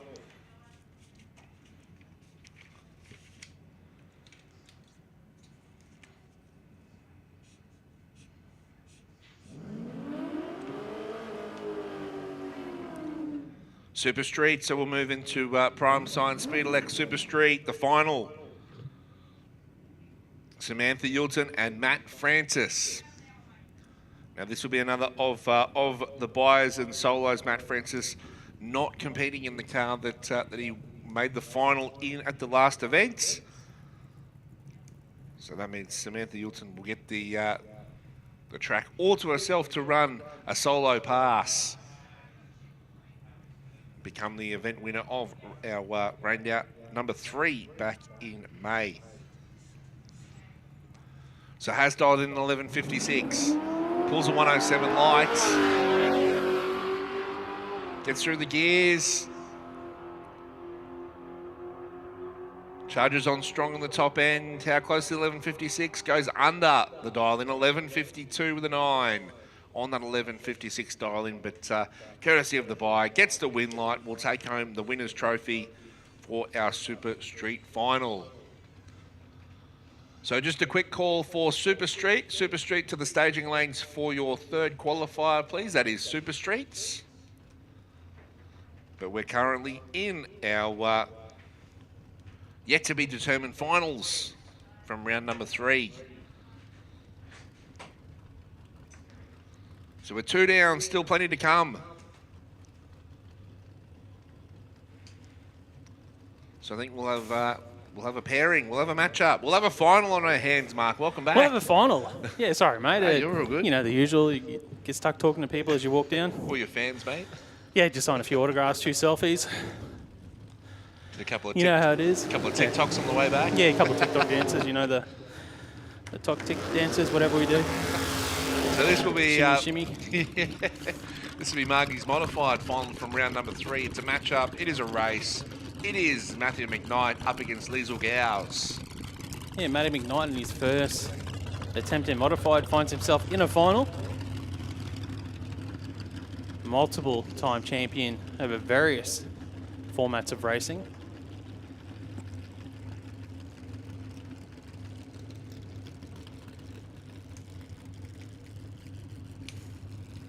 So Liesl Gowes, 862 dial in. Matty McKnight, 952. I wonder how much chasing Liesl's done so far in a modified career. Yeah, it wouldn't be too many. Because that is the biggest challenge, is chasing, is sitting on the start line, trying to cut a light. It's easy when you get to leave first consistently each and every time. That's the... You know, and the quicker guys, they get used to it because they do it every time, they chase every time, but when you're in the middle... Yeah, she has raced Lucas Holtz a fair few times, Yeah, so there you that's go. probably one there. That's the only one that can spring to mind.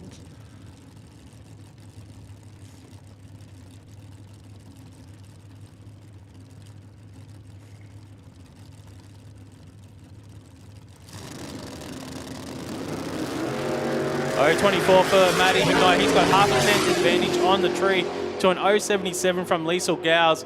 McKnight with a 952 dial in, shoots out early, gets the win, 954 on the 952. Gowes goes 860 breakout on the 862. That's a good run from Matty McKnight with the shoots out early to knock off some ET. He was probably going to break out. Yeah. You're right. He's washed off 20 plus mile an hour there. And Liesl was just in, because she had the slower the reaction time, she did just have to run out the back door to try and close that gap and do what she could to try and get there first. Well, Matty closed it up to 6th out with the shoots out. I'm not a big fan of the shoots out to try and close up a race. I'm more of a womp, womp, womp sort of guy. There's plenty of things that that I've commentated at other events and we don't lift. And I feel like that's a cardinal sin, isn't it? Yeah, great race there. Matty McKnight picking up the win in a modified. Next pairing up, we've got Super Sedan Wade. Who are the finalists? Yeah, we do indeed. So Super Sedan will be Wayne Height and Sean Doblain. So a battle of the Blue Beasts down there. Sean has won. We know how much he's been a winner here at Willowbank. He's dialed in a 10.28. He will be chased down by Wayne Hyatt in the Boss Hoses Toyota Corolla. Whole shot goes to Hyatt, 20 to a 32, so 12th out advantage, Wayne Hyatt in the Boss Hoses Toyota. Winlight goes to Doblain, 10.36 on a 10.28, and Hyatt breaks out a 9.14 and a 9.17. He got there first by a tenth of a second. The Winlight will go to Sean Doblain. And he was a bit off his dialing, but he looks like he rolled off the throttle a bit too.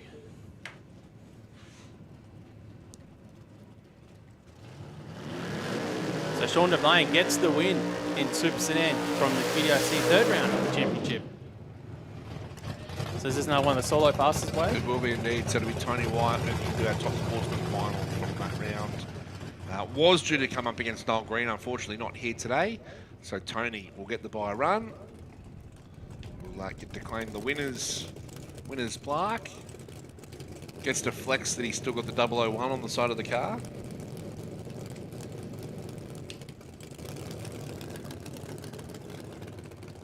So we'll see the 775 is the dial in for Tony.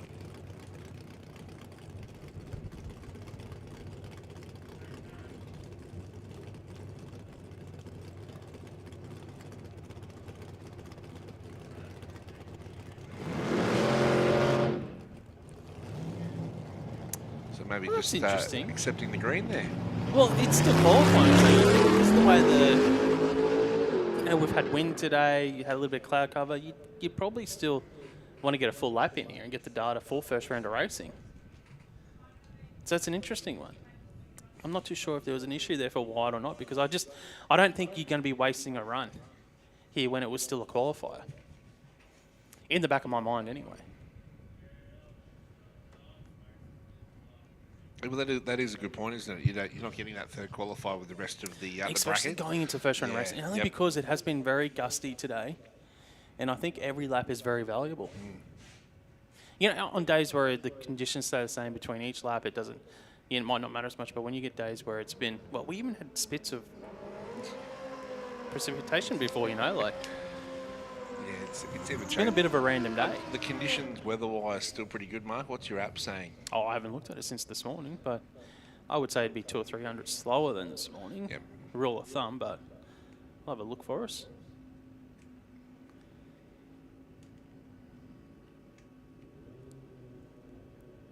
Just from some of those other variables we've spoken about, of course, the wind sort of changed. Wind's a little bit, massive but, variable, yeah. Here's our mod bike final. Mitch Woodford, Brian Alvizio. 0.14 light for Brian's going to be tough to beat. A 0.53 was the light for Mitch Woodford. It looks like Alvizio might be up beside him already across the finish line. Win light goes to Alvizio, 9.07. Gets the win against a 9.90 from Mitchell Woodford. Yeah, great lap there, Brian Alvizio, getting another win. So what's that give him? So he's gone two. He's actually undefeated so far this season in mod bike. So he's gone 2 from 2. And he won our last Street Series event in the bike class as well. So give someone else a go, Brian. Well, he did say that was his first ever win in the Street Series. Oh, really? On bike. So okay. Yeah. Street Series is probably one of those brackets which is, when you're talking about hard brackets to win, it's really tough because, you know, you get 12 months in all the other championship categories in drag racing, you get 12 months to try and win a championship. The Street Series comes down to one event. Yeah, it does, yeah. It literally comes down to one single event where the top 8 race each other. So it doesn't matter if you're 20 points in front in that last event. It doesn't. You wipe the slate clean. It's a clean slate. Yep. And it's do or die. It comes, and so that, in theory, is probably the hardest championship to win. Just, you have to be on the game on that one day. All right, now we move into Superfloor Junior Dragster. Is this the finals as well, Wade? It will be indeed. It will be. Lexi and Carl. Carl Schultz. Yep. So Lexi Lancaster for Kitson Freighters and SEG Racing Car supporting Carl Schultz in the Junior Drag. So let's look at the tail of the tape. Dial-ins, 7.76 for Carl Schultz. We see Lexi Lancaster here on screen backing up. She's dialing in at 8.05 seconds. Get the head start for Lexi. Going through the start line procedure here, just a couple of dry launches, make sure they're happy with the car, the revs, the RPM, as they go into stage here in Superfloor Junior Dragster.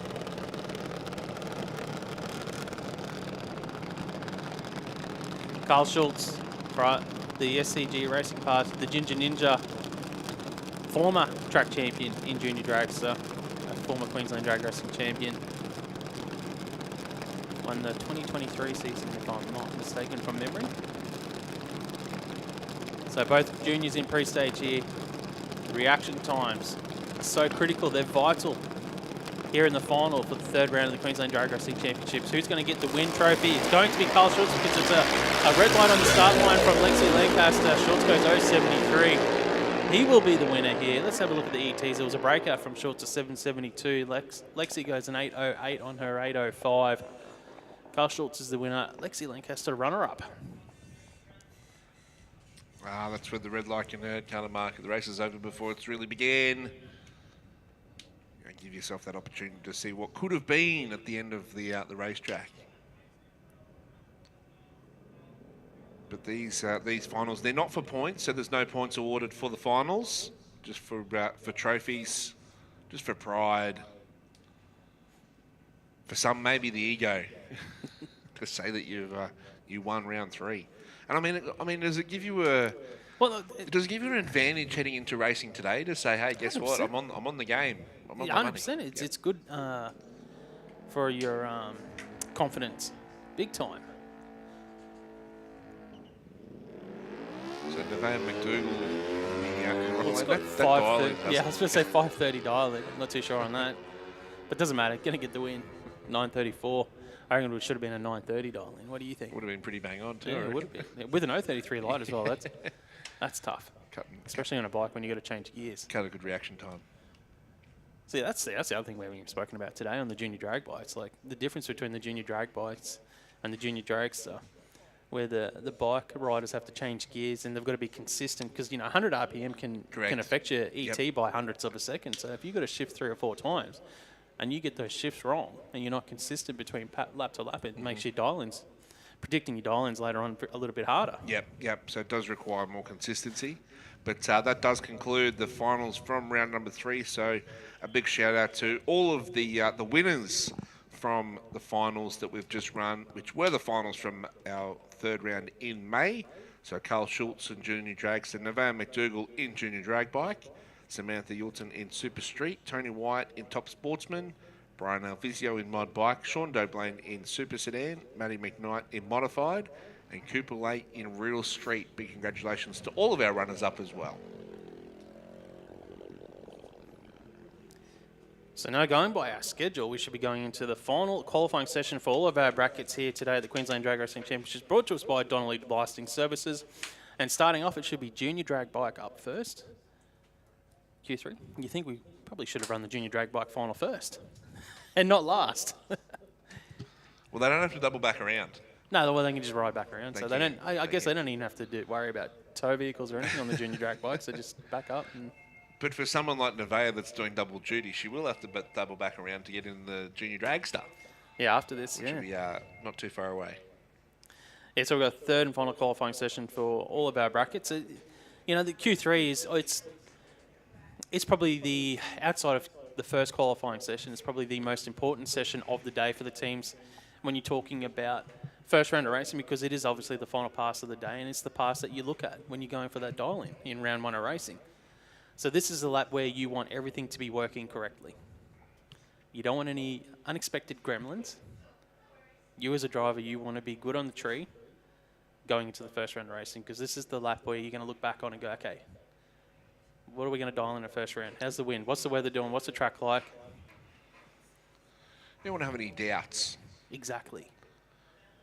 You want to have that confidence that you've built through those 3 qualifiers. So it is the most important qualifier of the day. Because you know what? At the end of the day, in bracket racing, it doesn't matter where you qualify. The only benefit of getting in those top 3 spots is if there's a solo pass, if it's an odd field, an odd number of cars, and you might get a buy run. But you know what? It doesn't matter. You got to race the person in the other lane anyway. Yeah. So Q3, definitely, it's the most critical pass of the day.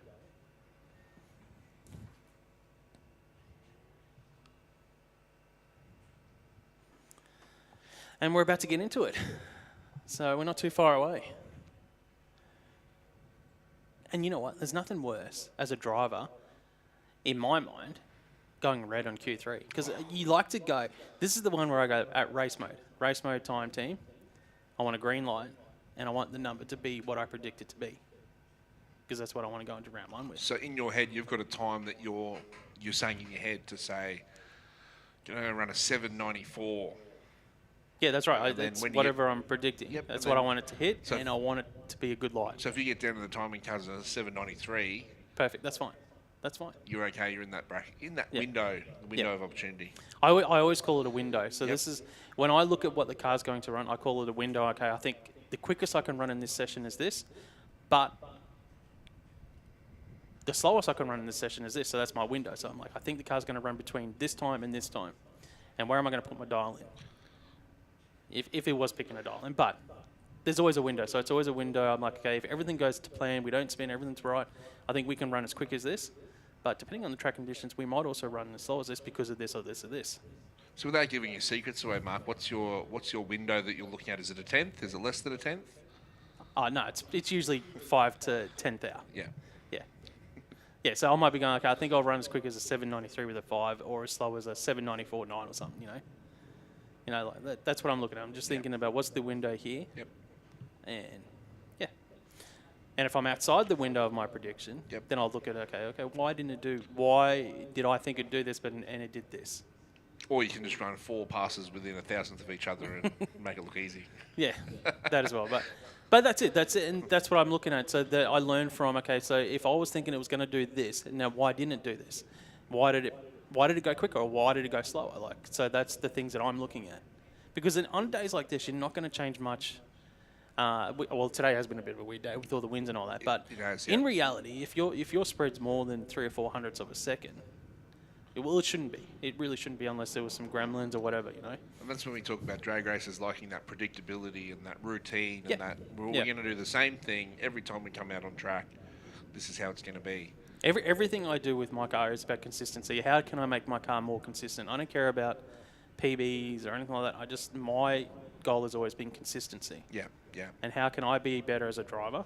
And how can the car be better? yeah. You're not trying to run a 4-second pass and No, that's fire right. a shot That's across the not- world and that's go, not Mark the- Allen's the quickest modified driver in the world, No, you know? it's a bonus. Like it is a bonus when you run PBs and all that. Yeah, yeah. Especially if you expect it to run in the PB zone. But you don't win running a PB. No. Like, you don't win anything by running a PB. No. Like, you win your, like, there's probably a bit of personal satisfaction there. But from a race result, if you dial a 793 and you run a PB and you lose,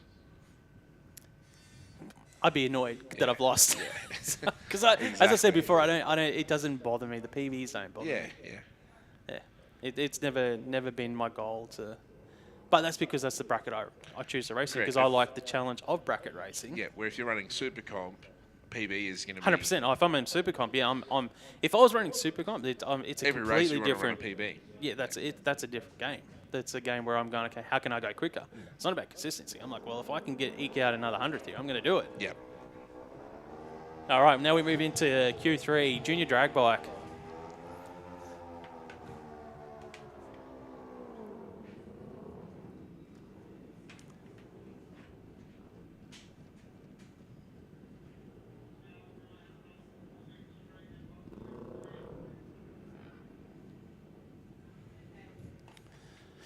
All right, first up, Vance Pirano for Beck's Air Lounge. How cool is it to be able to do double duties on race day? And On a race day. Give your name a bike, the Terminator. That's cool. I like that. As someone who's a fan of the Terminator movies, growing up. Good light, 083 light there for Pirano.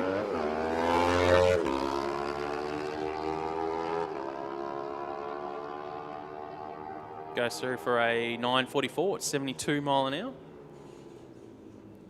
It'd be interesting to see asking the kids here that are doing the double duties and or have campaign on both the bikes and the junior dragsters, which one they prefer.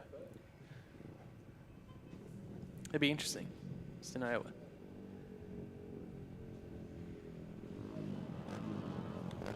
Next up, Jaden Badcock now to take on Kai Badcock. It is different skill sets, though, as you already said, Mark, that obviously they're changing gears on the bikes. The dragster, they don't have to. I think the challenge would be fun on the bike. You'd have to change your mindset, wouldn't you, depending on what you're racing? Big time. But the good thing is because they're so vastly different, it wouldn't affect your driving skills in either. Yep.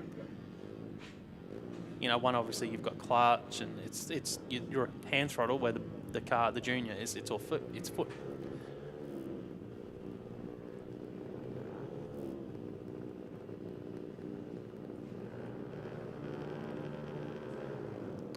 Another good light there for Jaden Badcock. 059 to a 147 from Kai.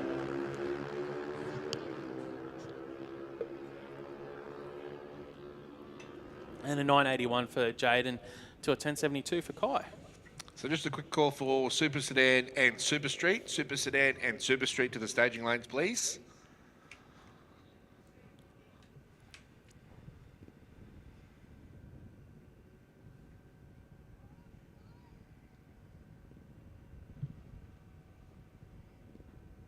Jonathan Fulton coming forward now in the rocket lane. There's a cherry on the tree. So what can he do? What can he run? Probably looking around the 9 seconds. 11:59. Don't listen to what I say.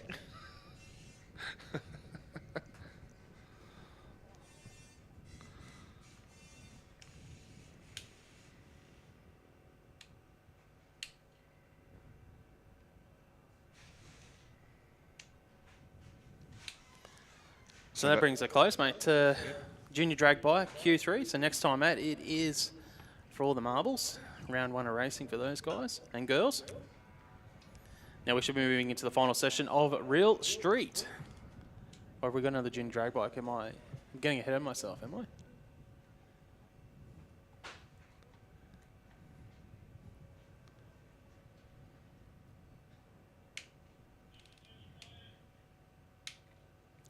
No, I think it's real I street. think they're just Yeah. waiting to close the junior gate down there in the deep end. Yep. Juniors, of course, have a different different exit stage left to everyone else.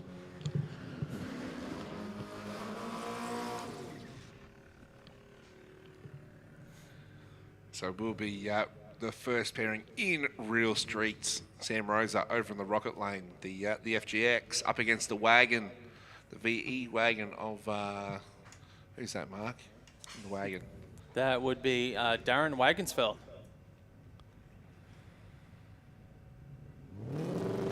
Gets out with a red light here. Wagensfeld to a 320 from Sam Rosa.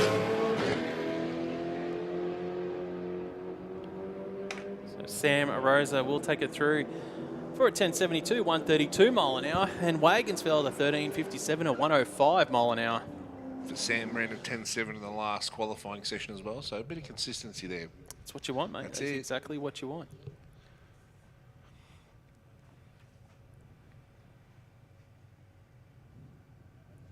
So Shane Grattan and Ian Nelson.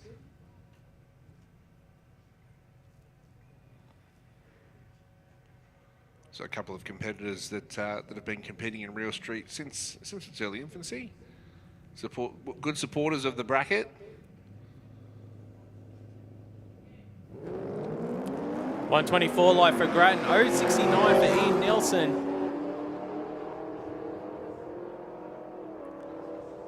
And Ian Nelson and the VZ will go through for 1171, 119 miles an hour. Shane Grattan goes 1283, 110 mile an hour. Still a bit of a headwind down there, just looking at the smoke from the back of the cars. And Makes it look like they're moving quicker than they are. yeah, it does. Dean Merchant and Brett Warren, the Nova Ford Caboolture, on board for Dean. Brett over there, of course. Falcons must be the Falcons and Commodores are the flavour of the month in Super Street. Red light for Dean Merchant, 272 for Brett Warren. Well, we've seen a lot of Jeeps as well in Real Street. That is true, yeah. Yeah. As we watch the Merchant go through for a 1096 to Warren's 1101. It's a good class, the Real Street class, and starting to take off a few competitors there. Nathan Minter taking on Paul Nielsen on the next pairing up. So Minter in the Commodore for Inks Addicts Gatton. And he'll be taking on the Ford, the Black Panther Racing Ford of Paul Nielsen. We can see Nathan Minter on screen here, on the big screen here, Willowbank Raceway, and to all of our live viewers on the live stream, watching through on the World Wide Web, on the Willowbank page on YouTube. Big shout out to all of you. You can see Paul Nielsen there, the Black Panther Racing Ford. About to get underway with their final qualifying session, Real Street. Nathan Minter, #1 qualifier with a 009 first session this morning. Pretty stout in a street car, that's for sure. You haven't got any fancy electronics to do the biz for you. It's all just... Well, how about a trip zip from Paul Nielsen right there? Trip zip, first one of the day, I think. That's the first one I've seen, 034 for Minter. And Nielsen goes through 1125, 132 miles an hour. And then Minter goes 1281, 114 miles an hour. But that's how you want to finish off qualifying. That's Trip it. zip, That's triple it. zero. And let's go from a perfect light to just the shenanigans that is Dale Samuelson and Matt Coates. They just like to show off with their burnout skills, don't they? Oh, actually, I got a message about where the Dragon comes from. The Dragon, here we go. Yeah. So Hot off the press. hot off the press. So it's called the Dragon because Terry Dar called it that at a street series and it stuck. The Dragon Wagon, fire-breathing dragon. So, and they've even got the number plates now that say Dragon. So it's because of Terry Dar calling it that. So that's where the Dragon name comes from. Matt Coates. And Terry just sent us a message and said if you just send him the invoice for the number plates, he'll sort that out by Monday. Yeah, Sam was saying with a 136 like Coates, the Dragon out with a 275. We see him go through for a 1218, and Samuelson a 1226. Not that we needed to give Terry Dale any more shout-outs. I was going to say, you know what, and it's not like we need to give him any more of an ego plug either, because it means people, well, he goes, what, I say something and people are listening and they'll actually do what I say? Careful what you say, Mark. People out there are listening. We need to give people some nicknames so we can get cars named. Stacey Goldie, you need a nickname? We'll just put it in the commentary random name generator up here, and we'll see what it spits Which is out. actually ChatGPT for us. Good light from Goldie. Very 011. good, very good light. 1176, 117 miles. I'm sure there's something there with gold and Goldie and the car being yellow. Just saying. It's gold on race day. Yeah. Just reminded me of that old song from the footy show. That's That's gold. gold with the chief. Yeah, the chief. Maybe they can get a sticker with the Yeah, with the the thumbs thumbs up. up. That's Yeah. D. That's gold. D. There you go. See, we worked it. There's one. Boom, Write it down. Terrible, terrible, terrible. Trademarked by the Willowbank commentary team.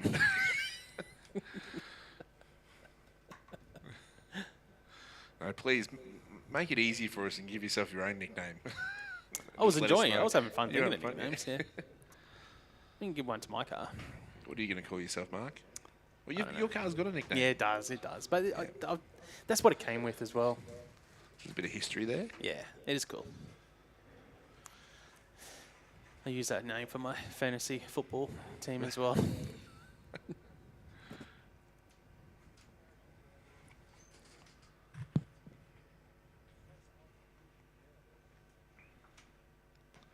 So from Real Street move, we'll be moving back into, is it Junior Dragster? Junior Dragster. So back to the 8th mile. And the Junior Dragsters, a lot of them do have their own nicknames on the side of the cars. We're all about the team names. Yeah, but we can come up with something else, I'm sure, if you don't. Are you saying the names aren't good enough and you can think of something else? Or?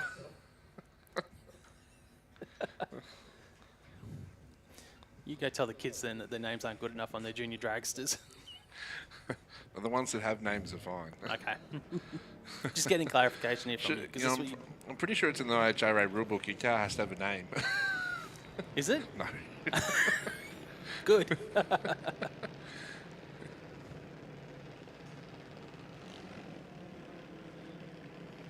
Bring back the car names. But it is statistically proven if your car has a name, it Oh, has, it has an that's extra science. it has an extra 5% horsepower. Yep, that's Yeah. science. Yeah. That is completely So science. yours has right got there. yours has got 2 names, concealed Yep. weapon, so it's Yep. got 10 extra horsepower. Yep, Yeah. it's just science right Yeah, there, mate. And that's it's it. also the same painting in red that gives you a couple more mile an hour. Yeah. It's faster. It's just data and facts, isn't it? Like, we don't make this stuff up No. It's, at all. Like, there's one of the faster cars here now. we never joke around Red up Junior here. Dragster. Anything we say is always gospel. Exactly. Paige King taking on Xavier Paul.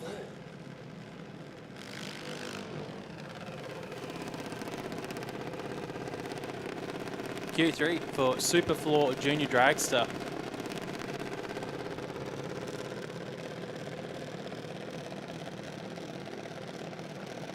Yeah, that's it. Final chance to have a look at the track before we go into racing later this afternoon. Final opportunity to have a good crack. Not too good of a crack though, as Mark said. You don't want to cut a red in the 3rd qualifier. You want to go in with confidence.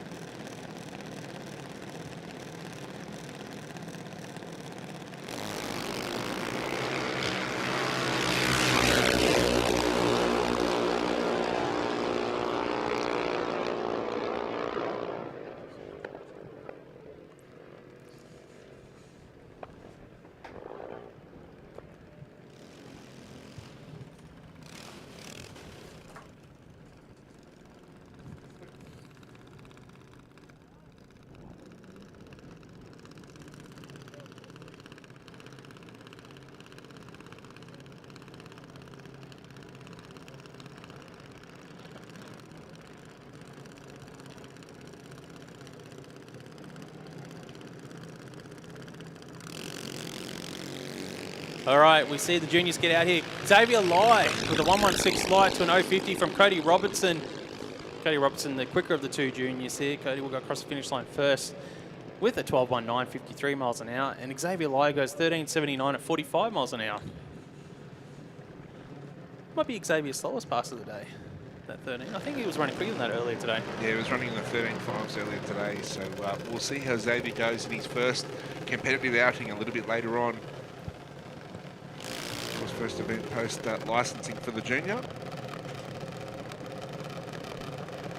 So next pairing coming forward, Tyler Bellett over in the Rocket Lane, Ash Pigstone in the Speed Flow lane.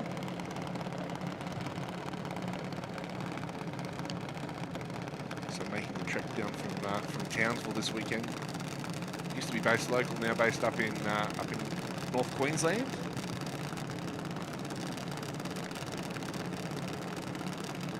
Team has done a lot of travelling this season down to Sydney and the Bend in the NDRC events.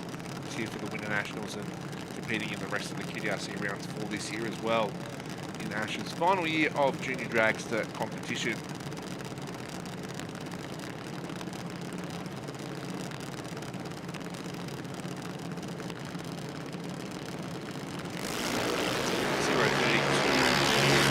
Number 1-3 for Xavier Lye. It hasn't changed over, sorry. Oh, no, it hasn't. No, it's not coming through anyway. There we go, Bellett. There you go, 785 beautiful. to a 781 from Pinkstone. My fault there. I am in control of the button today, so I didn't press it. Even when I pressed it, it didn't come through the first time. Yeah, you just don't have the touch. No. It's have the touch. The magical. Next pairing up here in Superfloor Junior Dragster, Amelia Wright for Field Motorsports to take on Neela Paul, the Plexcon Junior Dragster.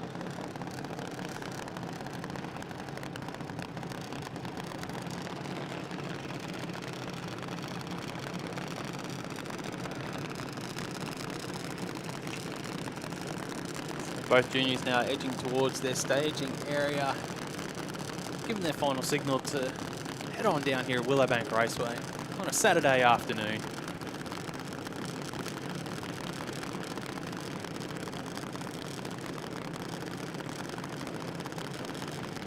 Hey, we lost the top of the buggy there in the return range. Just caught that it's off track, but red light for Neela Paul. Neela Wright goes to 139. No one on the live stream has any idea what you're talking about. We see Neela Paul go through 783, 81 miles an hour, and Amelia Wright goes 807, 79 miles an hour. Yeah, for those playing at home, there was a golf buggy that was driving in front of us, and it lost the top. Caught one. Off it came. Got the reflection off the top of it. So, yeah. Holding on to it now on the way down. Why is the aircon on all of a sudden?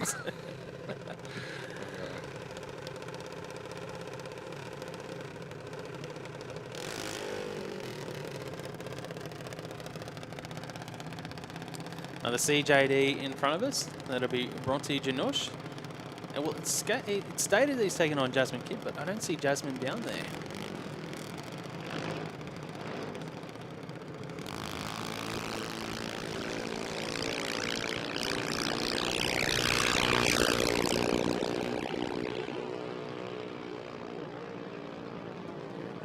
We see Bronte go through for a 12:30 at 59 miles an hour.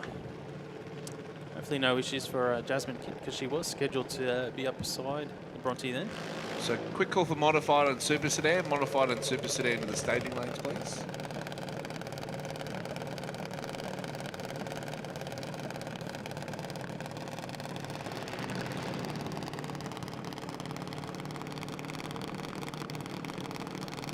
So running on empty for Cody Sedmak. Surely before a race meeting you fill up on your carbs, so you're not running on empty. Isabella Hunter coming forward in the A Junior as well. Isabella made a final earlier in the season.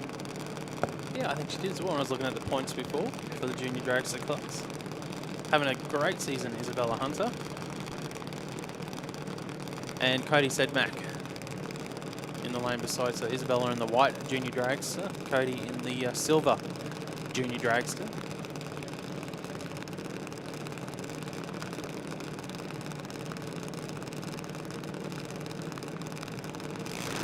The red light here for Cody Sedmak by 0.075 of a second. Isabella Hunter went 202, but it sounded like one of them might have lost power there. Now, it might be Cody Sedmak might have lost power. Isabella Hunter goes through for an 827, 78 mile an hour.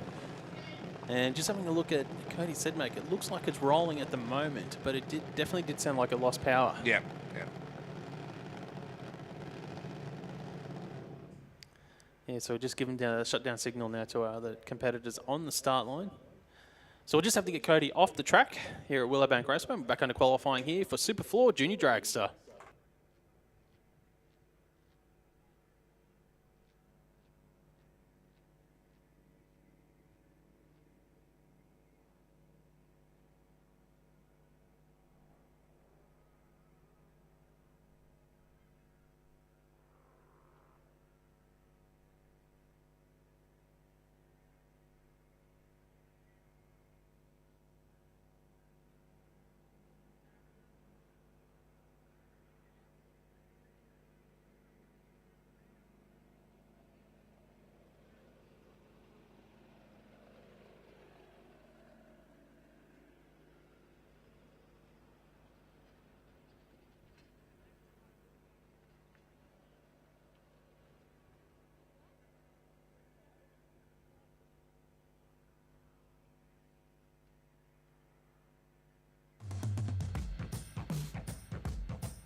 Final qualifying session, Junior Dragster, brought to us by Donnelly Blasting Services and Super Floor, supporting the Junior Dragster bracket. On track, Nixon King taking on Chase Castlake. Castlake could go park yourself. Nixon King for Mick King Transport. Huge field in Super Floor Junior Dragster this weekend. Biggest field of all the brackets, 30 entered, 30 have qualified as well.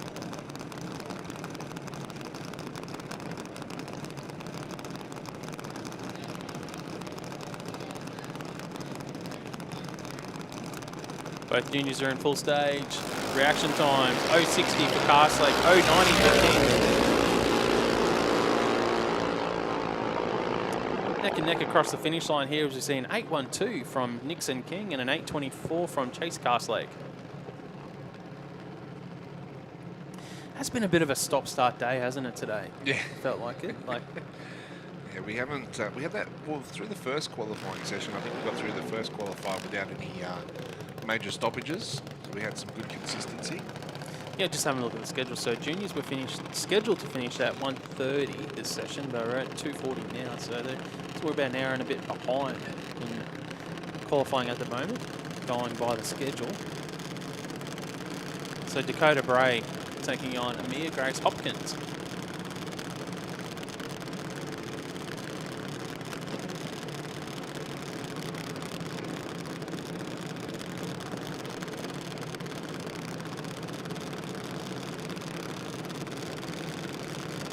See Mia just trying to rock the car into stage. It just doesn't want to play the game for her at the moment.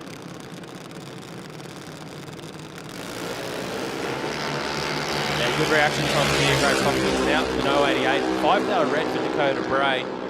And Bray goes through for a 7.99, 80 miles an hour. And Mia Grace Hopkins an 8.53 at 76 mile an hour.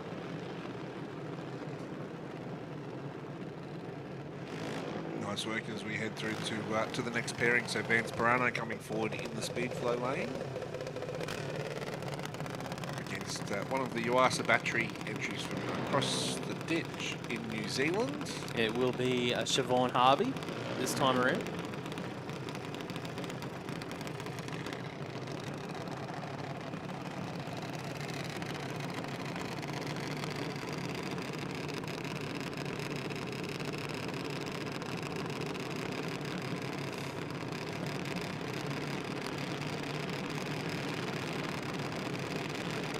So Vance Parano into pre-stage. Let's see, he's got 7.90 on the dial-in board for Vance here in Q3. Let's see how close he goes to that on this pass. Can they run that as a B junior? No, it's got AJD on the... oh, he's got BJD Sorry, on the sticker, but... got the B, but the yeah, computer. it gives us AJD. Yep. 0.41 reaction time for Vance. 0.91 for Harvey. Harvey goes across the finish line first for a 7.75, 83 miles an hour, and Parano goes 8.26 at 76 mile an hour. Maybe the dial-in board wasn't just messing with you, mate. Just messing with us. Next up, Nevaeh McDougall for Oz Wheels, taking on Sophia Lode. You can see the Oz Wheels Junior Dragster here of Nevaeh McDougall. About to go through the start line procedure. It's usually just a launch, check everything is A-OK with the car. And you'll see them pull up in stage and they'll check the idle. I'm sure they're happy with the idle going into stage, so it launches at the same RPM each and every single time. It's one way to keep them consistent between passes. You want to launch at the same RPM. Now Sophia Lode just moving forward, being brought into stage by her crew. You see them just guiding them in. The hand will get closer and closer to let her know, yep.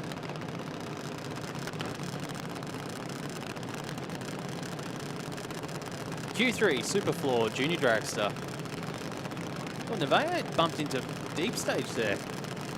That was interesting. A 105 light for Nevaeh McDougall. 0.53 red for Sophia Lode. And McDougall goes through for an 8.02, 78 miles an hour, and Lode an 8.12, 80 miles an hour. It's almost like she didn't expect it, or she expected to stick more to the track because it was a bit of an aggressive shape, wasn't it, trying to get into stage?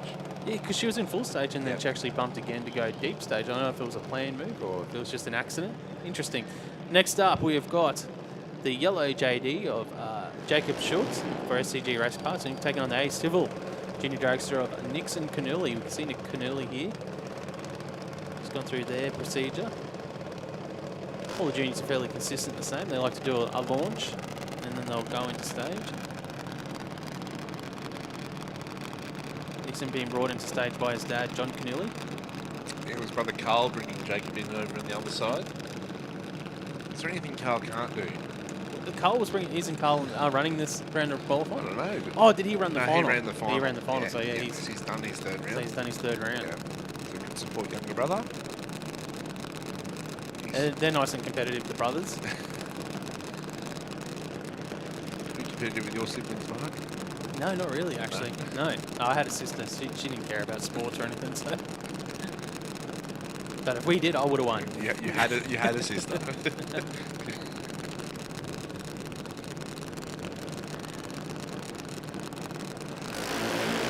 Oh, 005 for Nixon Canuli and 030 for Jacob Schultz. Good live from Canuli, goes through for a 781, 82 mile an hour, and Schultz an 861, 73 mile an hour.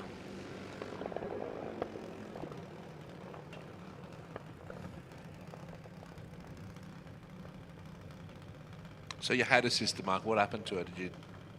No, You just said, "I don't want to be your brother anymore." no, she just wasn't. She was never into sports or anything like this, like I was. And she wasn't like me. I was competitive. I like to win everything. I still do. It's an ugly trait that I've got. Doesn't matter if it's ping pong, which I win everything out. There's no one out here that can challenge me in ping pong. Fantasy football, whatever it is. No, Brian, our Vizio, sent me a picture during the week of his new table tennis setup. So. You're gonna go test it out, eh? Yeah, the calf's a bit funny at the moment, though, so yeah, I can't at the moment. Otherwise, I would definitely win. You've already got one rotator cuff at home that's under repair, mate. You don't need a second. Here we go, Mia Ward. Out here at her first event, Junior Dragster. Gets out with a 2:35 reaction time. And Mia will go through for a 12:47 at 52 mile an hour. I think it's good, though, to the drive to win. I think is always a good thing if you focus it in the right areas, you know. And it brings out your best performances. Yeah.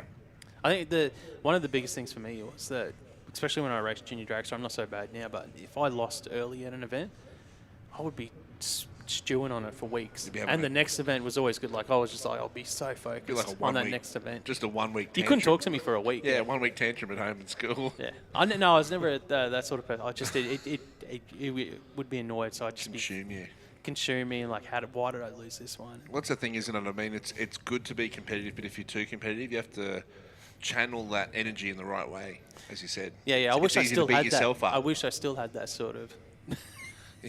It's not there. It's not like it used to be. I'm just having fun these days.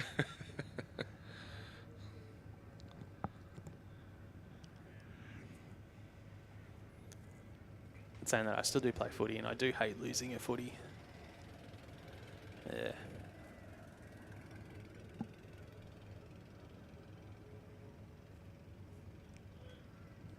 But it's good. I think it's good.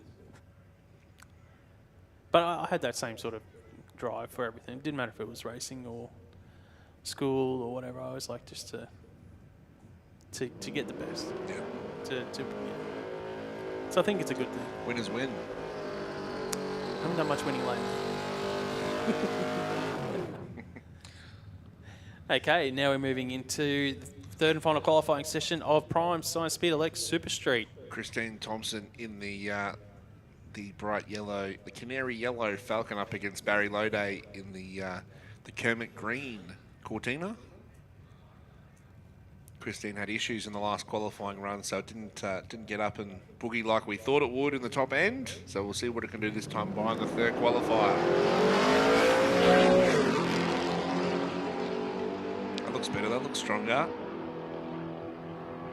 It'll come home strong. It'll come home as a 10.40 at 134 miles per hour, and for Barry, he'll finish off an 11.42 at 118 miles per hour.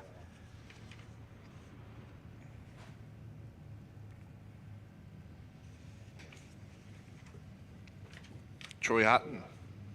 And is it Darren Piddington? It is, over in the Ford. Hard now with an 073 light to an 065 from Piddington. Hutton in the ute. We'll go across the line here with a 1086, 120 miles an hour, and Piddington goes 1127, 121 mile an hour.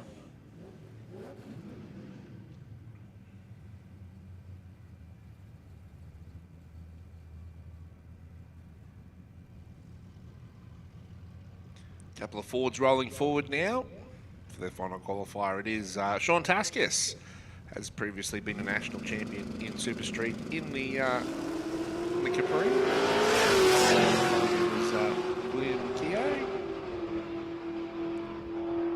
163 there for Willa. 122 for Sean Taskis as they finish off the quarter mile. 11.62 at 113 miles per hour for Sean. And Will finish off at 11.92. Next up, we've got the Utes on track. David Olsen to take on John Riley. So Riley in the green Ute and Olsen in the black Ute.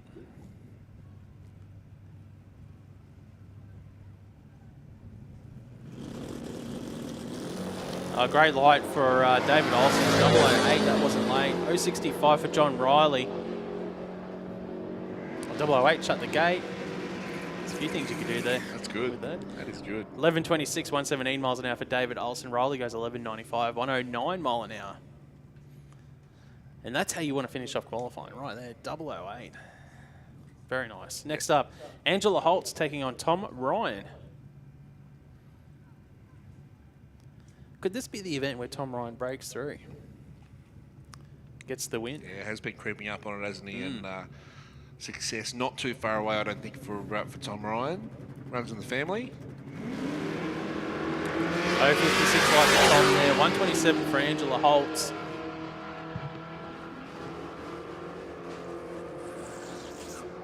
And Ryan in the Ute will go through for an 11.37, 119 miles an hour. Holtz goes 11.26, 121 mile an hour. So quick call for QDRC Comp Bike Top Sportsman Modified. QDRC Comp Bike Top Sportsman Modified. Actually, speaking of Comp Bike, I did stop past P. Farnell's pits before, and it was just an O-ring on the oil filter. So they're right, they'll be back out. Beautiful. Yeah. Nicole Goldie on track taking on Mark Rosso. So Goldie in the Ford, Rosso in the Camaro.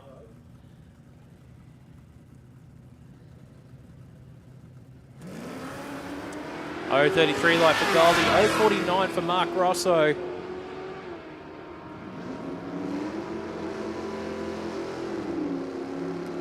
And Mark Rosso goes through for an 11.52, 115 miles an hour. Goldie goes 11.76, 114 mile an hour. Gee, they've been cutting some good lights in Super Street today, Mark. It's going to be tough come racing. I'd like to have a go this season in Super Street. It'd be good fun. So the Chevelle over there of Daryl Angel. You know what my ideal race car would be? One that I can just drive to the track and then drive home. It's called the Everest just down there, Mark. Yeah. So you don't have to worry about packing trailers and all that. That'd be... Travis Greaves in the Tuna Racing Falcon goes a 171, a 197 for Daryl, who finished off 11.08 at 121 miles per hour. Travis Greaves a 10.70 with a 3 at 126 miles per hour. Super Street's got that appeal, you know, where you can potentially have the registered car and you just drive out and drive home. Yeah, it's one of those events too, isn't it, that the cars that you race in Super Street are pretty flexible as far as you can race them in other disciplines as well. If you want to do the drag and drive events that are getting ever more popular, Jamboree, Street Series, Street Series, you can go and use them as everyday cars, and then you can come and race them on weekends. Exactly. Yeah, Matt Francis out with an 094 light here. Goes through for a 10.72. Murray Flay got out with a 129. He goes 13.12, 106 mile an hour. Yeah, Super Street's a bracket for sedans running between 10 seconds and 12.99 seconds. To dial your own bracket and adhere to the safety rules, and no electronics as well. So it's all off the bottom bulb, all foot brake racing and that. I think you can use a trans brake, but it's good fun. Definitely good fun. And you're right, it's good when you have a car that can race in a lot of different brackets at different events. You know, it opens up your world a little bit. 22 cars entered in Prime Science Speeder Lake Super Street so far this weekend. Craig Layton here gets out the red light here, 021 red. Barry Ashen in the Commodore beside him got over the 171 clean green and goes through for an 11.00 at 121 miles an hour. And Craig Layton 11.56 at 116 mile an hour. Yeah, so Craig's is interesting. So he's pulled the red light there in the third qualifying session, but he was our #1 qualifier. So did a 001 in the first round. Yep. So I mean, if there's an odd number of competitors, then he should get a bye. But if not, he'll be up against someone and he's coming into racing with that red light hovering over the top of him. Just a shadow. How big is the shadow? I suppose it depends how much you think about it, isn't it? Exactly. John McKnight on track now, taking on Carl Grading. So McKnight in the Tirana for KPM Performance. Gets out with a red light here, 116 red. There's a big red light for John McKnight. Grading a great light, 017 in the Ford, the Fairmont. It's been around the 10-second zone today. Carl Grading goes 10.72 this time around, 122 mile an hour. And John McKnight goes 11.80 at 114 mile an hour. So quick call, Super Comp, Comp Bike, Top Sportsman Modified and Mod Bike. Super Comp, Comp Bike, Top Sportsman Modified and Mod Bike. Make your way around to the lanes, please. John Massey, rounding out our Prime Science Speedlex Super Street field once again in the Styromax Hornet. Big shout out to Styromax for always supporting a lot of our races and of course a lot of events here. Live streaming as well. With overtaking lane, you can see the logo there, second from the left, if you're watching from home. So John, a 083 or 083 light. Yeah, those details will be right, or should be right. And he goes through for an 11.17 at 119 miles an hour.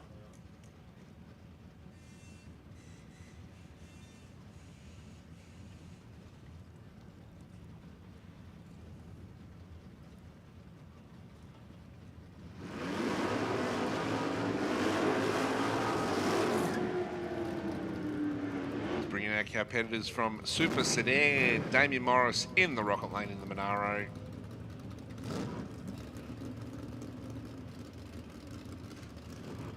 Then you've got in the Tirana, Rob Price, Pine Mountain Performance on board.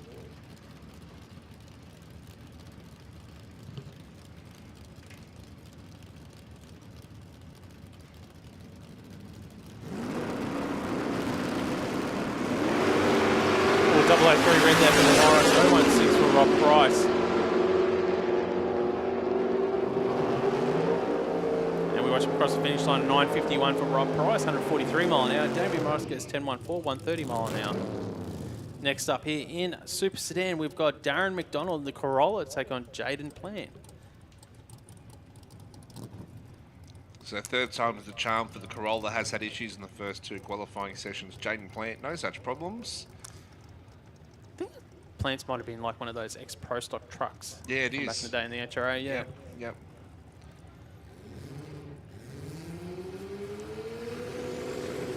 Here it is running around in Super Sedan. But Jaden always tends to be able to cut a good light since he's become familiar with the Dakota. So a 015 there is no different. The Corolla gets out nice and strong and goes at 9.36 at 144 miles per hour. It has arrived in the third qualifying session mark. Yeah, 9.78 for Plant at 138 miles an hour in the lane beside him. Next up in Super Sedan, we've got Hamish Strachan to take on Connor Webb. Webb in the VL Commodore for SFM Concrete Pumping. And Hamish Strachan running for Complete Property this weekend. Also in a Commodore as well. See Hamish there on screen, just going towards the stage area here at Willowbank Raceway.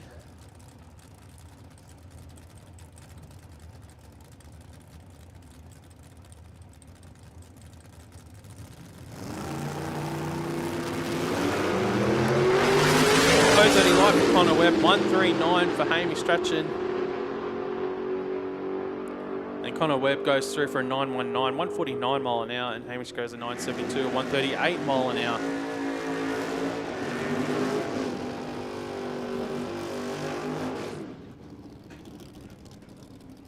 Next pairing, Brendan Shaw and Rudy Wyatt.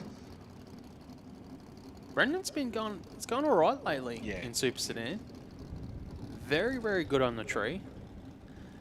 Rudy White in the VS Commodore for Pine Mountain Performance in the lane beside Brendan Shaw. Also been going pretty well. started off last season really strong. Yeah, But, won the final of the first event last year. So Yep. you can't start your season better than that.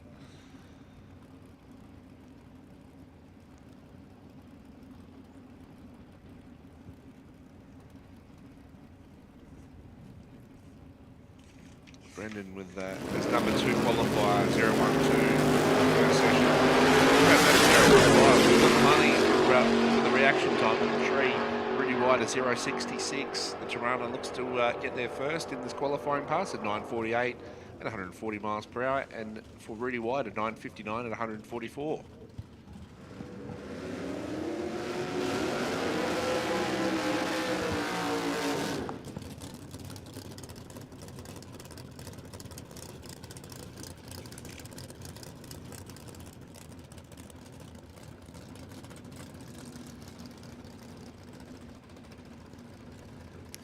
Okay, next up here in Super Sedan, we've got Adam White in the VL Commodore taking on Gary Clark in the Tirana. So Clark has had issues in the first 2 passes today. He's rolled through the beams. So this is his final pass to get a run on board. It looks like no issues this time, so Gary Clark is going to get a pass on the board here in Super Sedan. Adam White out with a 6th hour red. Clark goes 081. And White through for a 970, 139 miles an hour. Gary Clark, 1037, 131 miles an hour. It was just all about getting a lap on the board for Clark. So was he on the trans brake for that pass? Or It sounded like he was on it, yeah. Yep. Yeah, it did sound like it from up here.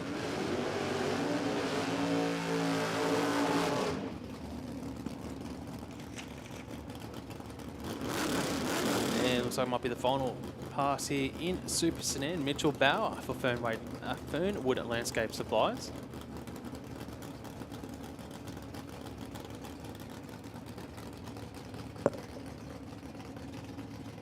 So just another call, Supercomp bike, top sportsman mod bike. Supercomp bike, top sportsman and mod bike to the staging lanes, please.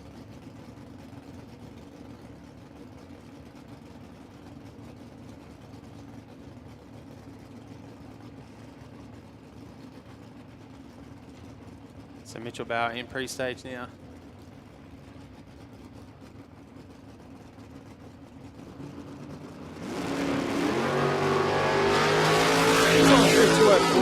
For Mitchell Bauer there.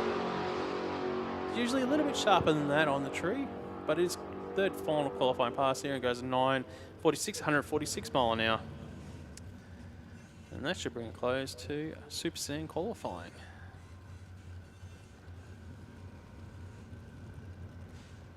Moving now into qualifying, the final qualifying session for Knife Earth Moving Margie's Modified.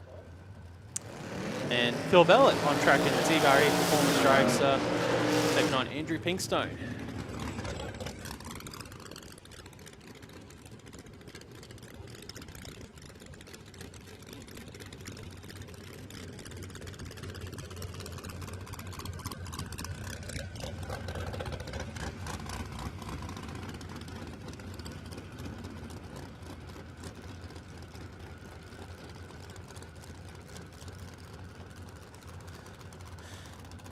All right, tail of the tape here, Q3.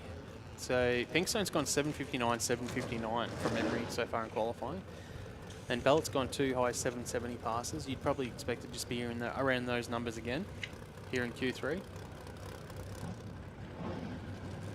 Has the wind, looking at the trees, the wind sort of looks like it's died down a little bit from up here, just from our vantage point looking at the trees. Here we go, final qualifying session for Knife Earth Moving Modified Eliminator. Margie's Modified.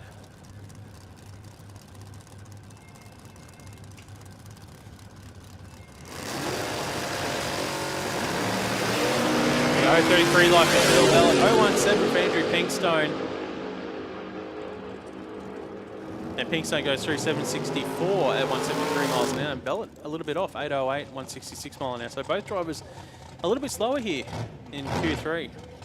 So just a quick call for testing. So next testing session, if you want to participate in that testing, make your way to the lanes, please.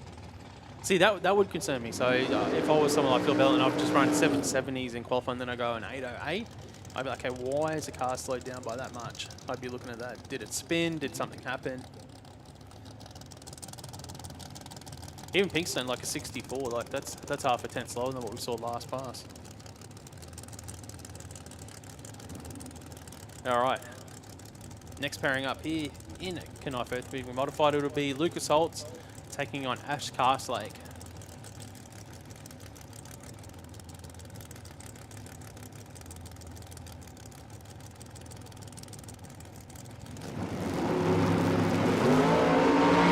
Big red there for Ash Castlake, 272 rate. Lucas Holtz with a good 032 light. It was a big red. And Castlake goes through for an 803, 160 mile an hour.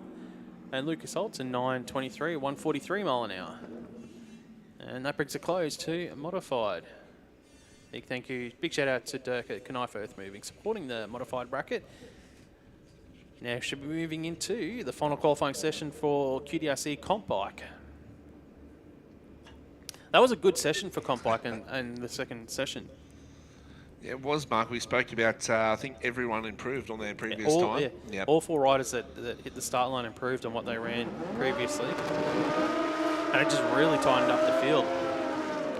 Yeah, quick recap in qualifying at the moment for QDRC Comp Bike. P. Farnell is the #1 qualifier. He was 3/10 under his respective index. Then we've got Dave Finlayson, #2. Chris Collin on track here, #3. So we've got #2 and 3 in qualifying here against each other. So Chris Collin on the Hayabusa, he was 45 thousandths under his index. And Finlayson was 58 thou under.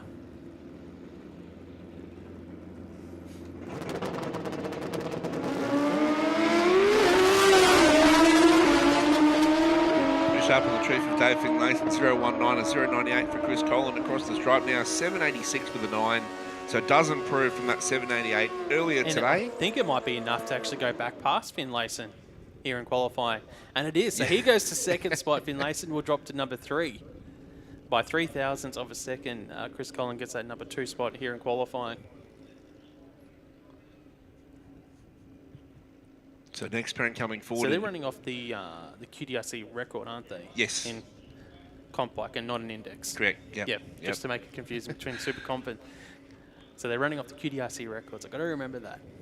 So Vinor, he's bang on that at the moment. A 903 and a 910. So improved on the first pass this morning. Bobby Schluter, 2 passes in the 8-second bracket. This morning. What's the third pass bring for both competitors?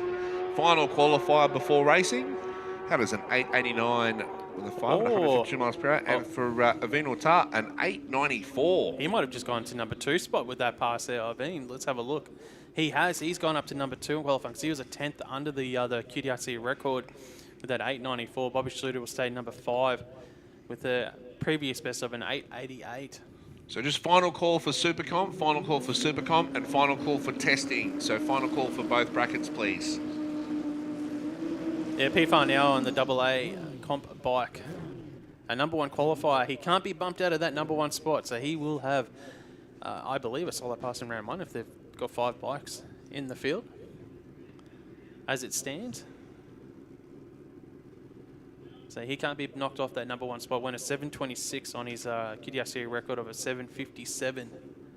And, oh, this bike's got so much potential. Well, we know. Like, we literally seen it a month ago running in the 6s at over 200 mile an hour. And whether he's done anything to set up this weekend, softened it up, I don't know. But they're a team that they race to win, so they're probably not out here looking to run PBs or set records or whatever. They'd be racing to get the win. Smart racing. Yep, yep.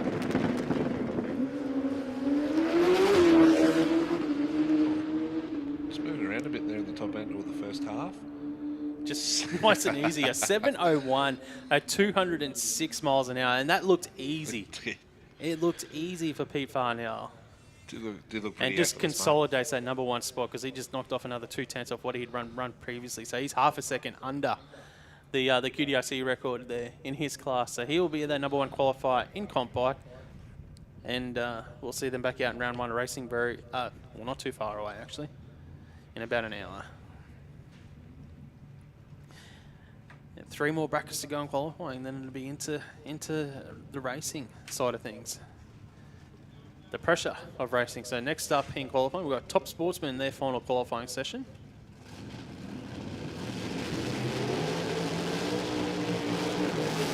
So only needed 1 qualifier to go to the top of the qualifying list. Simon Isherwood coming forward in the Cutlass over in the rocket lane. Yeah, he missed Q1, came out Q2, took out the #1 spot in qualifying. Ran a 6, what did he run, a 6.91? So if he can run like between a 91 and a 93, or 90 and say 92 or something, you'd be pretty happy here. You'd think.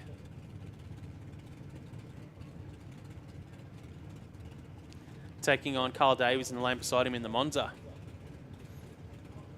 Yeah, the old Monzas back in the 80s, you used to see heaps of these in drag racing.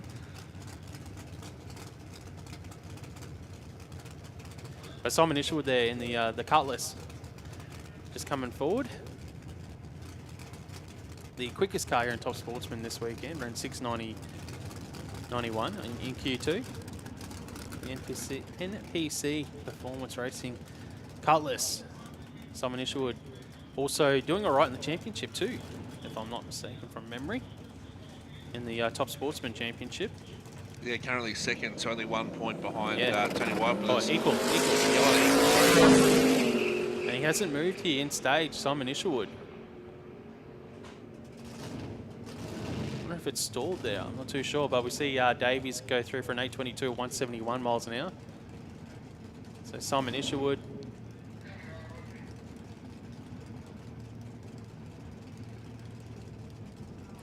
He knows he's got the green light because the car's idling here.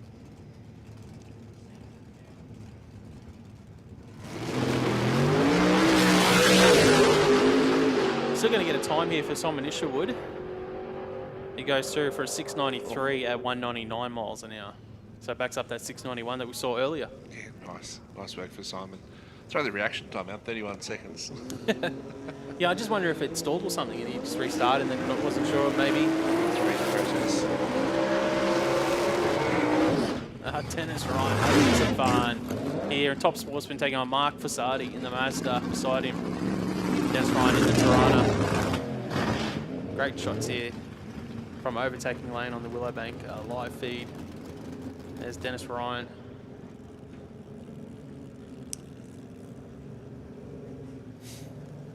And Mark Fasardi in the Mazda. Probably see these guys competing at the Jamboree later on this month as a guest.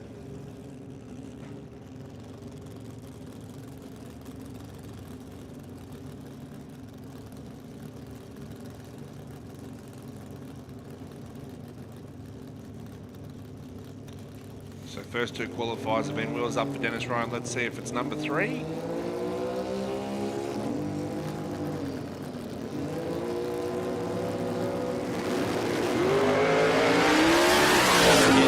Red there for Dennis Ryan, the Tirana. Wheels up again, though. Just every time, nice and consistent. He goes through for an 861 and 155 miles an hour. And yeah, Mark Fasardi with some issues again in the Mazda.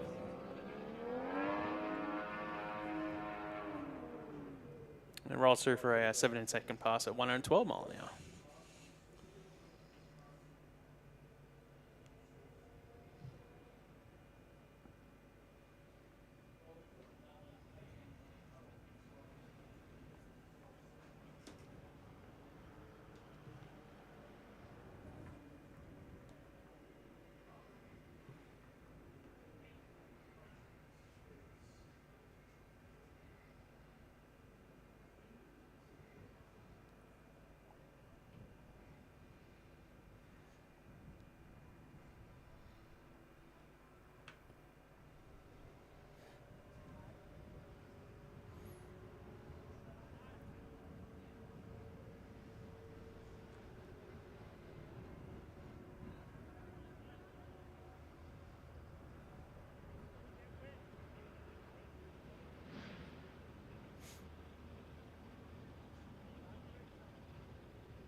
So that's Top Sportsman done and dusted. So we should, or have we got another pairing in Top Sportsman?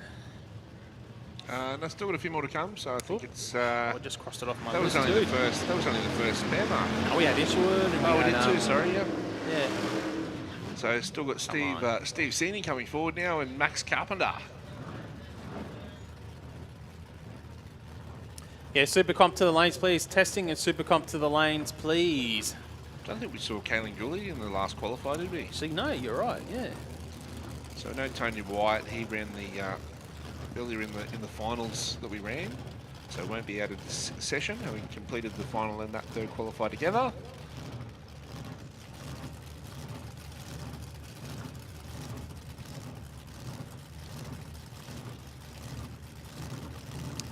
Yeah, Max Carpenter here, full stage. Gets out of the 158 wide, Sydney gets out of the 082. I think these guys have raced each other in all 3 qualifying sessions. And Carpenter goes 845, 162 mile an hour, and Sydney goes through for an 864, 154 mile an hour.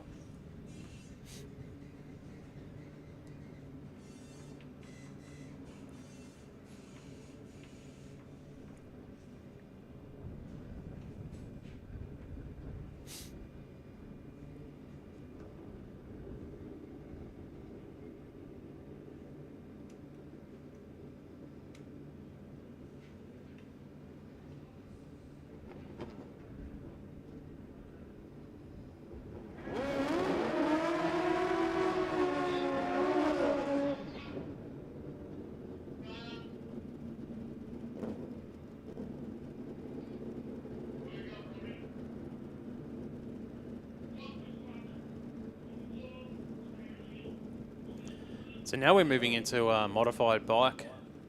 Final qualifying session for the riders. And Johnny Lewis on track will be taking on Jeffrey Marshall.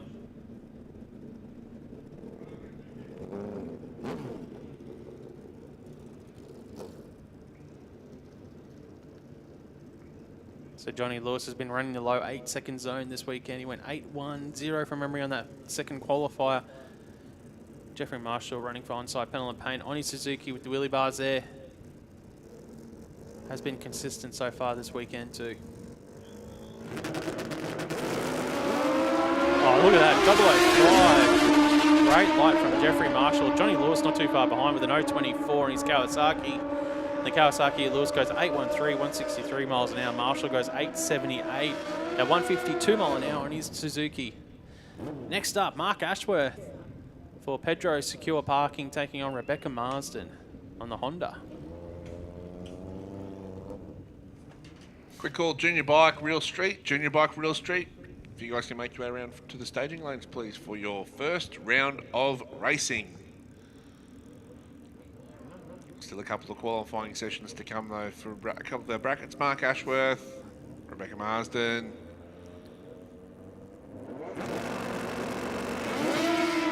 Cutting a 0.86 respectively there. Looks like Mark will get to the finish line first, the 9:22 at 147 miles per hour.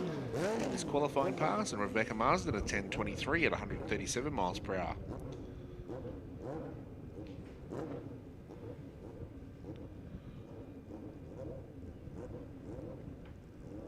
So it's the pink bit Suzuki, the pink leathers, the pink decals on the helmet. It's Mark Lucky Gordon and Jason White. So 0.85 for Jason. Red light 0.97. That for Mark Gordon, but problems by the sounds for Jason White. A 10:03 at 132 miles per hour for Mark, and Jason White finishes off at 12:36 at 107 miles per hour. Next up, modified bike, Colin Crang on the Suzuki, taking on Dale Marshall, also on a Suzuki. So Marshall will be on the silver Suzuki. You can see him just edging towards stage beams now. Colin Crang's already in full stage.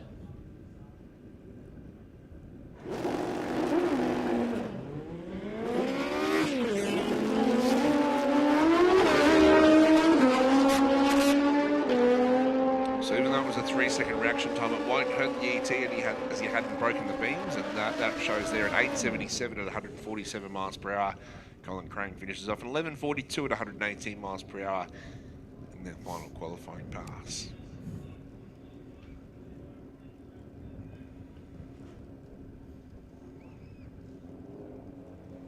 So Scott Much over in the Rocket Lane. Ricky McDougall for SVO Transport in the Suzuki. Over here in the speed flow lane. Good lights, 013 to an 024. Much with the 013. McDougall goes 024. And McDougall goes 888, 145 miles an hour. Much goes 994 at only 102 miles an hour. So he was off of it early there.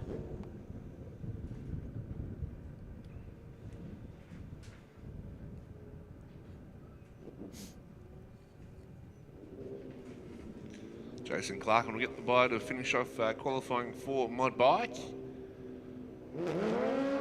0.61 there for Jason, so we'll see what he can line up across the finish line.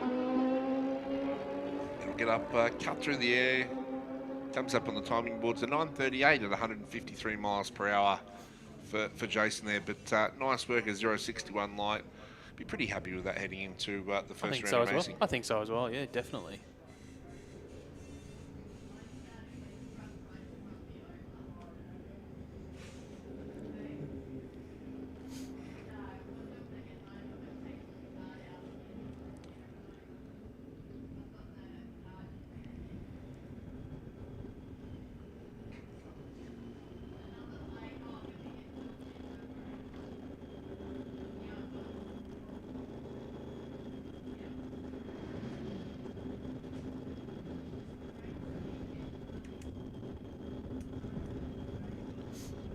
So we'll move back into Supercomp by the looks of it now. Colin Lloyd patiently waiting back there in the water box.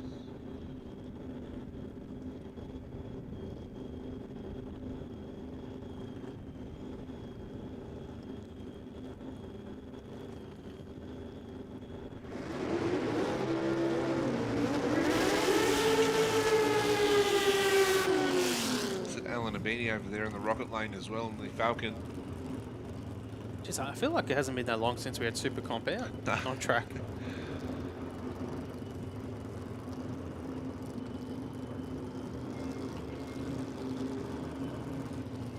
Yeah, having a look at the recap of qualifying so far, Josh Luter's got a huge lead on the rest of the field. He was nearly 0.7 of a second under his index here in Super Comp. Joe Pullen currently second in qualifying. Carl Herbert third, Rob Maddox is fourth, Alan Abeni on track, he's fifth.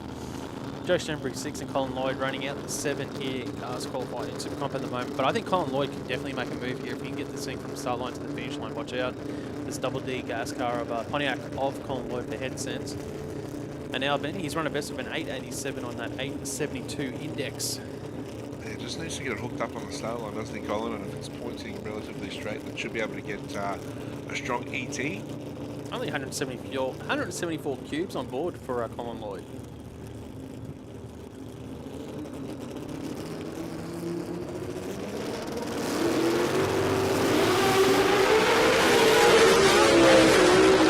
A bit of a move there, Colin Lloyd, over towards the centre line there. I think Albany might have backed off because he's seen Lloyd coming towards him.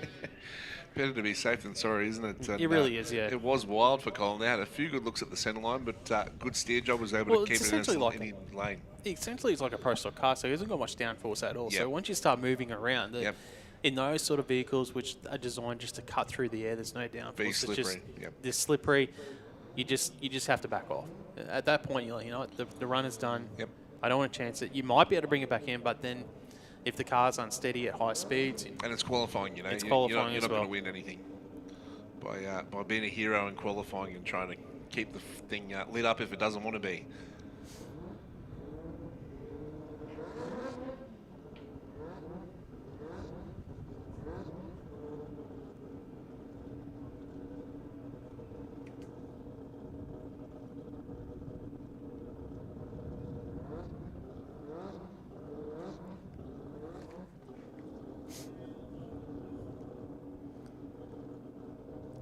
We just check the racing track, make sure everything is A-OK.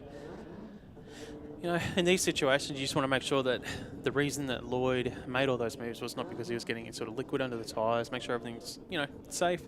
Then we can send the next pairing down here in Supercomp qualifying here at the Queensland Drag Racing Championships, brought to us by Donnelly Blasting Services.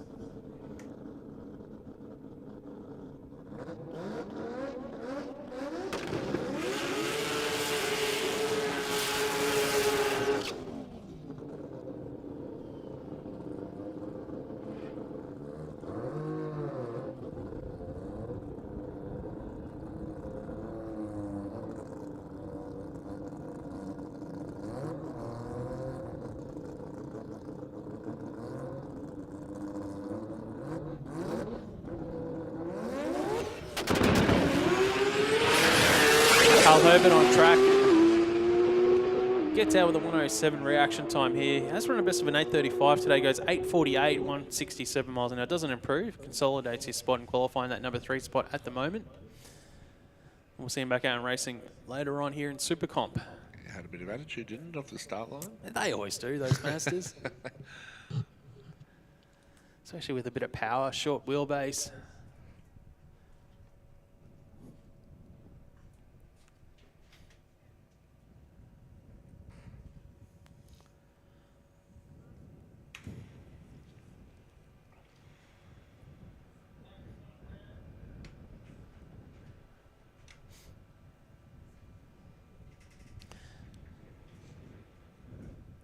So we just need a call for Real Street and Junior Bike to the lanes, please. Real Street and Junior Bike to the lanes, please. Yeah, getting exciting, Mark, when we start calling out categories to come around for racing. Yes, it always is. Getting into the pointy end of the program where there's points on the line for the Queensland Drag Racing Championship. Everyone gets a little bit more serious once it gets into racing. The funny ha-has and the giggles seem to become less common in the pit area.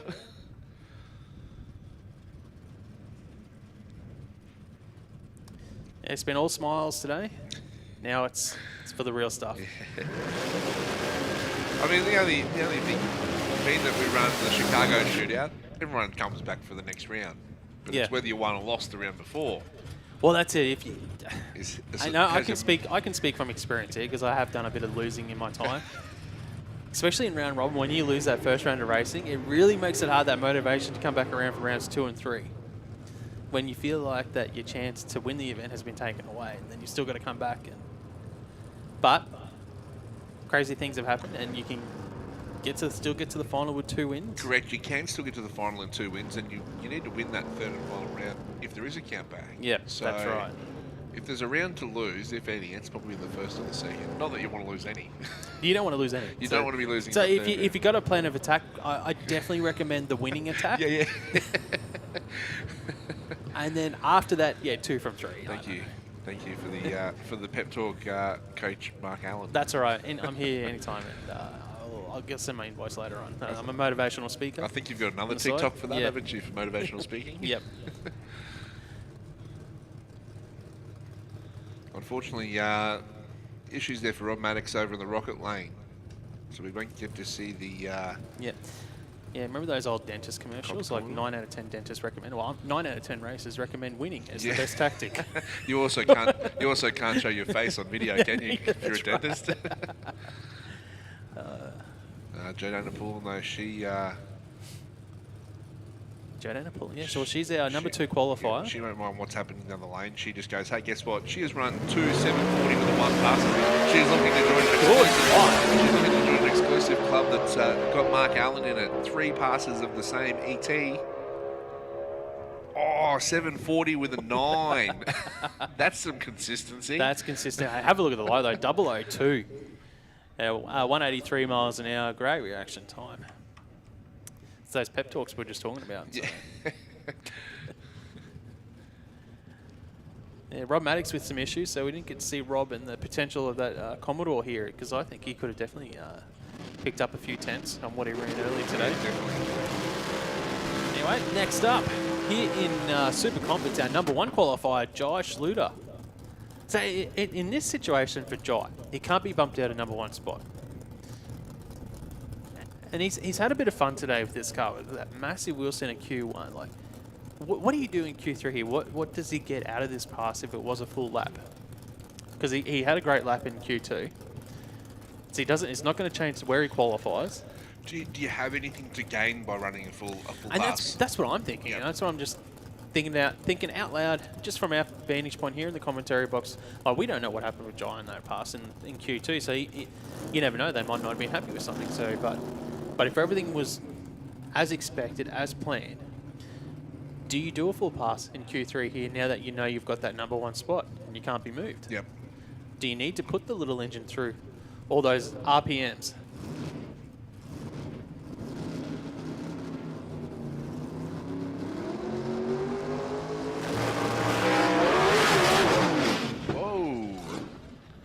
wasn't going to plan, was it?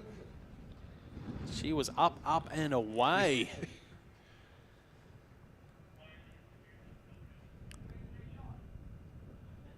Jeez, it's picking up the wheels hard today, Yep. Schluter. It is wheel standing. That's insane. And it's almost like you can't take a breath until he has got control of it, because sometimes when they land like that too, don't they, they can break steering and do Exactly, and funny that's things. what we were so- talking about earlier today on that side of things, of the wheel stand. So, Yep. yeah, Josh Schluter. So he's our number 1 qualifier, but well, they'll go back to the pits and just work out what they want to do on that launch and how they can tame the beast to keep the front end down a little bit lower.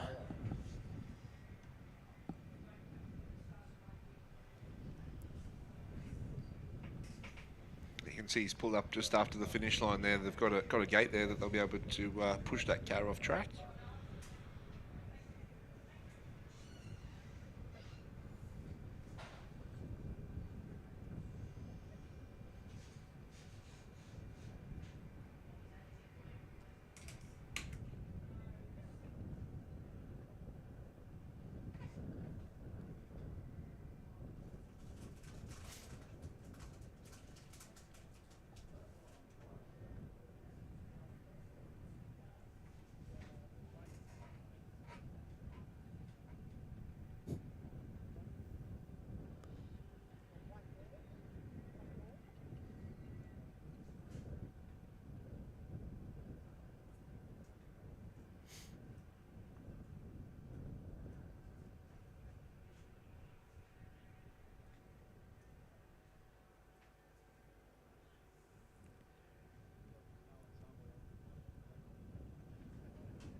All right, we are just here finishing off testing at the Queensland Drag Racing Championship. Just to let everyone know, the racing stream, if you are watching it live on our stream on the Willowbank YouTube page, it will be transferred over to a new stream, the racing stream. It's already live, so you can switch over, but the qualifying stream will be ending shortly. So if you are watching online, the qualifying stream will be ending shortly, and we've already got the racing stream happening, so if you want to switch over, you can. But anyway, so we're almost into racing, Wade. Yeah, exciting stuff. So as we said, we should have junior dragster, junior bike business to the lanes as well. Business end of the day. So look, some races have the opportunity to win 2 trophies in one day, which hey, not many can say they've done that. Yeah, definitely. So who are our racers that can win 2 trophies in one day, mate? Look, you're asking. We'll keep that when just to keep it there. We don't have to talk about them now, but we'll have it there and we can follow it, track it. Yeah, I won't put it too far away then. No, we'll track it. Be something good to talk about for us. What do we Top call it, sportsman to the lanes as well too, please. Top sportsman to the lanes, please. You're gonna give it a fancy name like, the double up. The commentary tracker. Oh yeah, us tracking everything. Well, technically we should be doing that anyway. The track tracker. It is hard to track everything though at the QDRCs with all the wins and the round robin racing and closest to dial-ins in round 3.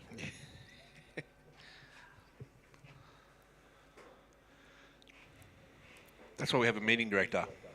Yeah, they get paid the big bucks to do all that. We just announce what we think, and then someone makes an official decision. Yeah, and then we find out, oh no, they got disqualified in round 2. Like, oh, okay, thanks for telling us. Oh well, this racer paid $50 to say that they were in the final, but yeah, so many people bringing up $50 notes. Yeah, I often wondered what that was for. So that's how you get in the finals, is it? Sorry, no refunds. Okay, so the sun is shining here. The clouds have missed us. So they split and went around us. Looking ominous, isn't it? Yeah, when I look on the big screen and you're looking in the background of the thing, so they went around us. Yeah, that's looking sort of southeast. Yeah. From over on the hill, and then if you look the other direction, it's also black. But right in the middle here, where it counts, that's all that matters. Is here where the sun's out. Slip, slop, slap. And there's a bit of snow around us too. I've seen online today that we've had some snow. Yeah, it's only 300 kilometres south of us. It's they're making snowman, so that's cool. Wild weather. It is. That's Australia for you. Well.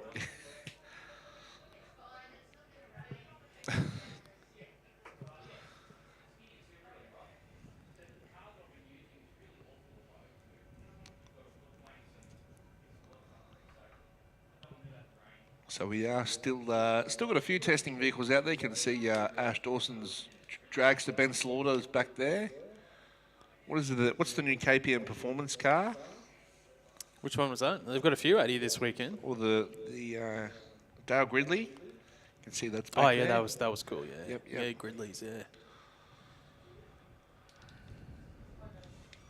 You can see. So we've still got a few cars in testing to come forward. Yeah, you can see the UASA batteries equipment down there. So Rod Harvey. Must be Rod Harvey. Yep. Good to see if they can get a pass down today.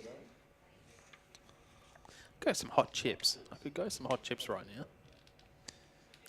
Just saying that out loud. Is that your nickname? Like, is that the name you put on the side of your car? Hot chips? Hot chips. Yeah. Hot chips with a bit of gravy. That'd be nice. So I'm not too sure what the hold-up is here at the moment for us. Because we are in testing and very close to getting away with racing. So we're back underway here very shortly here at Willowbank Raceway for the Donnelly Blasting Services Queensland Drag Racing Championships.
Hey, good to see Archie Kajeski out here, getting in some laps here and testing.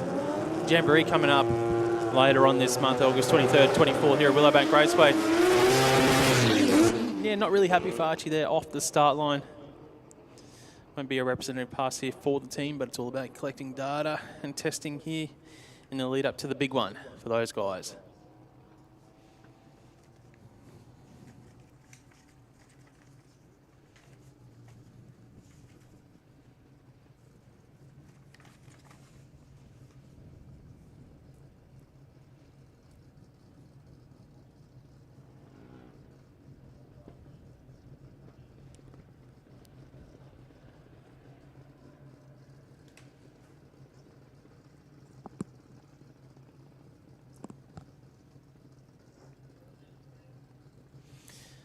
We are just here in testing the Queensland Drag Racing Championship, so there's the teams that have entered in testing and they're not actually in any of the brackets, so they use this just to test new things, and if they're not ready for racing and or there's big events are coming up and there's not a class available for them here at the QDRC, so they just enter in the testing. Usually find you'll get a lot of cars, like there's a big event coming up for things like Jamboree or the Canada Series, you just get those sort of cars here testing at these events. Just like Ben Slaughter here on the start line.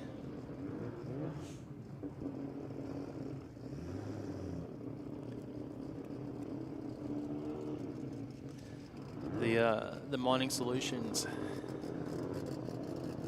car, he's just backing up.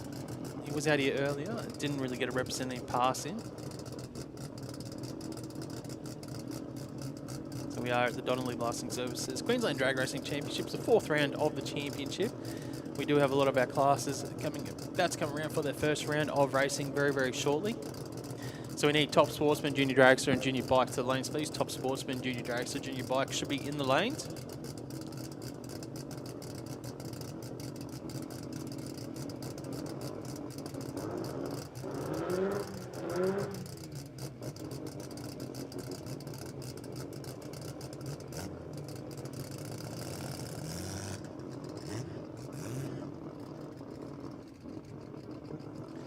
So Ben Slaughter testing.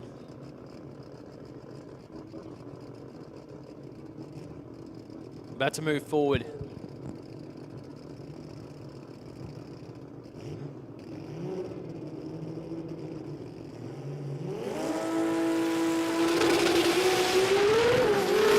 From 109 to the 60 foot. Bit of smoke haze there at the top end. Goes through for a 719 off of it early, only 162 mile an hour there for Slaughter. So that was a good solid pass for the team. 719, 162 mile an hour.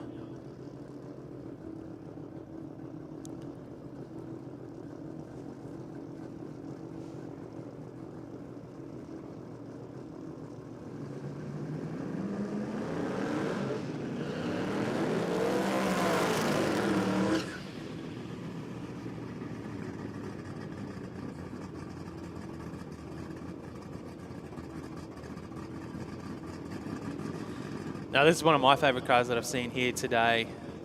Air testing first time out, I think, for Dale Gridley down there. That is a cool looking car.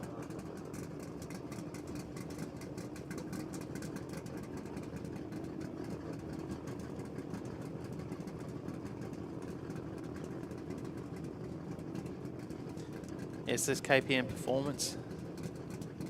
God, just looks cool. Gaza Brothers there on the side of it as well. I think some details for it later on, but yeah, some of the fabrication work that I've seen under the hood here just looks trick.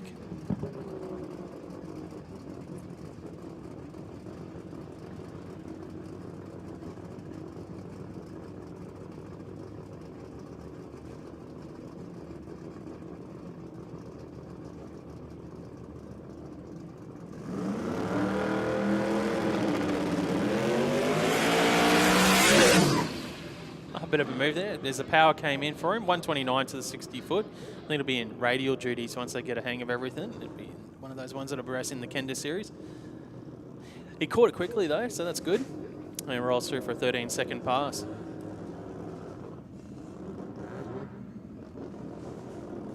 I'll be destined for one of those OG sort of classes at the Canada Series. Okay. More testing coming forward.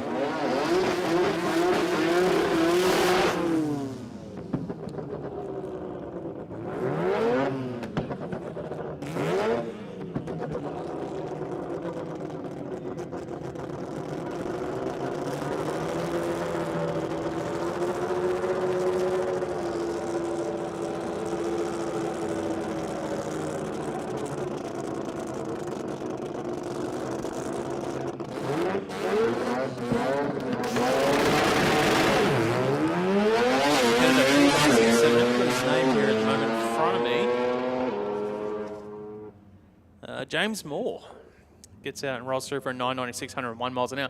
And just another call for Top Sportsman, Super Street and Junior Dragster to the lanes, please. Top Sportsman, Super Street and Junior Dragster to the lanes, please.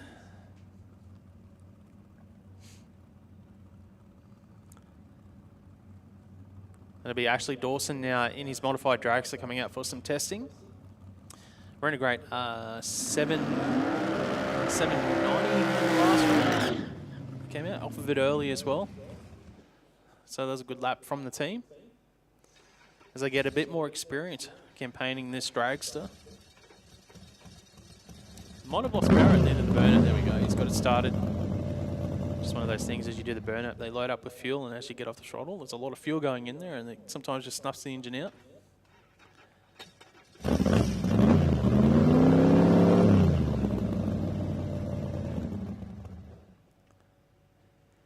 He's having trouble keeping it fired here, Ashley Dawson, so he's got his hand out there letting them know that there's an issue.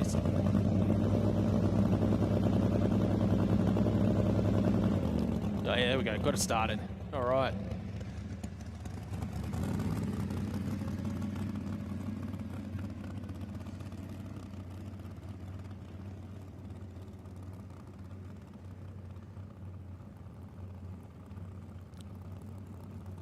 Ashley Dawson running for Nitro Garage, Mental Health Hub, and Avachat, Mental Health Support Group.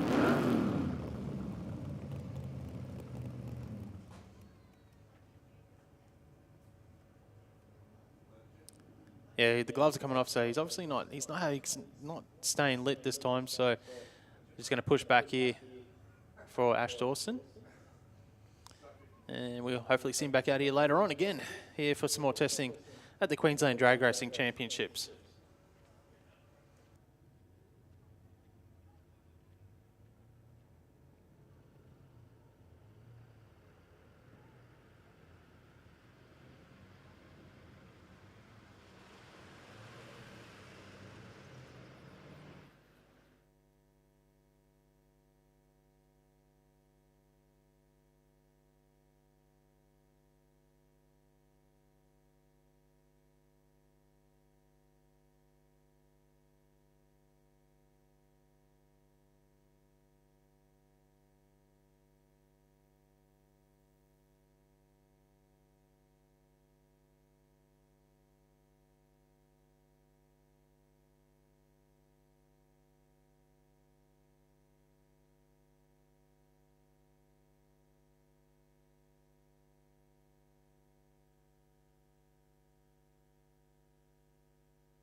Junior Dragster.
Okay, we're now into racing.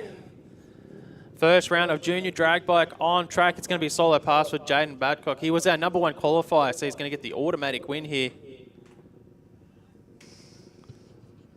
Always lucky when you can start your first round of racing with that mark. So you know, young Jaden though, he'll still ride the bike aggressively through those gear shifts. Well, that's it. 975 dial in for him. Let's see how close it goes to that dial in that he's predicted. It's a red light here, 032 red. It does not matter.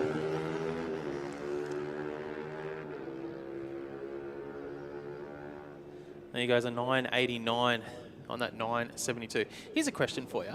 Let's say that Willowbank gave you there's a solo pass, and obviously when there's a solo pass, it's going to happen all 3 rounds of racing, and as number 1 qualifier, Willowbank gave you the option of choosing which round you wanted the buy run. Would you take it in the first round or the third round? The third round. You take it in the third round? Yeah. Here's the thought process on that. If you take in the third round and someone breaks, and it becomes an even field, do you take it straight up? But third round's definitely the best option if you guaranteed you're going to get in the third round. No, I'm still taking it in the third round because you know what? If you're good enough, you should win. Here we go. Kai Badcock now to take on Nevaeh McDougall. Here, Badcock Dolan at 10.60 gets out of the 177 light. McDougall goes 3.44. She's Dolan at a 9.30. And the win light will go to Kai Badcock. He goes 10.70 on that 10.60, safe for the win. And Nevaeh McDougall goes 9.42 on her 9.30 for the loss.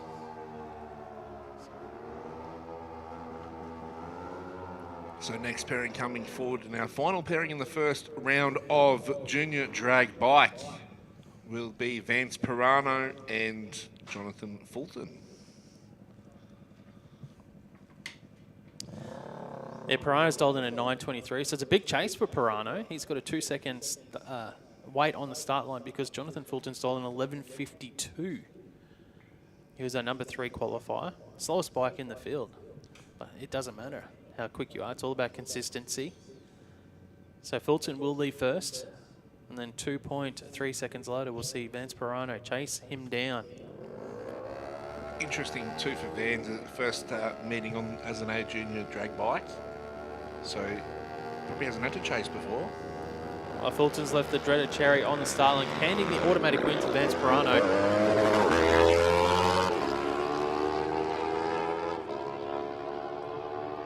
He'll finish off with a 9.68 on that 9.23 for Jonathan Fulton. Broke out as well as the red light at 11.30 on an 11.52. Big breakout there, 0.2 of a second.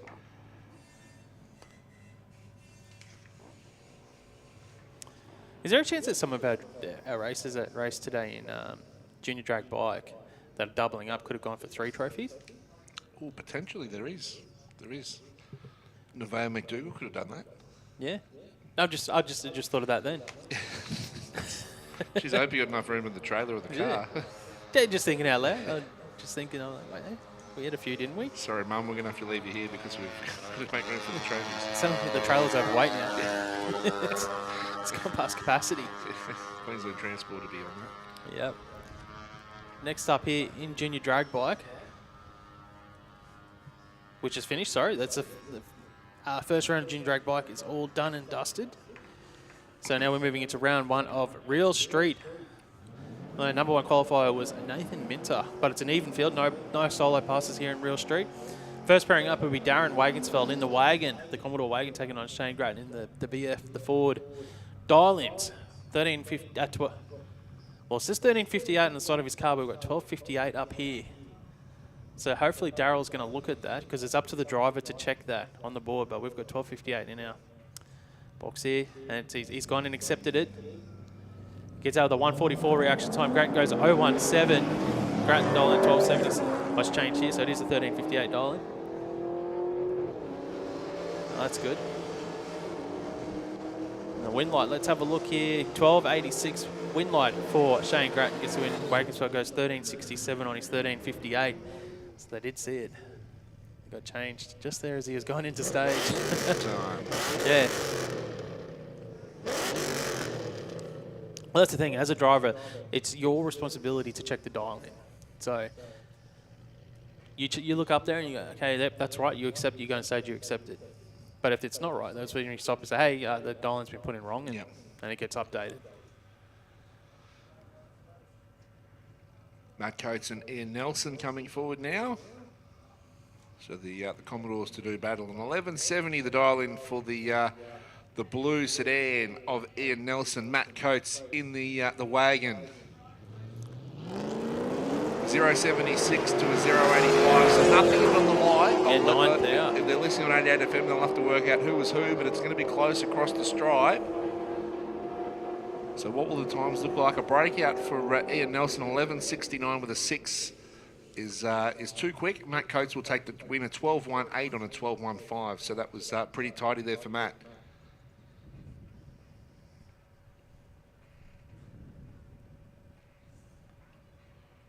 Okay, next pairing up, we've got Stacey Goldie in the GTO taking on Paul Nielsen. So dial in, tail tape, we've got Goldie with an 11.75. She'll lead first. Nielsen to do the chase. He's dialing 11.21. Mate, Paul Nelson's coming in on a 000 in the last qualifier, so there's some mind games.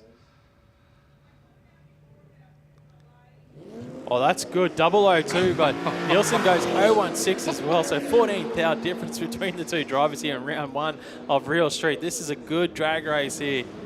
Nothing in it on the reaction time side of things. Win light goes to Stacey Goldie. You've got to take a photo of that because that is just a great pass there for the win for Stacey Goldie. 11.76 on 11.75 with a 002 light for Stacey Goldie. Mate, that's hard done by there for Paul. I know he's gone too quick, but a 016 and it's not good enough. Ouch. Sam Rosa, Cooper Lay, two of the quickest street-driven Commodores here.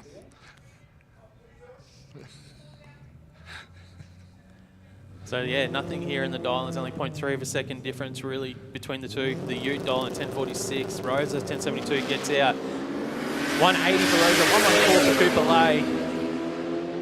700 advantage to the Ute at the moment.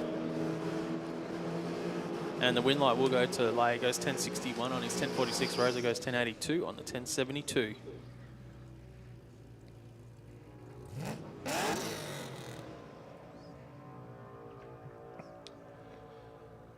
So next up, Dale Samuelson in the Caprice. Dean Merchant in the Falcon for Nova Ford Caboolture. Better call Cal Maintenance for Dale Samuelson. He's dialed in at 12.20. Dean Merchant, he comes forward at 10.94, both in full stage. 0.62 for Dale Samuelson, 2.11 there for Dean Merchant.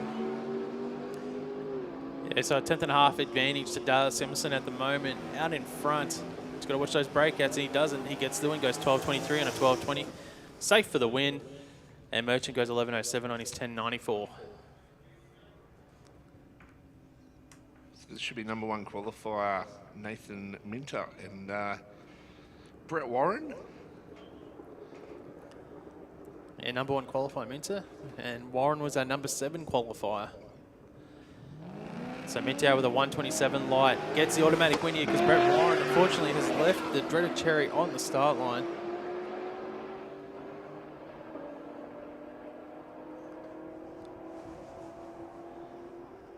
He goes through for a 12.88 on his 12.80 dial, and Warren goes 11.08 on the 10.92.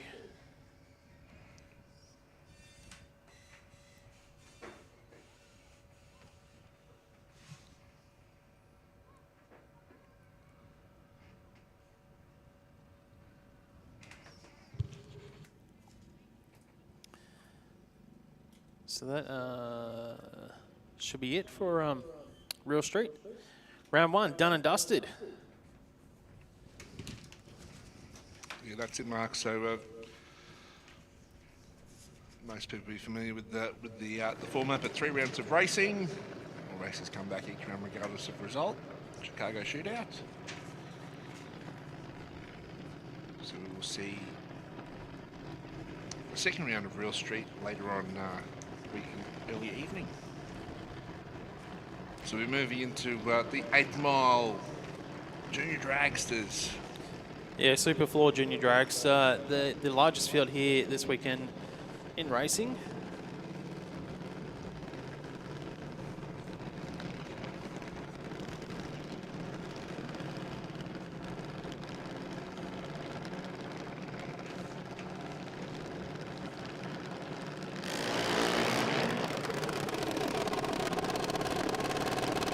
Paperwork here already, mate, so there's lots.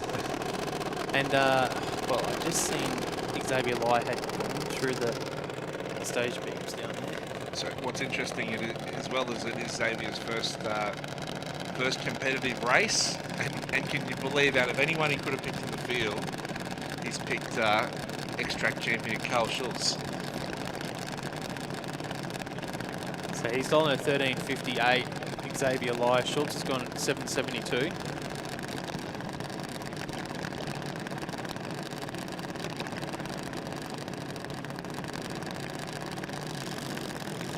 Good life for Lai for his first ever round of racing, 172.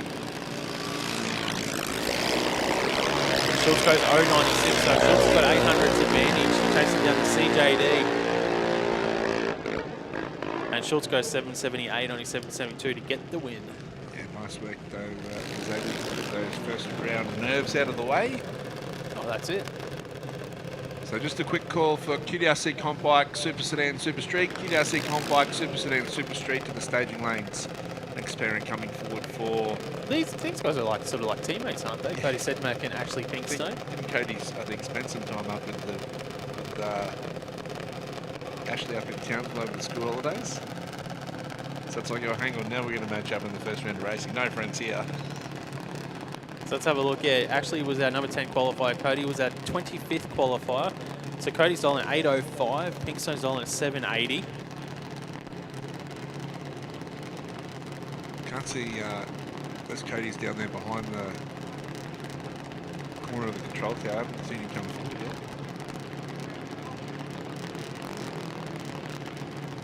So Ashley be on a bye for the first round, it looks like. Yeah, it looks like it, yeah. Oh, it almost went through there. 133 red, but it doesn't matter. It's going to get the automatic win, Ashley Pinkstone. Finished off a 793 on a 780 at 82 miles per hour.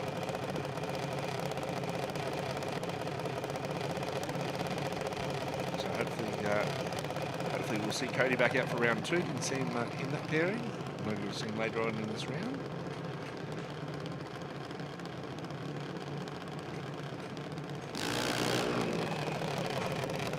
Next pairing, number 1 qualifier, Sophia Lode, courtesy of a 001 in your first qualifying class, so thank you very much. Good way to start your day. Kyle Day, a 797 over in the rocket lane for RLC engine reconditioning.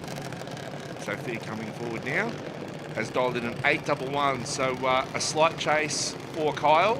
Sophia to lead first, local here at Willowbank, just down the road at Ripley.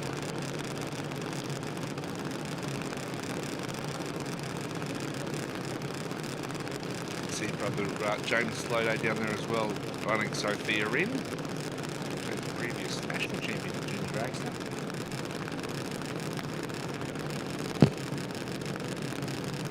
Yeah, not much between the dial-ins, only 1400ths of a second.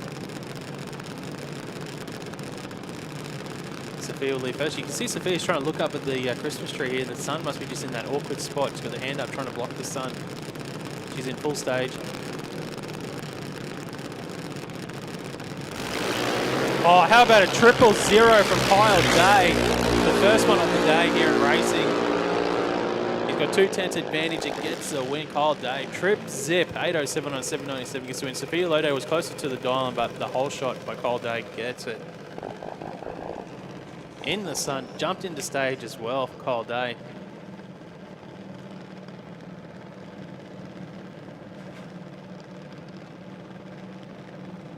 Jacob Schultz now to take on Paige King. So Paige King was our 11th qualifier. Schultz was 26th qualifier. So Paige would have had the lane choice here, taking the rocket side of the racetrack. You can see Jacob Schultz down there for SCG Racing Parts, about to move forward. The sun setting here at Willowbank Raceway, just in that awkward spot. You can see it shining off the track. Dial-ins, let's look at the dial-ins. Schultz is 860, King is 872, so King will leave first. 1200ths of a second later, we'll see Schultz to chase down. It'll pretty much look almost heads up on the tree.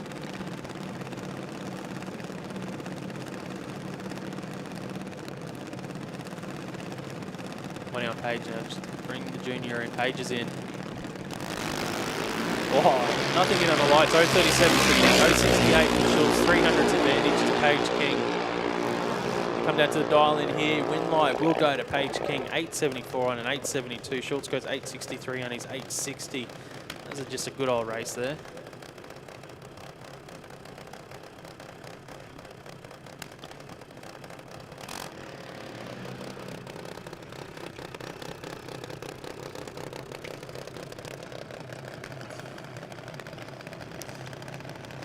Next up, Jasmine Kidd to take on Tamika Castlake. Jasmine Kidd is dialing at 8.28. Tamika is dialing at 9.08 seconds. So 0.8 of a second head start for Tamika Castlake.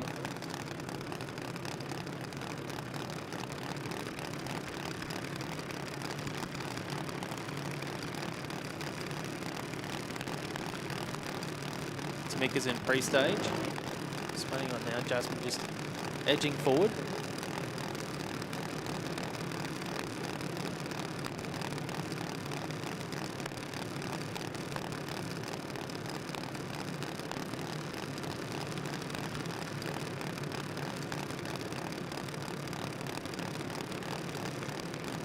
You can see Tamika trying really hard to get her car into stage, but just it's not moving at all.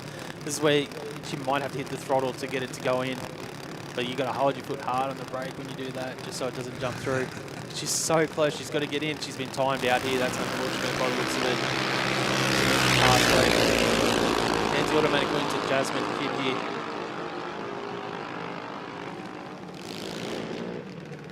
And that's system driven as well. There's no one that goes, oh, you've been timed out. It's automatically done by the timing system.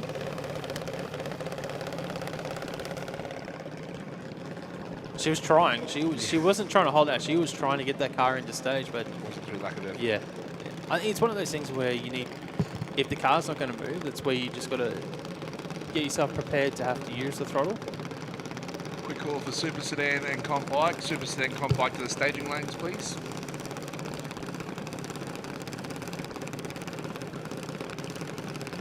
All right, next up, Mia Ward taking on Isabella Hunter. Having a look at the chip here. So Isabella went to the final in the second round of the championship. She's only been at the one event so far this season, so you can see Mia's trying to get into stage.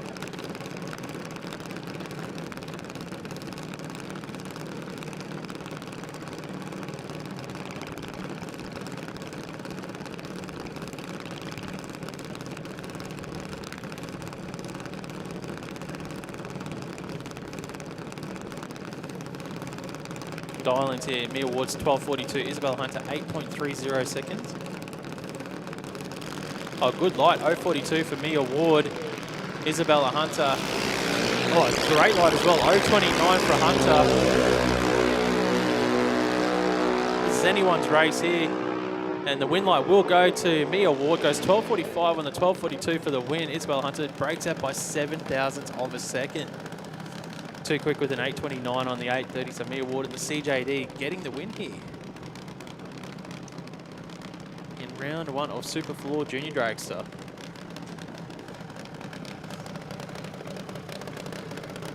So next pairing coming forward will be the C Junior Cody Robinson. Dialing in a 12:18. 4 seconds, just over 4 seconds will be the chase that Amelia Wright will be laying down, who's dialed in an 8:10 for Field Motorsports. Well, the thing is, Cody Robinson was the higher qualifier here, so the CJD was our number 4 qualifier. Here's how the 177 light. And good luck Amelia Wright, 0.95, so she's got the advantage at the moment, but the car does seem like it's popping a little bit down there. It did.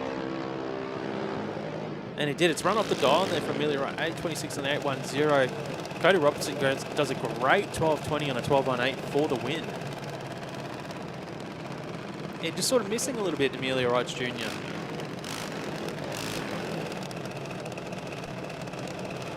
Chase Castley coming forward now. The second of the juniors with Go Park yourself blazing down the side. 24-hour secure truck parking. That's gone on the side of Neela Balls Jr. Over in the rocket lane has dialed in a 783 for Chase. The dial in is an 824.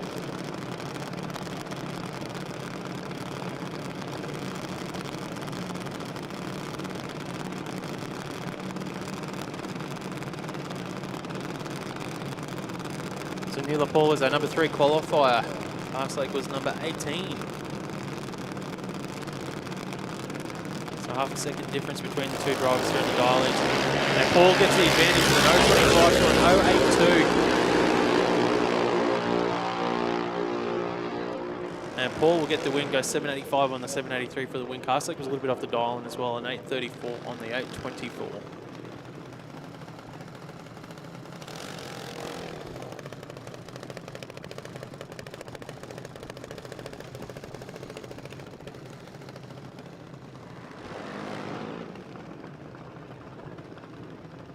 So Nixon King, Ryan and Mazda. Marsden. Yeah, Ryder Marsden there. He's another one of our CJD competitors. He's been racing now for a little bit in CJD, dialing in 12.82 seconds. Nixon King in the lane beside Ryder for Mick King Transport there. You can see him moving forward. He's dialing in 8.12 seconds. So it's 4.5 seconds head start, or just over 4.5 seconds head start for Nixon King. Nixon as well. To do the chasing. He's about 6th or 7th in the points, but he's on that 36 points where you've got about 4 or 5 competitors on. So they're all bunched together. So every race is going to be important if you're talking championship. I'm sure they're just focusing on today. They'll want to start their day in round 1 of racing successfully. Turn the wing light on. Well, the thing is, Mia Grace Hopkins hasn't actually lost a round of racing yet this year in the QDRCs. When you're looking at the points table. Perfect score. Now you put the pressure on, Mark. Just name what's in front of you, mate. Here we go. Junior Dragster round run for Superfloor. Ryder Marsden wants to get into stage. So we've already had one timeout already in Junior Dragster. Ryder gets out with a 189 reaction time. Nixon King goes 0.77, so Nixon's in a 10 advantage. You can hear the whomping there on the finish line there. Nixon King goes 8.17, safe on his 8.12, and Ryder Marsden goes 12.96 on his 12.82.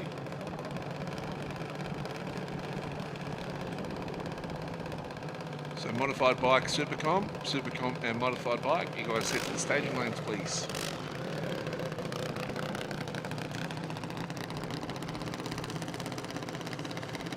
Next up, Superfloor Junior Dragster is the girl that we're talking about, Mia Grace Hopkins. Currently leading the championship, hasn't lost a round of racing, and I think Carl Schultz is in the same boat. He just didn't make the final at either of them. Yep. Oh, he did today, actually, didn't he? He did, yep. Yeah, so he hadn't lost a round of racing either. I didn't get any points for that. But, Yeah. Taking on Bronte, Janushi. they're both going to deep stage. Oh, Janushi with a 3.82 reaction time. Mia Grace goes 3.10, so they won't crash on the reaction times either side of the racetrack here. And Mia Grace will get the win, 8.57 on the 8.52. I almost feel like it was the race nobody wanted to win. Yeah. You're right there, actually. But the thing is, when you do go into deep stage, it automatically, instantly, in the back of your mind is, oh no, I'm deep. Don't go red, don't go red. Yep. And sometimes in that situation, You be more cautious. you could be cautious, and well, then, you know, when you take away some of that aggressiveness in your staging routine, when you want to cut a line, you might drop something like a 310 or a 300 light. Anyway, next up, Nixon Canulli and Xavier Paul.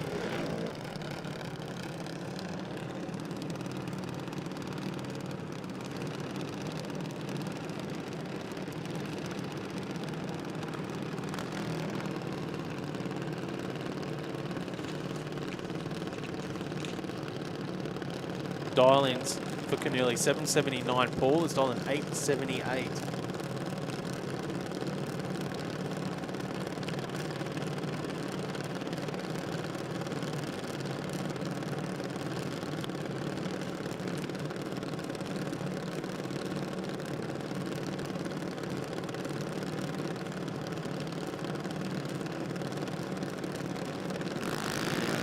Going to be an automatic win here for Nixon Canulli. Xavier Paul has the credit cherry on the start line here. So Nixon Canulli goes through for a 784. Xavier Paul goes 881.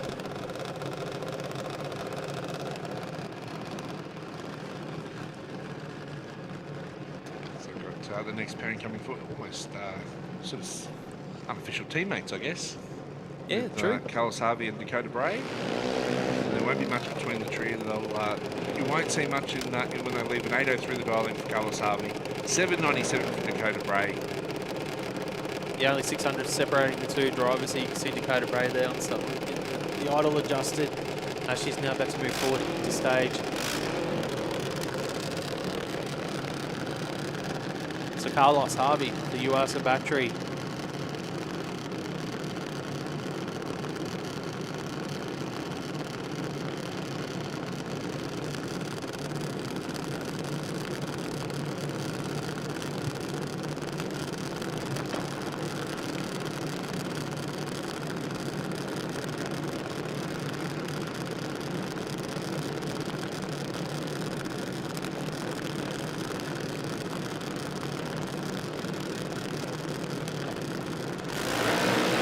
Oh, 001 red Dakota Brace. So win light will go to Carlos Harvey.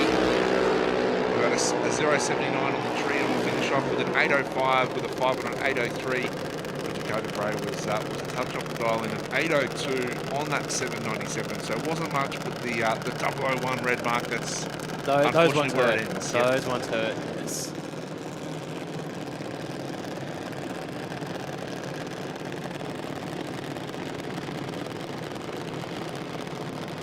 I like these little LED dial-in boards that they've got down there. So we can see on track, the Mayor McDougall.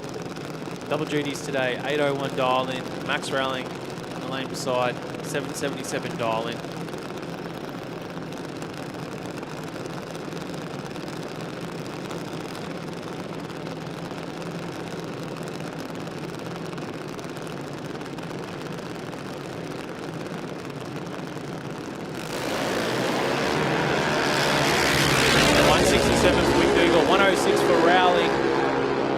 Slight advantage on the start line, and the win light will go to Max Rowling, goes 779 on his 777. McDougall broke out by a bunch, 794 on the 801 dial-in. So Max Rowling gets the win here in round number 1.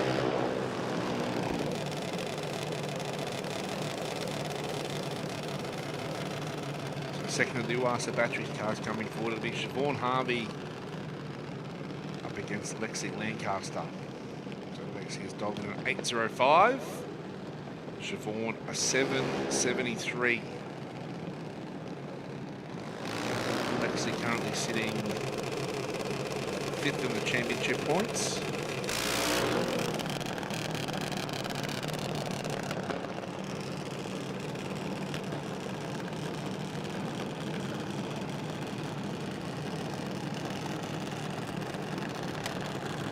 So kids and freighters on board for Lexi. UASA batteries, as we know, for Siobhan Harvey.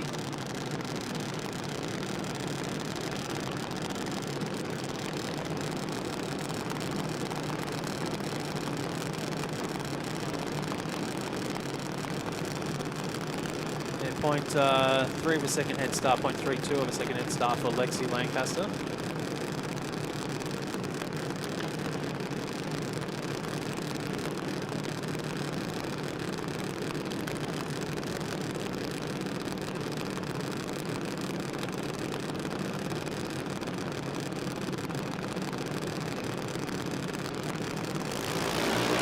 Oh, this is going to be a good drag race. Lexi Lancaster's gone 015, Siobhan Harvey's gone 027 on the trees, and the win light will go to Harvey with a 774 and a 773. Lancaster goes 809 on the 805. Win margin of 19 thousandths of a second to Siobhan Harvey for the UASA Batteries team there. That was a great race here in round 1 of a junior dragster.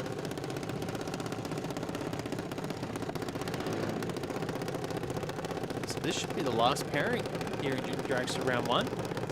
Vance Pirano taking on Tyler Bellett. So Pirano's dialed in 821. Bellett is dialed in at 785. So just under 0.4 of a second head start for Pirano. The Super Floor Junior Dragster class. 30 had entered here in round 1. We'll have 15 winners, 15 losers here at the end of round 1. They get to do it all again. Jeez, you went in there, an hour. Mark. You went there. You called them losers. 15 winners, 15 not winners. First runners up. Was it harsh, was it? No, that's how cutthroat it is with drag racing, Mark. So whether they're drinking or not, they're saying how it is. 131 line for Vance Pirano. It was red for Tyler Bellett, so win automatically to Vance Pirano, who goes an 827 on an 821. Tyler Bellett will join that list of whatever you'd like to call them that aren't winners, a 795 on a 785.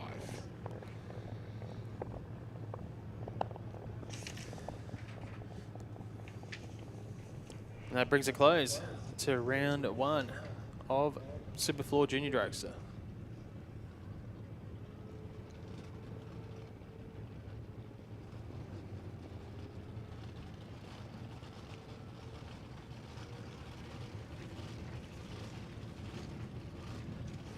So going by the schedule, we should be going into round 1 of Top Sportsman. That'll mix it up a bit from our qualifying order. Does. I'll find my paperwork for Top Sportsman. Yeah, it's a small but tidy field for Top Sportsman. So we did have 8 in the field.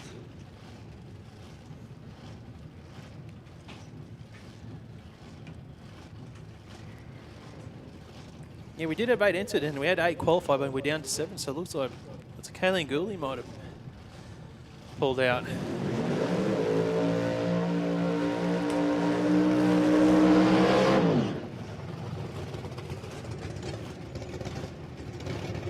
Tony White coming forward against Steve Singh.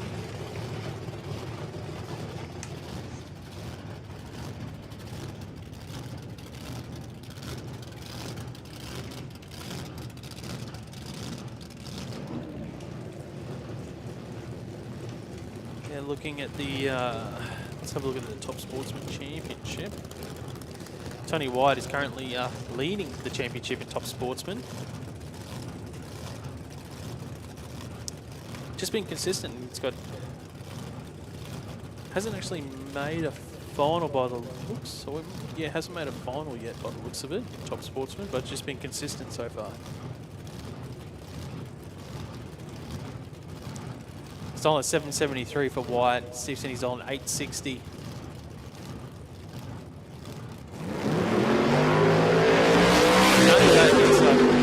Tony White, as long as he doesn't break out here on that 773 dial in, he should get the win. He does go 790, backs off there for the win for Tony White. And issues for Steve Sini there on the start line. Yeah, what we like to see for the beautifully presented XB down there. Hopefully we'll see it back though for rounds 2 and 3 a little bit later on. Sometimes you can play a bit of mind games with your opponents, can't you? If you go in stage and then, you know, you might know that there's an issue with the car, but you still accept the green. And then, as you said, sometimes Tony didn't break out, which he didn't. But we've seen plenty before him that do break out. It has happened. All gone red on the start line. Yeah. Not to fire shots, but I will. Stefan Gowes, I'm sure he's listening. Yeah. He's done that. No, actually, that happened a couple of years back with Lucas Holtz. He was going to go pull out because there was something wrong with the car. I'm like, well, the car starts and runs. Well, just stage. You never know. Yep. And he did. He staged. I can't remember who was at first round, but they went red or broke out. He didn't even leave the start line. Then he had me in second round. And I'm like, it's not going to happen to you twice, mate. But I also didn't know if he had the car fixed it. So there was part of me who's like, oh, geez. Well, sometimes that's all it is, isn't it? I mean, you might know what the problem is, but if you don't have time to fix it before that first round, yeah. But if you've diagnosed the problem and then you can go back and fix it before the second round, then exactly that you wouldn't know. So no issues here on this pass because they had 2 strong burnouts between Max Carpenter and Dennis Ryan. So Ryan's stolen 859, Carpenter's stolen 840. Dennis Ryan was our number 2 qualifier. Carpenter was number 5. So Carpenter in the Ford, Ryan in the Tirana. Oh, Ryan's gone in deep. Kept rolling. Oh, it's still gone 0-6 on the 3. Yeah, 261 for Carpenter. Oh, no. Big problems for Carpenter across the finish line. Has he saved it? Because it's made a big move. Oh, there was a haze. I think he might have put something under the tyres there, and it went across. So he had the chutes out.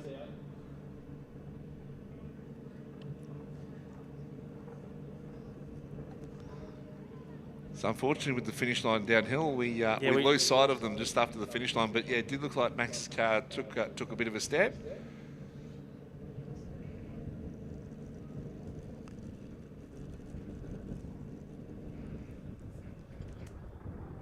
So we'll just go get some word from our team in control here, and we'll find out how everything is, and then we'll let you guys know.